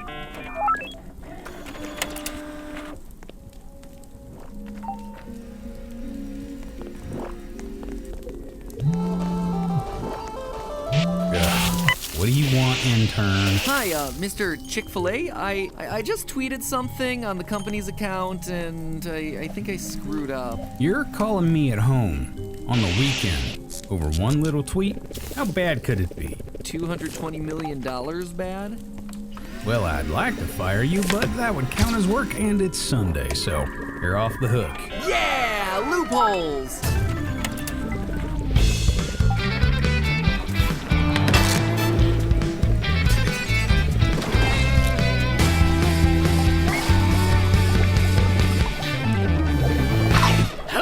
internet. Welcome to Food Theory, home of the original chicken sandwich theory. Friends, do you ever feel like you blinked and suddenly every fast food place has a chicken sandwich on the menu? If so, you're not crazy. It's the chicken sandwich wars. No, that is not actually a term I made up just so I had an excuse to slap battle armor onto chickens, but it is something I would have done. Since autumn of 2019, the biggest fast food chains in the world have been ferociously duking out for market share, even more so than usual. Prior to 2019, restaurants understood their place in the American chicken sandwich fast food chain. Chick-fil-A, the self-proclaimed originator of the chicken sandwich, was king, and everyone else was welcome to try and duke it out for a distant second place if they wanted. Despite being closed on Sundays and having only 2,500 locations or so, McDonald's, for reference, has about 40,000, little old Chick-fil-A was selling around 45% of all chicken sandwiches in the country until Popeyes dared to challenge the king. In August of 2019, Popeyes launched their take on the chicken sandwich to, let's just say, medium levels of fanfare. As far as ingredients go, it's more than similar to pretty much every other chicken sandwich you're familiar with. Fried chicken breast, mayo, pickles, both a spicy and non-spicy option. The launch of Popeyes chicken sandwich was going about as fine as you would expect. The excitement surrounding the sandwich was probably on track to die down in a matter of weeks, as most fast food menu items are wont to do. But then Chick-fil-A screwed up. They hopped on Twitter. Their tweet was a seemingly harmless but slightly passive-aggressive jab at Popeyes, which read, "Bun plus chicken plus pickles equals all the love for the original." And that, friends, is when Popeyes pounced, pulling off possibly the biggest reversal in fast food Twitter history with exactly two oh-so-southern, oh-so-devastating words. Y'all good? Now, us Yanks may not fully appreciate what's going on here. I didn't fully grasp it at first myself, so I asked my wife Stephanie, who was born and raised in the southern U.S., to explain. Simply put, this is a perfectly understated southern retort wielded by a proud southern company, and the nuance was not lost on Twitter, which went absolutely ballistic over the insult. Given the brand over 20 billion impressions valued at an estimated $220 million, Popeyes chicken sandwich sales skyrocketed, causing them to run out of chicken sandwich supplies in just 2 weeks, way faster than they anticipated. When Popeyes managed to get their restaurants permanently resupplied with chicken sandwiches in November, sales skyrocketed even more, and Chick-fil-A suddenly found itself in a position they'd never been in before, number 2.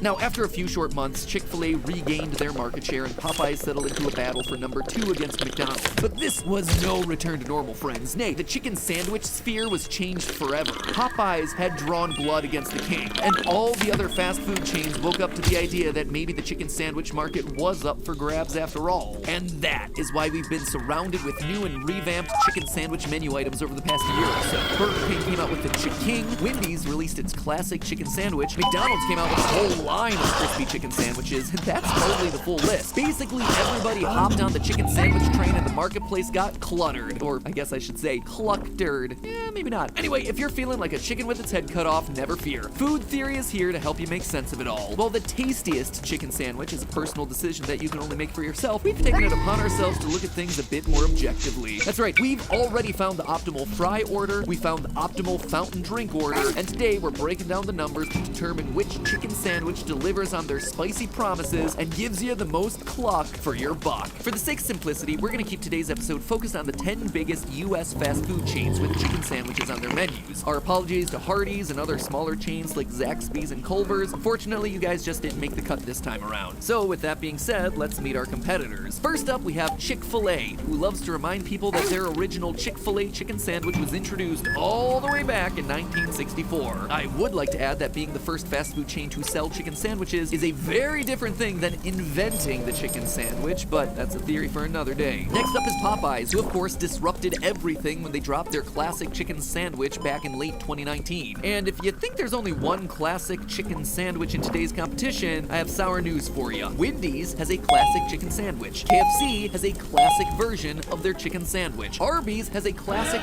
crispy chicken sandwich, so does Sonic Drive-In. And almost as though to make sure that every permutation of those words has been used to name these sandwiches, McDonald's and Dairy Queen both have a crispy chicken sandwich. Fortunately, Jack in the Box and Burger King bucked the whole boring sandwich name trend. Or cluck to the stop it, man, stop it, you have a problem. It is not funny anymore. Anyway, as I was saying before I rudely interrupted myself, Jack in the Box now has the Cluck sandwich, and Burger King just released the Chick-King sandwich. Chick-King! I don't really like the name, but I do enjoy how fun it is to say. All right, so if Food Theory is not here to judge these sandwiches on taste, what are we gonna judge them on today? Well, the first thing I wanna know is who's giving us a lot of chicken and who's skimping. It is a chicken sandwich after all, not a pickle sandwich. So for our first category, grams of fried chicken per dollar, we're setting all the toppings and other nonsense aside, weighing the chicken breast by itself, and dividing that by the cost of the sandwich. I also wanna know about breading. There are some really impressive looking chicken breasts in today's contest, but looks can be deceiving, especially if a restaurant double fries their chicken and coats it with 2 layers of breading. So our second category is gonna be breading percentage. We're gonna strip those breasts naked, please don't demonetize this video, YouTube, and determine what percentage of the fried chicken breast is actually, you know, chicken. Next up, we have total calories per dollar, because let's be honest here, no one's ordering fast food chicken sandwiches because of the health benefits. What we, the consumers, want is to fill our stomachs with plenty of food without breaking the bank. So by taking the number of calories in each sandwich and dividing it by the cost, we're gonna be able to determine which sandwiches are giving you the most food for your dollar. And the final category today is crispiness, because hey, everyone's throwing out the word crispy, who's telling the truth? And the way we're measuring this one is via sound. You heard that right, we're listening to our chicken sandwiches today. More on that in a couple minutes. So with that in mind, I sent Theorist field researcher Luke off to buy 30 chicken sandwiches. That's 3 from each restaurant from across the greater Los Angeles area. Why 3? Because we wanted to get a diverse data set. We didn't want everything to be judged off of one sandwich alone. Once I was satisfied that his car would smell like fried chicken for the rest of eternity, we carried out our first test, grams of fried chicken per dollar, by stripping away the toppings and buns and weighing the chicken breasts solo. Once the average chicken breast weight for each restaurant was determined, we divided that number by the cost of the sandwich.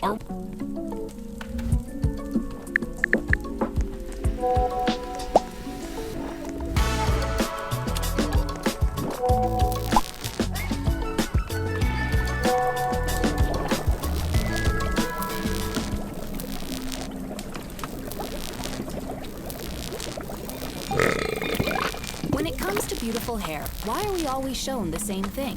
Where's my bounce? My glamour. My fire. All hair is beautiful. These Dove shampoo and conditioners are custom formulated for different hair types. Find the right Dove care for your hair.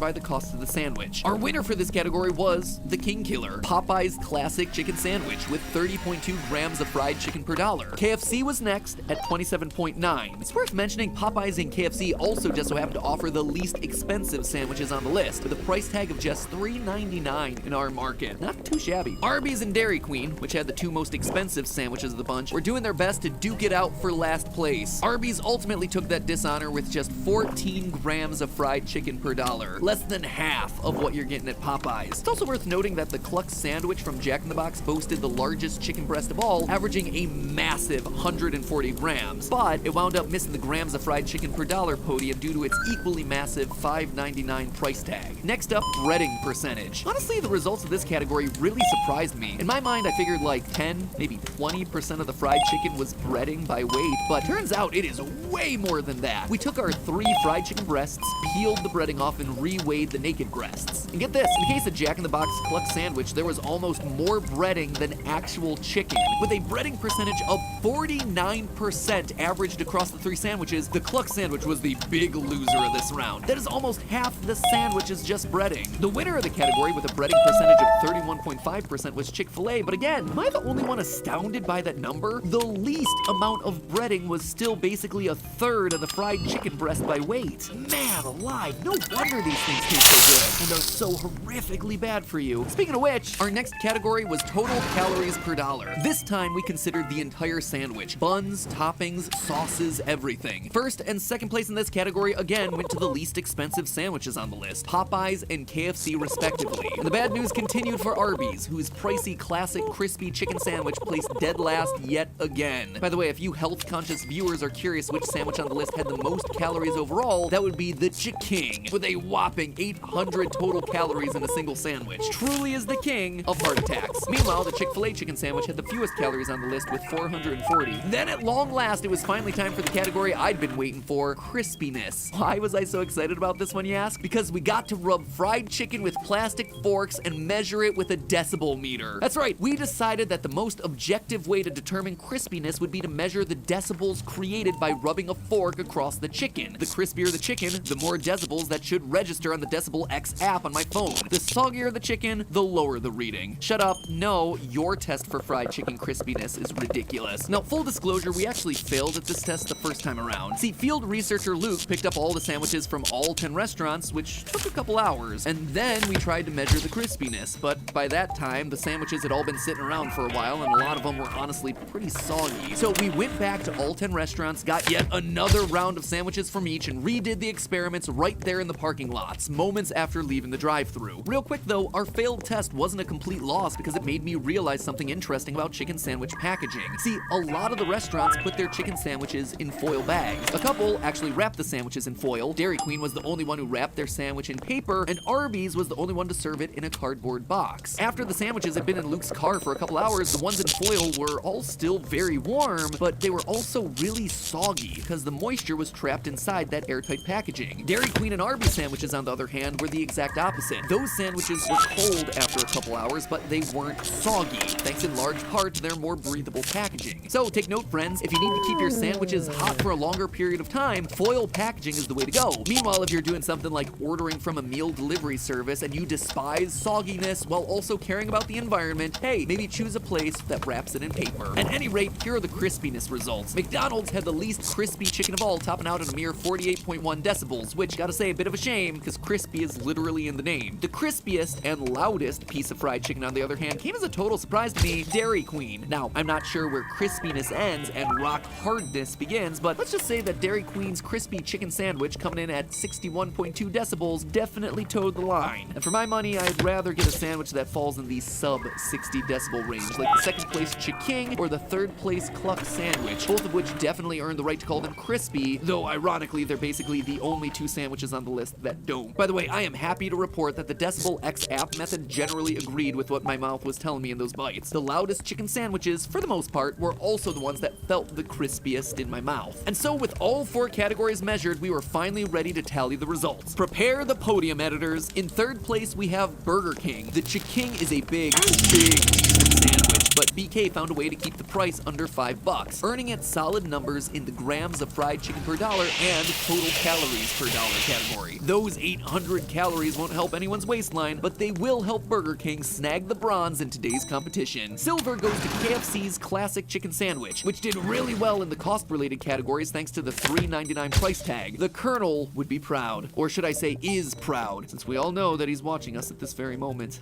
And first place, the gold medal goes to Popeyes. Sorry, Chick-fil-A, but it looks like you picked a fight with the wrong chicken chain. Popeyes classic chicken sandwich is a whole lot of food, and the price is great. And I know we're not reviewing taste today, but I do gotta add something about texture. If there had been a softness category in today's experiment, Popeyes would have won that one too. I had never actually had a Popeyes chicken sandwich before I started researching this episode, and I was not prepared to have my chicken nestled between 2 brioche clouds of heaven like that. It is a darn tasty good sandwich, friends. And finally, Arby's earns the dishonor of last place. It wasn't even close. Their expensive, tiny-breasted sandwich could not hang. Even the crispiness was below average, which begs the question, what about Chick-fil-A, the so-called chicken sandwich king? Well, their chicken sandwich just missed the podium, coming in at 4th. Their sandwich was pretty well priced and actually had a deceptive amount of chicken in it. The thing that actually held it back in today's competition was a low calorie count. So overall, not a terrible showing by Chick-fil-A by any means, but it sure seems like there are a handful of competitors ready to upend the pecking order. But hey, that's just a theory. A food theory. Bon appetit. Theorists, if you enjoyed this episode, be sure to check out some of our other fast food optimization videos. Our episode on getting the most soda for your dollar is on screen right now. So go ahead and drink that episode in if you're thirsting for more theorage. By the way, give that subscribe button a peck while you're at it. Unless, of course, you're chicken. Someone else will love them on Vinted. Just snap a pic, list your item. Easy. Once it sells, the buyer covers shipping. And with 0 selling fees, you keep every dollar. Sell what you don't wear. Earn cash to upgrade your style. With millions of users and low costs for your buyers, it's easy to start selling and earning. Start selling on Vinted today.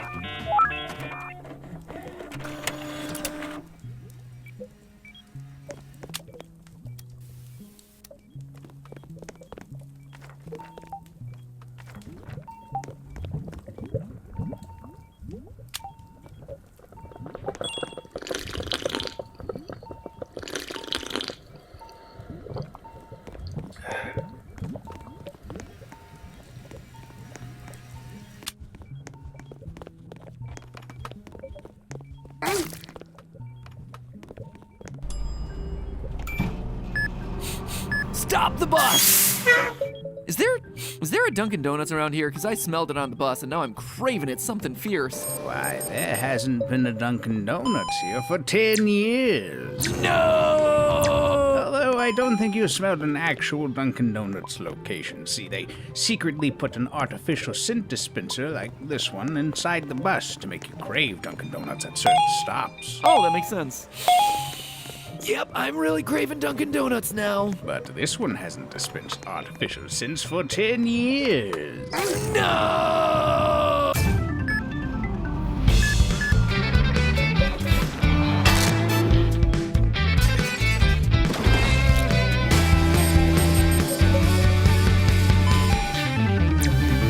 Hello, Internet. Welcome to Food Theory, the show that would smell as sweet by any other name, but wouldn't have nearly as much brand synergy with the other channels. Yes, friends, today we're talking about our sense of smell. Why would a food channel discuss such a thing, you ask? Because companies are using odors to trick you into buying food. That's why. See, in addition to being a sister sense to taste, smell is arguably the most powerful sense that we possess. It's processed in our olfactory system, which interacts with regions of our brain that are responsible for strong emotional memories. You ever catch a whiff of some perfume and flash back to the girlfriend that used to wear it? Or maybe catching a whiff of some food that flashes you back to a good home-cooked meal by grandma. Point is, smells can easily become linked with certain experiences, but that comes with a problem. Hunger is one such experience, and now companies are using scent marketing to trick you into spending more money. And the thing is, this strategy actually works really well. A little too well, as it turns out. And whether you think this marketing tactic stinks as a business practice or reeks of genius, Food Theory's here today to air everything out. So join me, won't you, as we explore the delightful legal gray areas of using smells to manipulate your emotions and ultimately sell a product. See, our olfactory system can very easily drive our eating habits. How many times have you found yourself drawn to the kitchen by the scintillating aroma of cookies as they emerge from the oven? Or conversely, had your second semester of college ruined when your roommate drunkenly puts popcorn in the microwave for 30 minutes instead of 3, almost burning down the room and embedding burnt popcorn smell into literally every fabric for the next 6 months? No? Was that just me? Alright, it was my microwave too, man. Jerk. Never paid me back. Anyway, for early humans, smell was one of the main methods they had for telling good food apart from food that had gone bad. So it's little wonder that smell is such a big part of what gets us in the mood to eat. And I think it's safe to say that we've all had that experience of walking near a bakery and finding ourselves ever so slightly more enticed by the aroma as we get near. The point is this: enticing you with delicious aromas is the kind of thing that bakeries could theoretically do on purpose in order to draw in customers. Oh wait, they already do exactly that. At least some bakeries do. Panera Bread is by far the biggest bakery chain in the US, doing $5.89 billion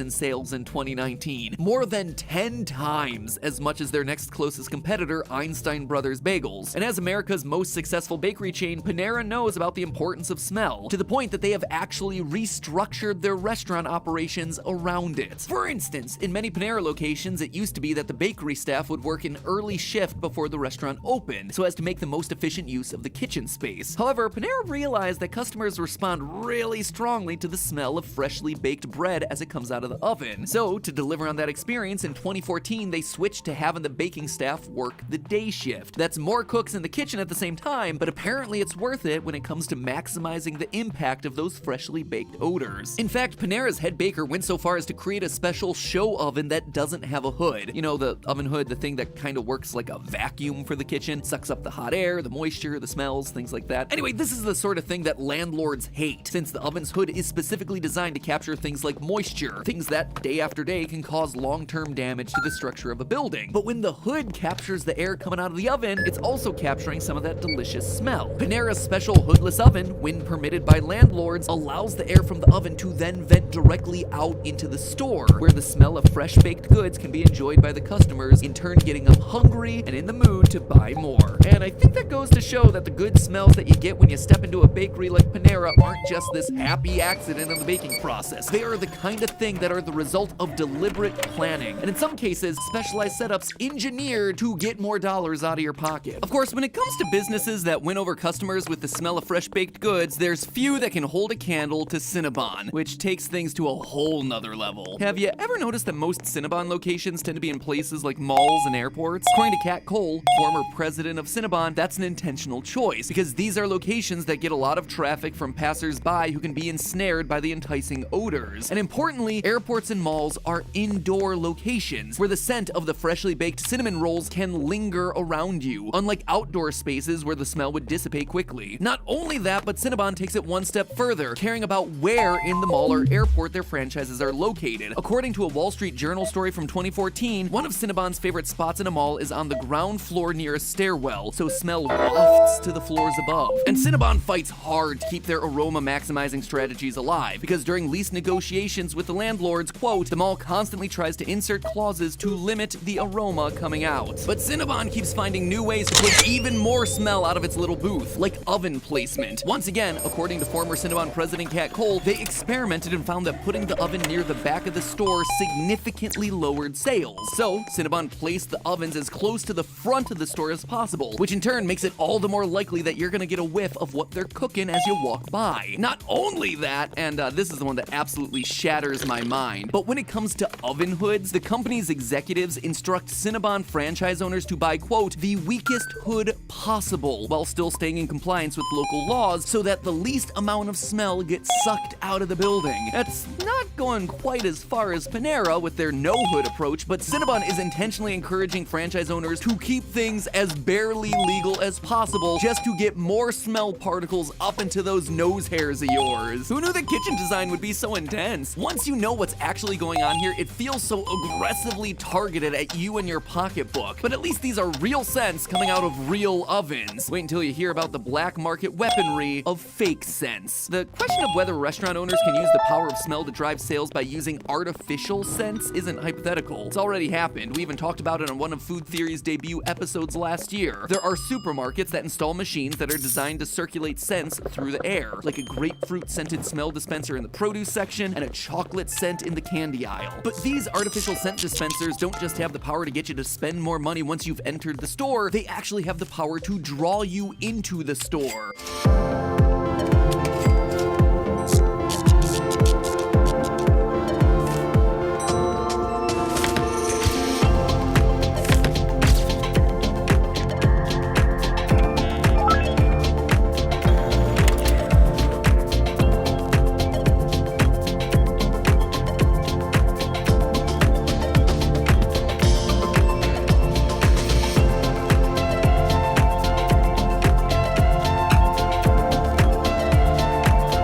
You into the store. Case in point, in 2012, Dunkin' Donuts paid to have buses in South Korea spray the smell of donuts and coffee during people's morning commute, using devices that function a lot like air fresheners. They called this, quote, flavor radio. So, how did the flavor radio work? Well, they found that Dunkin' Donuts locations that were located near Seoul bus stops rose by 29%. This despite the fact that the smell in the bus obviously couldn't have originated from an actual Dunkin' Donuts store. I'd like to think that we humans aren't that simple, but then again, I'm the person whose irrational brand loyalty is strong enough to keep me impulse buying Diet Coke even after conducting a scientific taste test that concluded I actually prefer generic Diet Cola from a regional grocery store. Now, Dunkin' Donuts is hardly the only business to use artificial aromas to draw in customers. At some DoubleTree hotel locations, you might get a whiff of chocolate chip cookie at the front desk, only to get you in the mood for the real thing when BAM! That's when a DoubleTree employee provides you with an actual chocolate chip cookie as a gracious act of hospitality. The cookie odor, though, isn't necessarily natural. At some DoubleTree locations, it's a fragrance sold by a company called Scent Air, designed to mimic the smell of an actual chocolate chip cookie. Other hotels have been making use of the same Scent Air technology, like the Hard Rock Hotel in Orlando, where they installed a Scent Air device to dispense a waffle cone scent, which paid off when their ice cream shop saw a sales increase of, get this, 45% in the 6 months after the device was installed. And when you consider that some hotels typically rely on their food and beverage operations to bring in around 20% of the revenue, that also translates to some big money. So since this is the secret weapon that's helping increase sales in hotels and restaurants, I decided to look a little bit deeper into Scent Air. Scent Air sells over 1,000 different fragrances, and if you're a business just looking to buy a pre-made off-the-shelf odor, it might cost as little as $100 a month to have an air freshener style device dispensing an on-brand smell to promote your business. It's not just restaurants that are cashing in on this either. According to a Forbes article published back in in 2006, dozens of Sony retail stores use a vanilla and mandarin aroma, just because the pleasant scent puts people in a good mood and ever so slightly more likely to spend more time browsing, or, you know, plop down $2,000 on a brand new TV. But the real money for Scentair is in their custom-made scents, where some businesses will pay upwards of $25,000 for a custom blend. Let me tell you something, businesses aren't spending that kind of money on smell-based advertising for the funsies, they're doing it because it works. In a world where companies are spending less and less money on traditional forms of advertising, like radio, of course,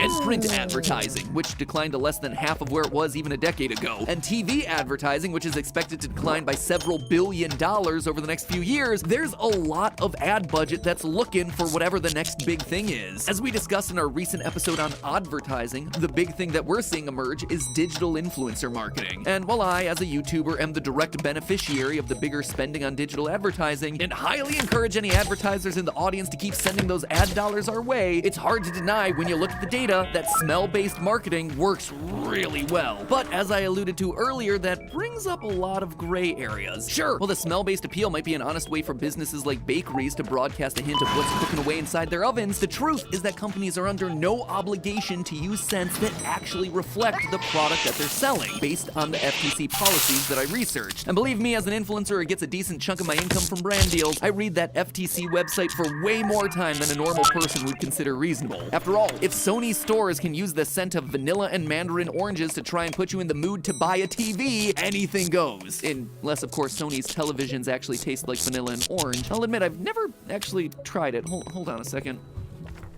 Nope.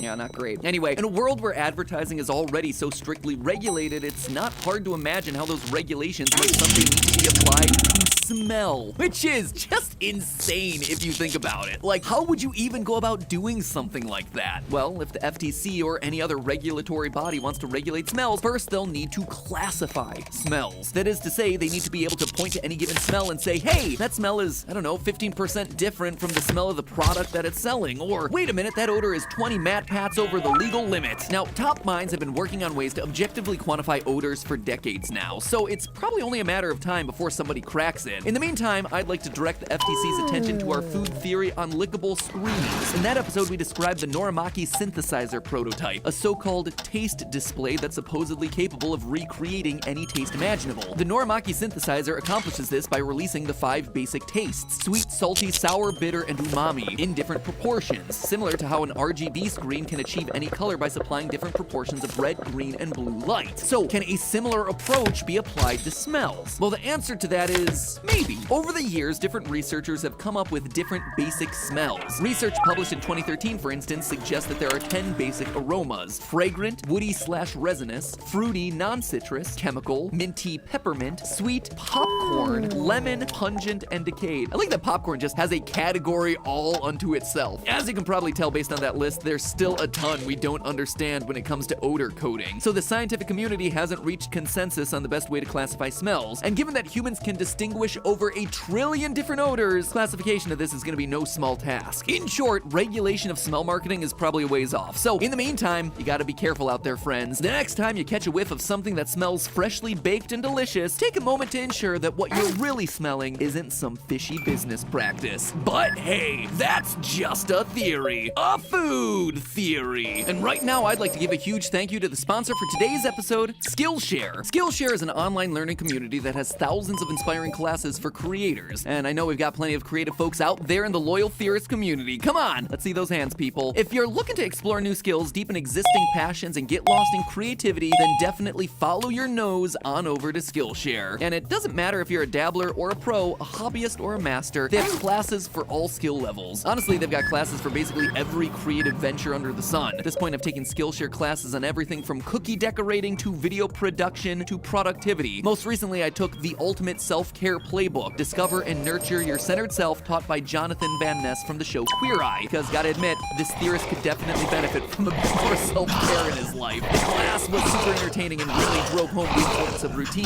though gotta admit, a bit more yoga involved than I was expecting. Long gone are the days where I could just pull out the splits, my friends. So with that, I got a quick question for you, theorists. Can you you smell what MatPat is cooking. Breathe it in, friends, because I'm about to drop a tasty deal right into those nostrils of yours. The first 1,000 of my subscribers to click the link in the description will get themselves a 1-month free trial of Skillshare. So you can just start exploring your creativity today. Go in there, take advantage of that month, and just watch everything you can possibly consume. I honestly cannot recommend it enough. The Skillshare community is amazing, and it's curated specifically for learning, meaning there's no ads, and they're always launching new premium classes so you can stay focused and follow wherever your creativity takes you. So again, the first 1,000 theorists to click the link in the description will get themselves a 1-month free trial of Skillshare. Hop to it and start binging those videos, my friends. Thanks again to Skillshare for all their continued support of the channel, and as always, thank you all for watching. Until next time, bon appetit. Extra absorbent, even for your messiest meals. Vanity Fair napkins. Elevate every day.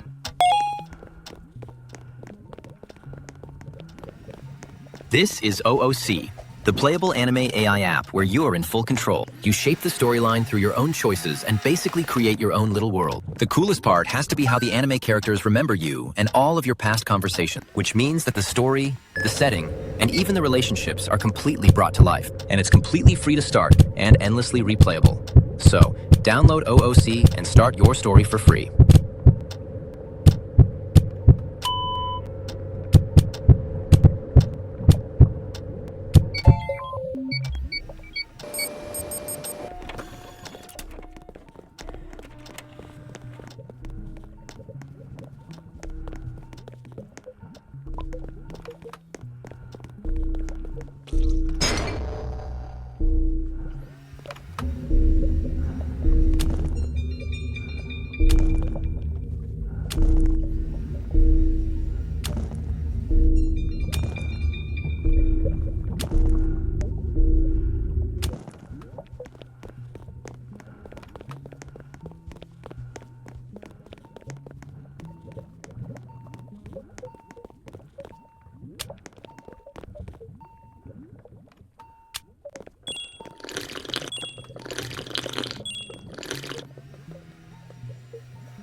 Ugh, that's higher than it was last week. Excuse me, sir. Just gonna squeeze right by you.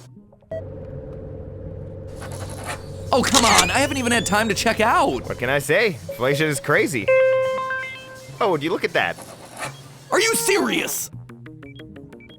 Hello, Internet! Welcome to Food Theory, the only show that stretches your mind and your hard-earned dollar. Man, inflation has been brutal lately. Higher interest rates, egg shortages, even price hikes on Diet Coke. And you know what they say, things are likely gonna get worse before they get better. So today I'm gonna inflate your brain with some money-saving tips and expose a couple of food myths along the way. If you're a fan of dough, and I know that you are considering this is a food channel after all, hit that subscribe button so you're always notified of when we post a new video. For many of us, shopping at Costco is a rite of passage. From purchasing your first year's supply of toilet paper to unlocking the secret that is the $4.99 rotisserie chicken, Costco's become the place where you go for a jumbo pack of toilet paper and you walk out with a camping tent, a food processor, and 12 pounds of mozzarella cheese. Just leave your manners at the door and hover over that sample table like the pizza vulture that you are. Bulk, bulgogi, and giant teddy bears aside, the point of Costco is that you get a lot in one stop, and you save a lot by buying in bulk. In case you're not familiar with this pinnacle of US consumerism, let me explain. Costco's model is based on offering a limited stock of bulk-only products at lower rates than anywhere else. The premise is that for any item you know you'll use, whether it's paper towels, blueberry muffins, or TVs, I guess, Costco can sell you an enormous amount of that thing for what should be a lower price. That said, all of this so-called cost savings is gonna come with its own heaping helping of traps, pitfalls, and marketing ploys that'll stick it to you faster than a 50-ounce bottle of maple syrup. But what if I told you that I have the secret to beating every trick in the old Costco handbook? In fact, I know the single best technique for saving you the most money on meals, and you can do it whether you're a family of 1 or 11. Come on, grab a flatbed cart that's big enough to carry a mattress, and let's start talking about the Costco Pro Strats.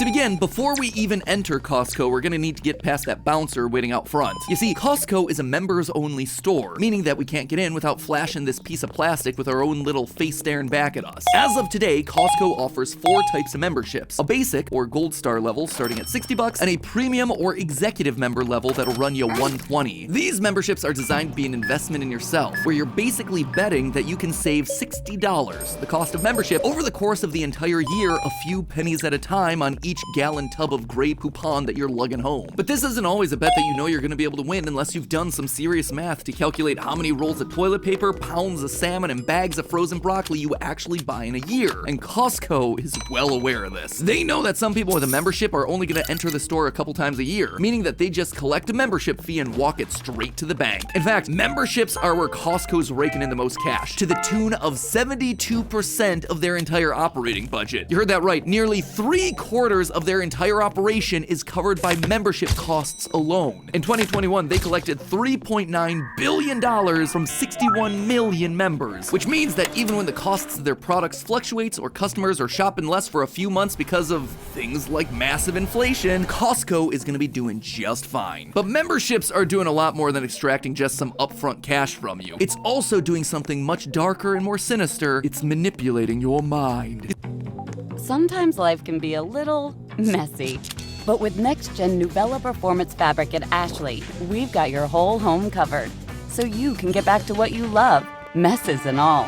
Manipulating your mind. You see, one reason companies require memberships is because they're powerful tools that get you to come back more often, since our brains see those membership dues as sunk costs, or money that can't be recovered. When you buy something, you always want it to be worth it, right? Whatever that means to you. If you buy a cool jacket, you want to use it enough times to feel like you got your money's worth. If it's food, you want it to taste good and live up to the price that you paid. But how does this work with a Costco membership? Well, you paid all this money to get the membership up front on the promise that you'll save money later when you actually shop in the store. So what does this make your brain want to do? Buy a ton of stuff in the store so you can get back the price of that membership in savings. Seriously, spending money on a Costco membership makes your brain want to make up for it by spending even more money at Costco. It's actually brilliant. This is what's known as the sunk cost fallacy, or the idea that we're more likely to invest in an action if we feel it'll make prior investments seem justified. This is true even when the action no longer brings us joy. Despite being the opposite of what economic theory tells us is rational, these sunk costs have been shown to have a massive impact on your behaviors. So geez, we're already dealing with an upfront investment followed by the psychology of sunk costs and crippling guilt that comes with it. And we haven't even stepped foot in the store yet. That said, it's only after we're over the threshold pushing our shopping cart the size of a rowboat that the mind games get even more intense. If you're familiar with our video on how grocery stores trick your brain into spending more than you think, well, you probably know where this is going, but Costco actually takes things up to a whole nother level. You see, a major key to Costco's success is impulse purchases, items that you wouldn't normally buy, but you do it on a whim. And you can bet over the years that they've come up with some pretty sneaky tactics to get you to do just that. The first comes with the brand itself, making you think that you're in a quote-unquote cheap store. That's right, they're not leaving all the floors as concrete and all the heating pipes exposed just to pinch pennies. They're doing it to make you think they're pinching pennies. They're saving money, they're passing those savings on to you. We're all on the same team here, right? Wrong. If you feel like you're in a thrift store, you won't be as careful about checking prices. You'll feel like those prices are better even when they're not, and leaving everything bare bones makes you feel like you're in a place that's attainable, a place that's not outside of anyone's league. On top of that, they start you right off at the front door with an interesting mix of stuff. Some things that you need and some things that you want. They want you seeing something that you use every day the second you walk in. That way, even if you're not running low, might as well pick it up to save time later or use eventually. Vitamins, big volume snacks, toothpaste, those are the things that are gonna meet you right at the front door because who doesn't need to stock up on stuff like that? The other thing that's flashing in front of your face when you walk in are the TVs, the stereos, the expensive electronics, things that represent aspirational purchases that most people aren't buying every time they go in the store, but you could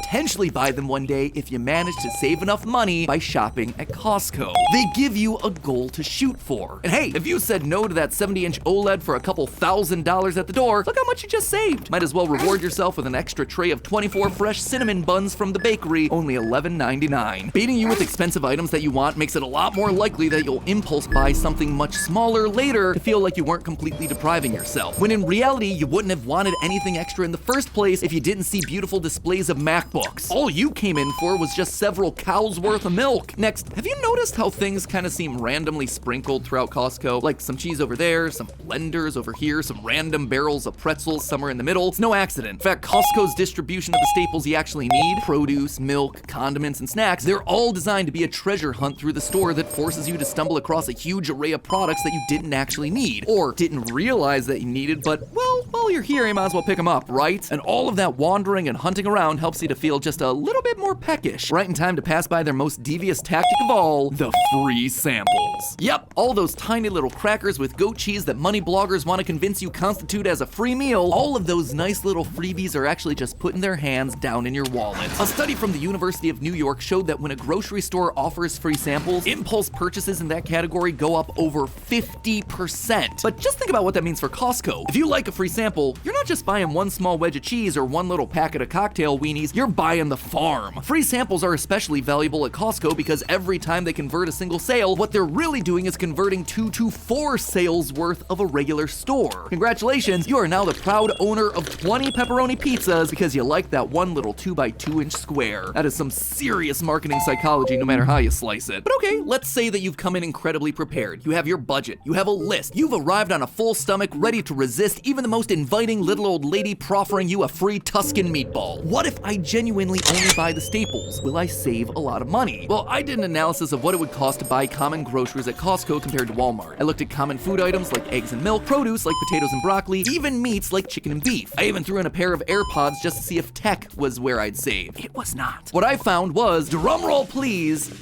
on average, you're saving $1.14 per product shopping at Costco. Yay? Is that a win? Fun fact, the biggest savings actually came from coffee at only 42 cents per serving. So hey, you can rest easy knowing that you do in fact save by shopping at Costco, provided you buy at least 53 items there in any given calendar year instead of buying those items at another retailer, and that you use everything that you buy. That right there is the biggest sticking point, isn't it? You only save money if you use the stuff that you bought. You see, the average price of an item at Costco is a lot more than a smaller item at another store, meaning that you're gonna have to be ready to make an investment in that food, and you're gonna be eating it like every day until it runs out. In my analysis of staples that I would need to buy at Costco instead of buying at a regular grocery store or Walmart, I would need to spend over $400 to buy the bulk versions of all of those things. And in the end, on an average basis, when you normalize for the amount of products you bought, you only save yourself $20. And what happens if I don't use everything I just bought? Well, then it goes to waste, of course, meaning that I just have to go back and buy more. And chances are, unless my meal planning is prodigious and I know exactly how much my... The Icon G2 Ratchet lineup just got even bigger. New styles, expanded sizes, and tool truck quality at prices that make sense. Icon G2 Ratchets, only at Harbor Freight.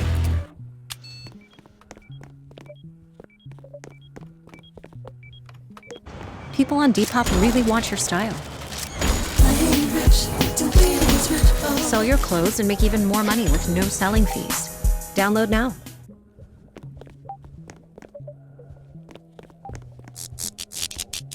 And I know exactly how much my family has eaten each day, I'm not gonna get it right. What the heck am I gonna do with 5 pounds of lemons, 4 dozen eggs? I better be a baker or Gaston, or my entire family better be eating omelets every day, which will also help me use up the pounds and pounds of cheddar cheese that are now weighing down my refrigerator shelves. And you see, this is where most people fall into the Costco trap. Food goes to waste and you just end up buying it all again. Or you end up eating the same thing every day out of obligation, not because it was the best choice for you based on your nutrition, but because you felt guilty because wasted food equals wasted money. So sure, in some scenarios, shopping at Costco makes sense. Say you're an affluent, college-educated homeowner with both a family and enough disposable income to make buying in bulk a good option to stock your enormous refrigerator and freezer. Because theorists, that right there, that is Costco's target customer. You might be led to believe that the average Costco shopper is lower income or a blue-collar worker on a shoestring, but you couldn't be more wrong. According to their own accounts, who they're actually targeting are professional women between the ages of 35 and 45 who make on average over $125,000 per year and are spending well over $100 per shopping trip. When I found this out, I was seriously shocked. Like, this is Costco's biggest secret. A store that markets itself as discount is actually a store for rich people. Just, you know, rich people who want to feel like they're saving money. It's also why you see Costco stores focused around suburban areas. It's just not that practical for an 18-year-old living in a cramped college dorm to buy in bulk. You're gonna need a home with a garage and a freezer and another freezer and probably a shed. Oh, and when it comes to non-food items like their electronics, these are just price matched with other stores or Best Buy. But Costco doesn't have any kind of student discount options because students, again, are not on the budget or the demographic that they're looking for. Does that mean that all is lost for your Costco membership? Not exactly. You see, with today's unbridled inflation, I do actually believe that there's a place for that Costco membership, and it's not where you think. But if if I told you that a Costco membership could save you money even without you stepping foot into the store? Enter the $1.50 hot dog deal. Introduced back in 1985, the legendary hot dog deal is one of the main attractions at Costco's food court, which is what they call the snack stand that sits immediately inside or outside the door at most stores, and this thing completely slays everything. The average yearly sales for Costco hot dogs outperform all the Major League Baseball stadiums combined by a factor of 4. Stand aside there, Dodger dog, the true king has arrived. What's even more impressive though is that this hot dog deal should be running you about $4.16 in today's money. But against all odds, the price has stayed the same at $1.50 for over 35 years. It's actually pretty fair to call this one inflation-proof. This legendary meal consists of a quarter-pound all-beef frank, a bun, and a 20-ounce soda, with free refills. I ran the numbers to see how much it would really cost someone to make this meal at home, and what I found was actually shocking. A quarter-pound all-beef frank will cost you $1.18. The bun, another 35 cents. A 20-ounce soda plus refill,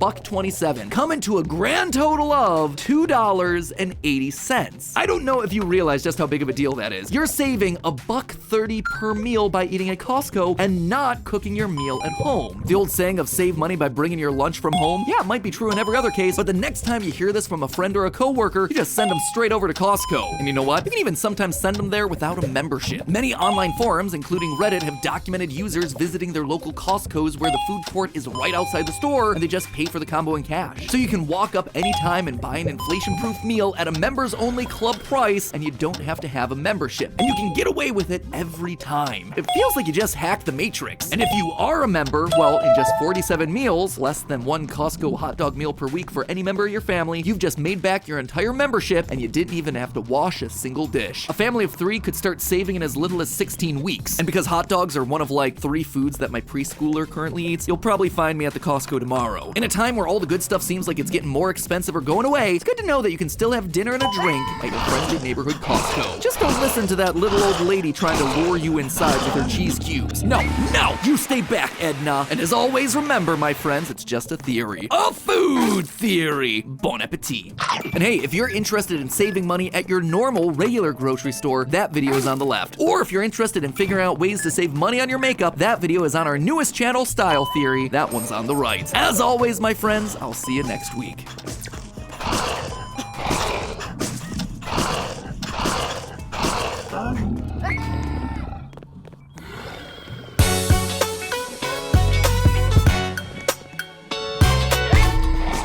Earn points just by watching videos and completing simple tasks. Come check out TikTok Pro. Just tap through easy tasks like likes, follows, and reposts while you scroll, and you can start earning points effortlessly. Redeem football-themed rewards, everyday essentials, or exchange your points for TikTok Shop coupons. No complicated steps.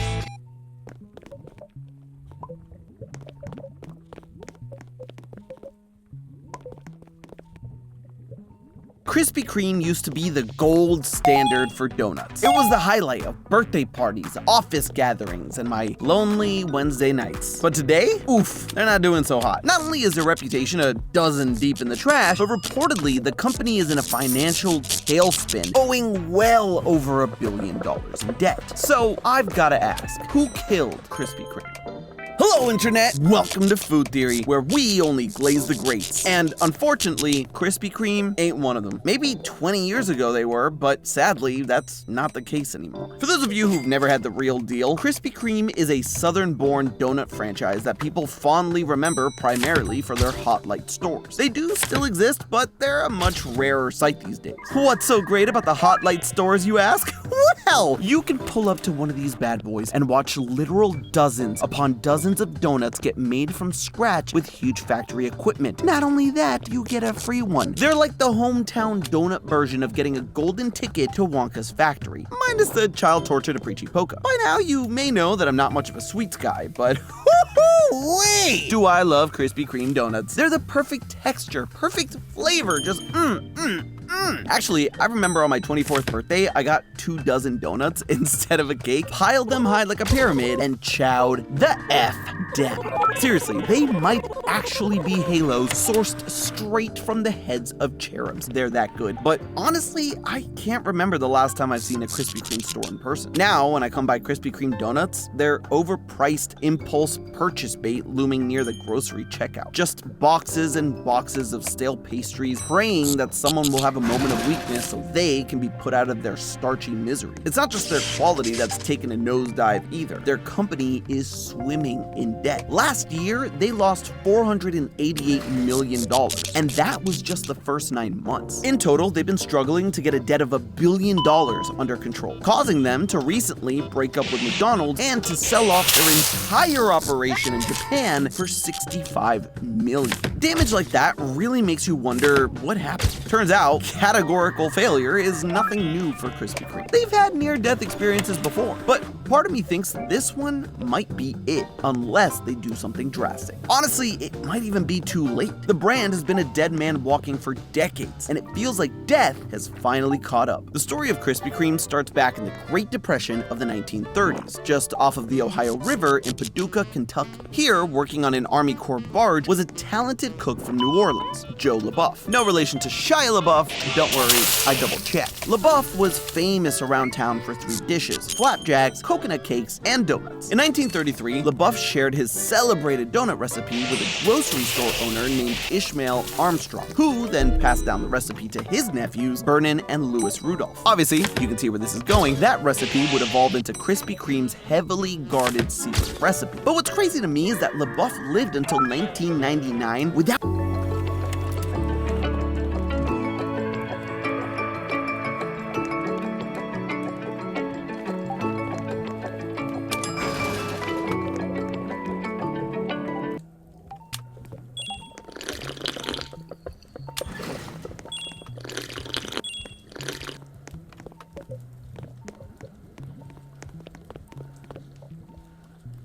that recipe would evolve into Krispy Kreme's heavily guarded secret recipe. But what's crazy to me is that LaBeouf lived until 1999 without knowing that his recipe inspired a wildly successful chain. According to his widow, he was happy to share his recipes, but that couldn't be me. I don't care if you can't copyright recipes. You better pay up or put my name in the title. Yeah, we'll workshop it. To be fair to the Rudolphs though, LaBeouf's original recipe likely was altered because apparently it contained mashed friggin' potatoes. Not gonna lie, curious, but yeah, miss me with that. Anyway, nephews Vernon and Louis took the recipe to Winston-Salem, North Carolina, and opened Krispy Kreme in 1937. Their plan was to sell his donuts to local grocery stores, but when they were baking, the smell attracted locals to their door like Looney Tunes to a fresh pie. Seeing an opportunity, Vernon also went full cartoon character and sawed a hole in the wall to create a sales window where they could sell fresh donuts directly to the customers. Back then, a dozen cost $0.25. You know, the good old days. This turned Krispy Kreme into the hottest spot in Salem, and soon enough, lines were wrapping around the block as customers lined up by the dozen. Not only did their sales window spread the alluring but it also gave locals a look into the inner workings of the kitchen. As Krispy Kreme grew into a franchise, this inspired donut theaters, locations where visitors could watch the proprietary donut machines mass-produce and glaze donuts. In 1977, a franchisee in Chattanooga, Tennessee, reinvented the dough wheel once more by putting up a neon "Hot Donuts Now" sign, which immediately increased sales by 60%. It was such a success that the signage was adopted across the brand in 1982 and brought about the flagship Hot Light stores. These neon signs basically created a Pavlovian response to donut fans across the southeastern US. As part of these donut theaters, franchisees would often hand out free donuts as samples while their customers waited for oven-fresh orders. But this is where the seeds to its downfall were planted, right in its success. For a long time, they were crushing it. The sweet scents, the neon signs, the intricate production lines, and the remarkable taste for cheap made Krispy Kreme more than just a donut shop. It was an experience. donuts. This distinct brand identity gave Krispy Kreme the widespread word of mouth that would lead to the massive expansions in the 90s and early 2000s. By 1996, Krispy Kreme had made it to the Big Apple, and by 1999, they had graced the West Coast in sunny Los Angeles. In April of 2000, the brand went public on the NASDAQ and became a breakout star nationwide. Within 4 years, revenue went from $220 million to $665 million. The stock rose ninefold, and Fortune magazine was calling them the hottest brand in America. But that was short-lived. In 2005, investors realized that the company was full of holes, just like their donuts. But unlike their donuts, it only took 2 major ingredients to spell doom. The first ingredient in the recipe for their future disaster? They grew too fast and broke their own stores. While expansion is usually a good thing, in reality, Krispy Kreme's rapid expansion was a key factor in its financial woes. The donuts behind the donuts didn't effectively do market research, so they put too many stores in competing areas while missing other markets entirely. This, coupled with the fact that corporate required franchisees to pay inordinate royalties and fees for machinery and donut mix, meant that numerous locations were struggling to turn a profit. They also killed what once made Krispy Kreme so unique by expanding distribution to grocery stores, mall kiosks, and gas stations. All places that didn't benefit from the signature hot, fresh, and aromatic reputation that made the Hot Light locations such a hit. Like their donuts, they came out hot, but quickly got stale as they oversaturated the market with diluted quality. Ingredient 2 came in the form of something else they were cooking: their books. In 2004, the US Securities and Exchange Commission, aka the SEC, started to investigate Krispy Kreme for not just fudging its donuts, but its numbers too. Ultimately, they found that the CEO, Scott Livingood, had been living a little too good and was misrepresenting earnings to investors, and claimed a profit of $8.5 million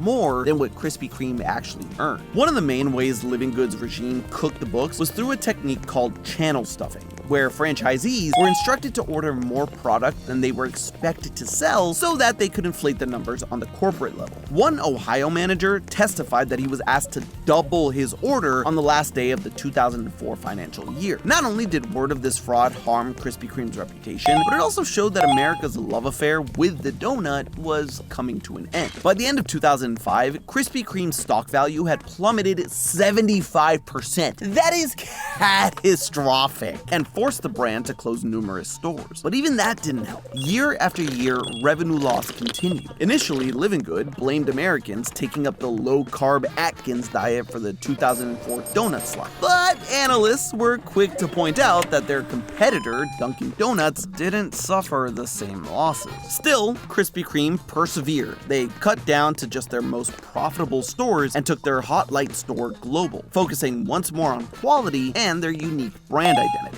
When life gives you overripe bananas, bust out your mixing bowl, grab a stick of Land O'Lakes butter, and bake the best darn loaf of banana bread your book club has ever tasted. Eat it like you own it. What's going on, YouTube? The large SUV segment has always been a great choice for families who want to do it all, and with bold style. And recently, it's been heating up even more than ever before with hot new products like this 2026 Nissan Armada. It is going head-to-head against the biggest, focusing once more on quality and their unique brand identity. In 2016, they were bought out by a German investment firm called JAB for $1.35 billion.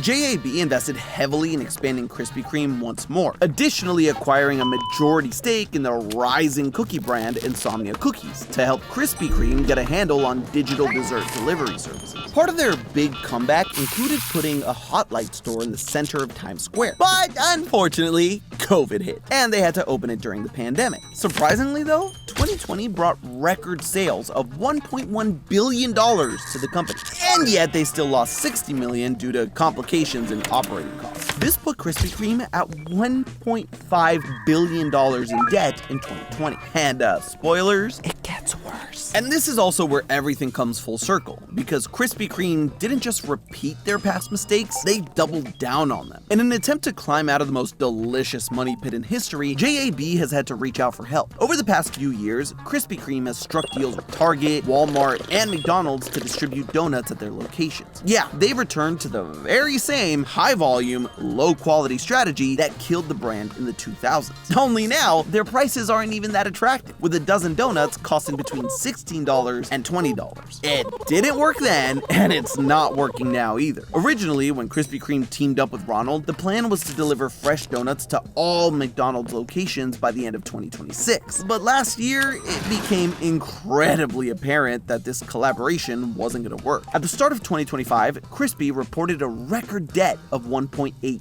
billion.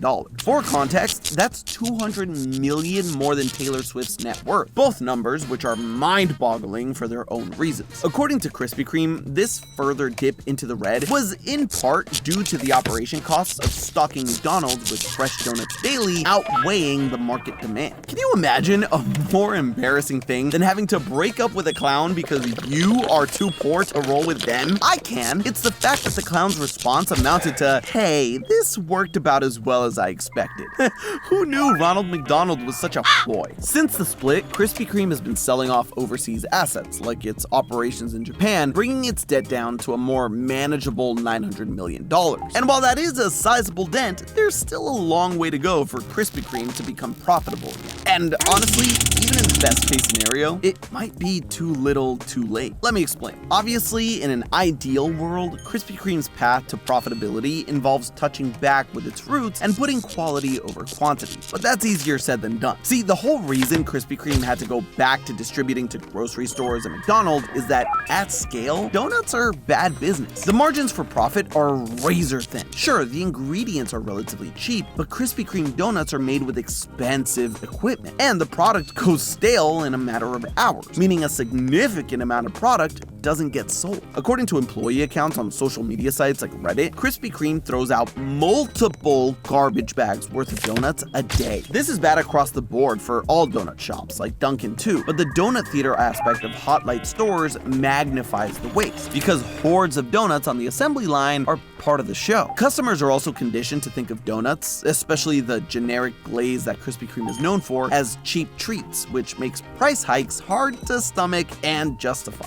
Then you have to consider that donuts are primarily eaten for breakfast. According to a 2013 Krispy Kreme report, a majority of donut sales are made within the hours of 6 to 11 a.m. during the morning rush. But mind you, this was before the pandemic. Now, with work from home being more common, fewer people are stopping into Hot Light stores to get a reprieve from their morning commute, meaning the market for in-store sales is drying up. All these factors stack up on each other, and for Krispy Kreme to turn a profit, they need to sell a ridiculous amount of donuts, and unfortunately, donuts aren't a product people are seeking out. A recent shopping survey reported that 51% of pastries are bought on impulse. That's why you may have seen Krispy Kreme return to the supermarket checkout. Donuts are all a numbers game, so Krispy Kreme has to make its donuts as visible and accessible as possible and hope that the sales offset the increased costs of daily deliveries. Ultimately, all of this gambling is due to Krispy's biggest mistake, not pivoting away from donuts 20 years ago. There's a reason why Dunkin' Donuts dropped the donuts in their name. As tasty as they can be, they're not the moneymaker. Coffee.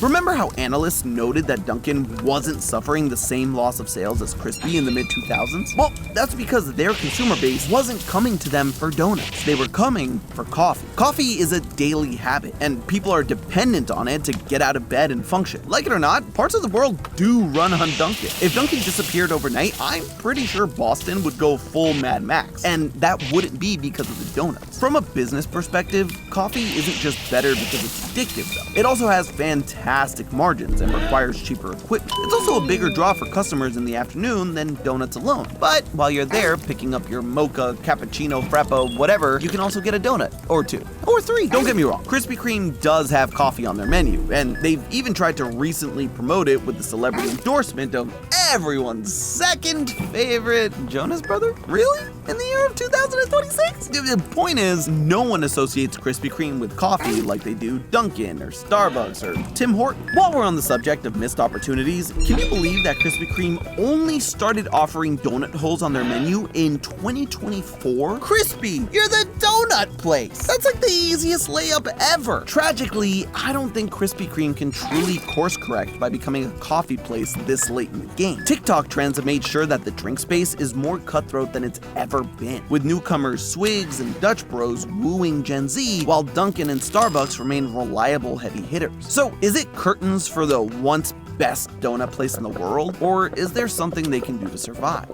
Maybe. Instead of looking at replicating coffee brands like Dunkin', Crispy needs to set their sights on becoming a better dessert brand. They need to become the donut version of Crumble and the national version of Voodoo Donuts, ASAP. Krispy Kreme has always succeeded when the donuts are eaten fresh, meaning they need to start focusing on getting foot traffic back into their Hot Light stores. A large factor in Crumble's early success was in part due to their limited edition weekly rotating flavors, which drove customers to drop in weekly. Likewise, in the 2010s, Voodoo Donut became the luxury donut darling thanks to their outrageous flavors and names, which we will not show uncensored on screen. But they continue to draw customers just on the basis of seeing which wacky options are available. Krispy Kreme needs to follow suit and create recurring reasons for donut lovers to pop into the shop and fall under their classic smell spell. But hey, that's just a theory.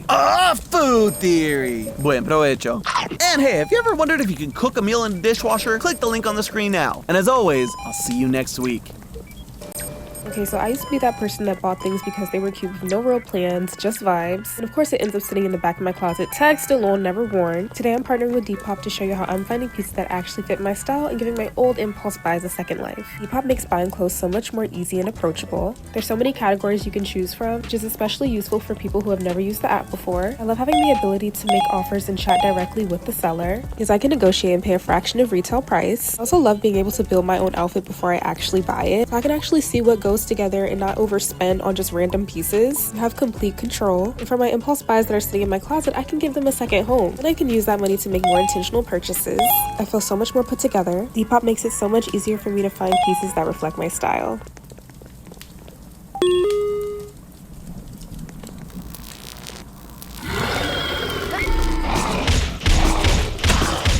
Too soft, too strong. There, perfectly balanced.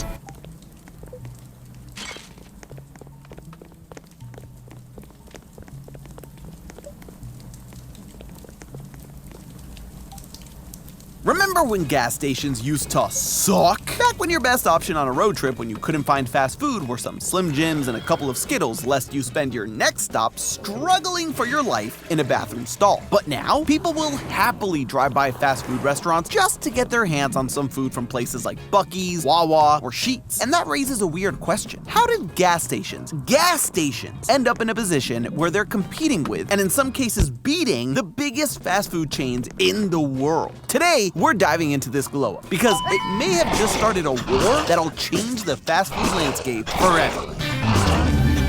Hello, Internet! Welcome to Food Theory, the Internet's rest stop, where you fill up on knowledge. You may remember a little over a year ago, I moved cross-country from the sunny shores of LA to the sunny shores of Miami. And along the way, as you could imagine, I had to fill up quite a few times. Sometimes for gas, sometimes for food, and sometimes to cook a steak on my engine block. It was a great time, not at all stressful. But as I was making that cross-country tour, I realized something. Gas stations are actually pretty nice now. I don't know about you, but when I was growing up, American gas stations were the butt of the culinary joke. Nuclear waste coffee, glizzies on the roller, and don't even think about trying gas station sushi. And who can forget the bathrooms?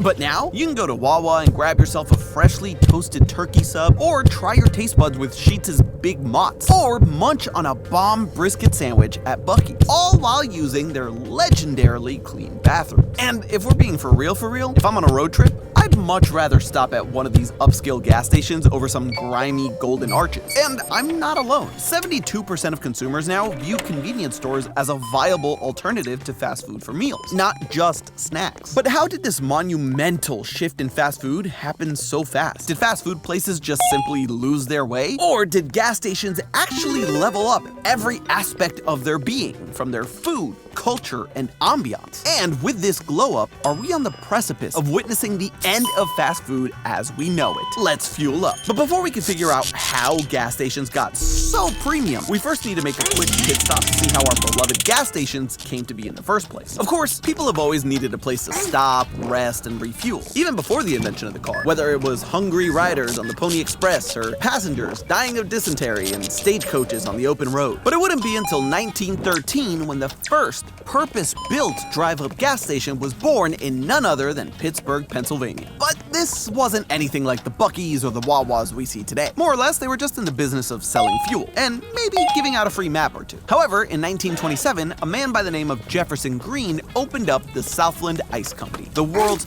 first convenience store, selling staples like bread and milk. The following year, the company started to add fueling stations to some of its locations, and thus the marriage of gas stations and convenience stores was now complete. Oh, and a couple of decades later, that company would change its name to 7-Eleven to represent the new hours they were open. But I couldn't find if it ever caught on. Fast forward to the 1950s and the Jimenez family are having battery issues, but an AutoZoner helps them find the right Duralast battery.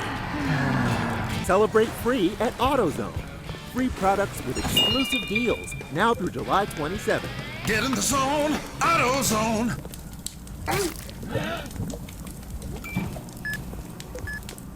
I am a cottage cheese girl. So good. It's perfect right out the package. It's just such a good way to add some extra protein into your meals. You're not doing this. Perfect bites only.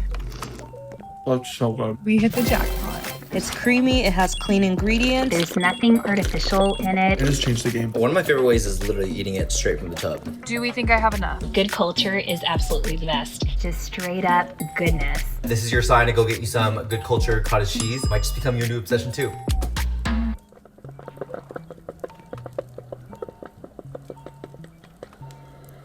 fast forward to the 1950s and 60s when the automobile was now the dominant mode of transportation across the US, much to the dismay of train fans everywhere. Myself included. Yeah, I like trains. This was also around the same time when companies that would go on to become some of the most iconic gas stations like Sheetz, Circle K, and Wawa began to emerge. But it wouldn't be until the early 80s when the gas station with the famous buck-toothed beaver mascot would finally enter the chat. Buc-ee's was founded in 1982 by a man named Arch Beaver Applin III. Maybe, just maybe, the most Texan businessman-sounding name I've ever heard. Well, behind Doug Dimmadome, owner of Dimsdale Dimmadome. The 80s was also a time where all these mostly regional gas station chains started their outward expansion, like Speedway, Sheetz, Quick Trip, not to be confused with Quick Trip, and definitely not to be confused with Come and Go. I mean, what? They chose that name. But of all these beloved gas station brands, the two that stand apart above the rest in terms of quality and their loyal fans, shall we say, are Buc-ee's and Wawa. Not only have these two completely changed hearts and minds about what a gas station can be, but when the CEOs of McDonald's and Burger King lay their heads on their pillows at night, it's the beaver and the goose who haunt their dreams. Why? Well, let's start with the food. When it comes to the sheer number of options available at your fingertips, these upscale gas stations blow McDonald's right out of the water. I mean, have you ever been inside of a Buc-ee's before? It is an experience. They're huge. Their location in Luling, Texas, for example, is an absolutely gargantuan 75,593 square feet, or 7,000 square meters, which doesn't sound as impressive, but boy, is it a nice number. Not only is that a Guinness World Record for the largest convenience store in the world, but that's about the same size as your typical Walmart or Costco. And the only thing larger than the stores themselves is the number of options, many of which are Buc-ee's branded. There's the extensive beef jerky selection, which I was dumbfounded the first time I saw one of these. This thing is ridiculous. It looks like a deli section at a supermarket, but just beef jerky of all different types of flavors and everything.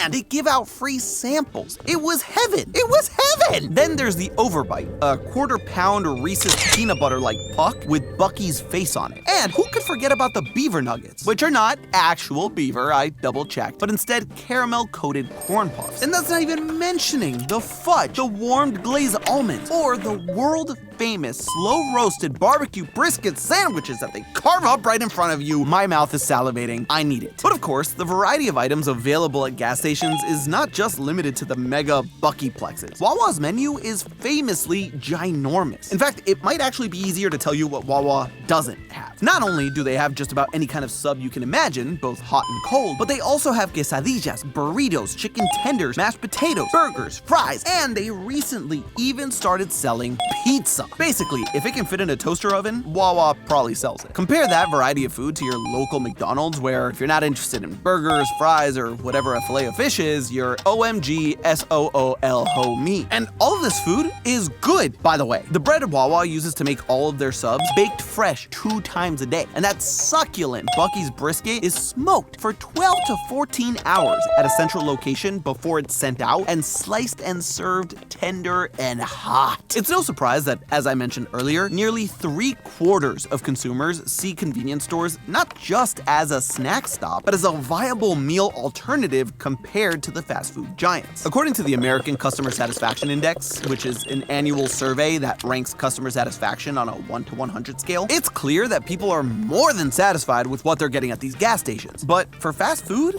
they're not loving it. Wendy's received a score of 75 out of 100. Burger King, 77. Both scores are around the middle of the pack when it comes to quick service restaurants. But unfortunately, poor old Mickey D's isn't faring too well at all. They finished with a score of just 70, the worst among all quick service restaurants. And all of these fast food numbers lag way behind their gas station counterparts. In that same survey, the Midwest's Quick Trip led the way with a score of 84. This was followed by Wawa and Sheetz at 82, the other Quick Trip at 80, and Buc-ee's and Love's at 79. Even the lowest rated gas stations are outpacing the fast food big three. But of course, no discussion of the food at any of these places would be complete without considering the price. As we've talked about many times on this channel, price has been a big point of contention for fans of fast food. The typical cost for a medium Big Mac meal at McDonald's right now is around $9.29. Meanwhile, the equivalent BK Whopper meal will run you $13.79. Yikes. But at least you get fries and a drink with that? Meanwhile, over at Buc-ee's, that mouth-watering brisket sandwich is gonna cost you $9.77 for just the sandwich. That's more than the entire Big Mac meal. And sure, while places like Wawa occasionally run limited time combos like their current $6 meal deal, the point is, convenience does not equal cheap. In fact, far from it. So why do people even bother with these places if fast food is still significantly cheaper?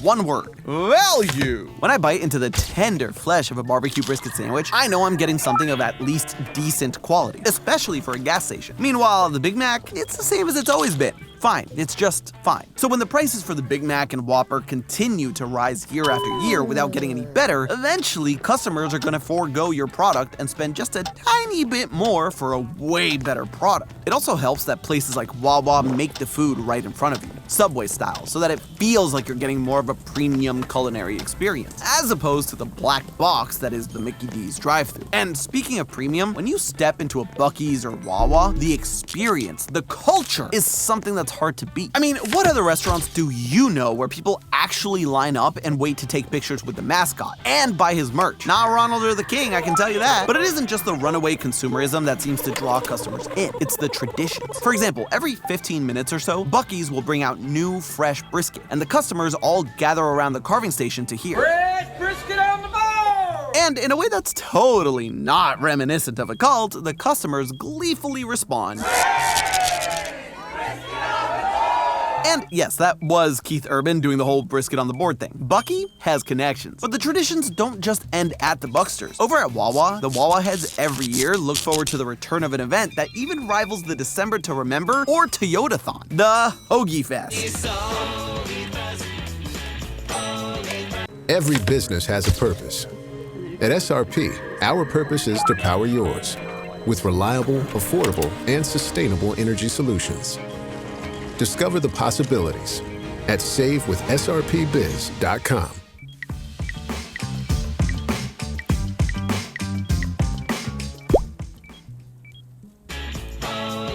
And the only thing sweeter than that sick beat is the deals. Under $6 for 6-inch shorties, quesadillas, and club sandwiches, sign me the F up. Sorry, I'm really hungry. I haven't had lunch, but I'll calm down now before I start sounding like an ad. Hashtag not spawn. And according to one of our lead writers, Mike from Jersey, Wawa really brings out the best in people. It's apparently common Wawa etiquette that you always hold the door open for someone at the Wawa. Doesn't matter if they're across the parking lot, you hold that door. If this place can make people from New Jersey nice, the culture must be immaculate. And again, can you really say that about any of the fast food giants? I didn't think so. I've literally had someone slam the door in my face at McDonald's just to beat me to the counter. The other thing that sets these gas stations apart from their fast food foes is the businesses themselves. Obviously, there's the fact that gas stations sell gas, but something they don't sell? Franchises. Unlike McDonald's or Burger King or whoever who license out their locations to thousands of entrepreneurs, every Buc-ee's, Wawa, Sheetz, you name it, is owned and operated by the company themselves, ensuring that every Wawa run or Buc-ee's trip is the same no matter where you are. Heck, Wawa employees even have the ability to receive stock in the company, giving them even more incentive to keep the quality high, and the ambiance even higher. And speaking of ambiance, oh my god, if you've ever walked into a Buc-ee's, it feels more like a friggin' Disneyland than a gas station convenience store. The flowing lines, the shelves of merch. Heck, Buc-ee's even managed to solve the most notorious problem that plagues all gas stations: the bathrooms. Dun dun dun! You'd think that since the average Buc-ee's can see as many as 20,000 people walk through their doors per day, that the bathrooms would be dun dun dun. But not only are they not dun dun dun, but Buc-ee's bathrooms are notoriously the cleanest in the business. And just like Disneyland, people actually queue up for the bathrooms like they're waiting for Splash Mountain. They're so proud of the bathrooms, in fact, that they even advertise them on billboards. And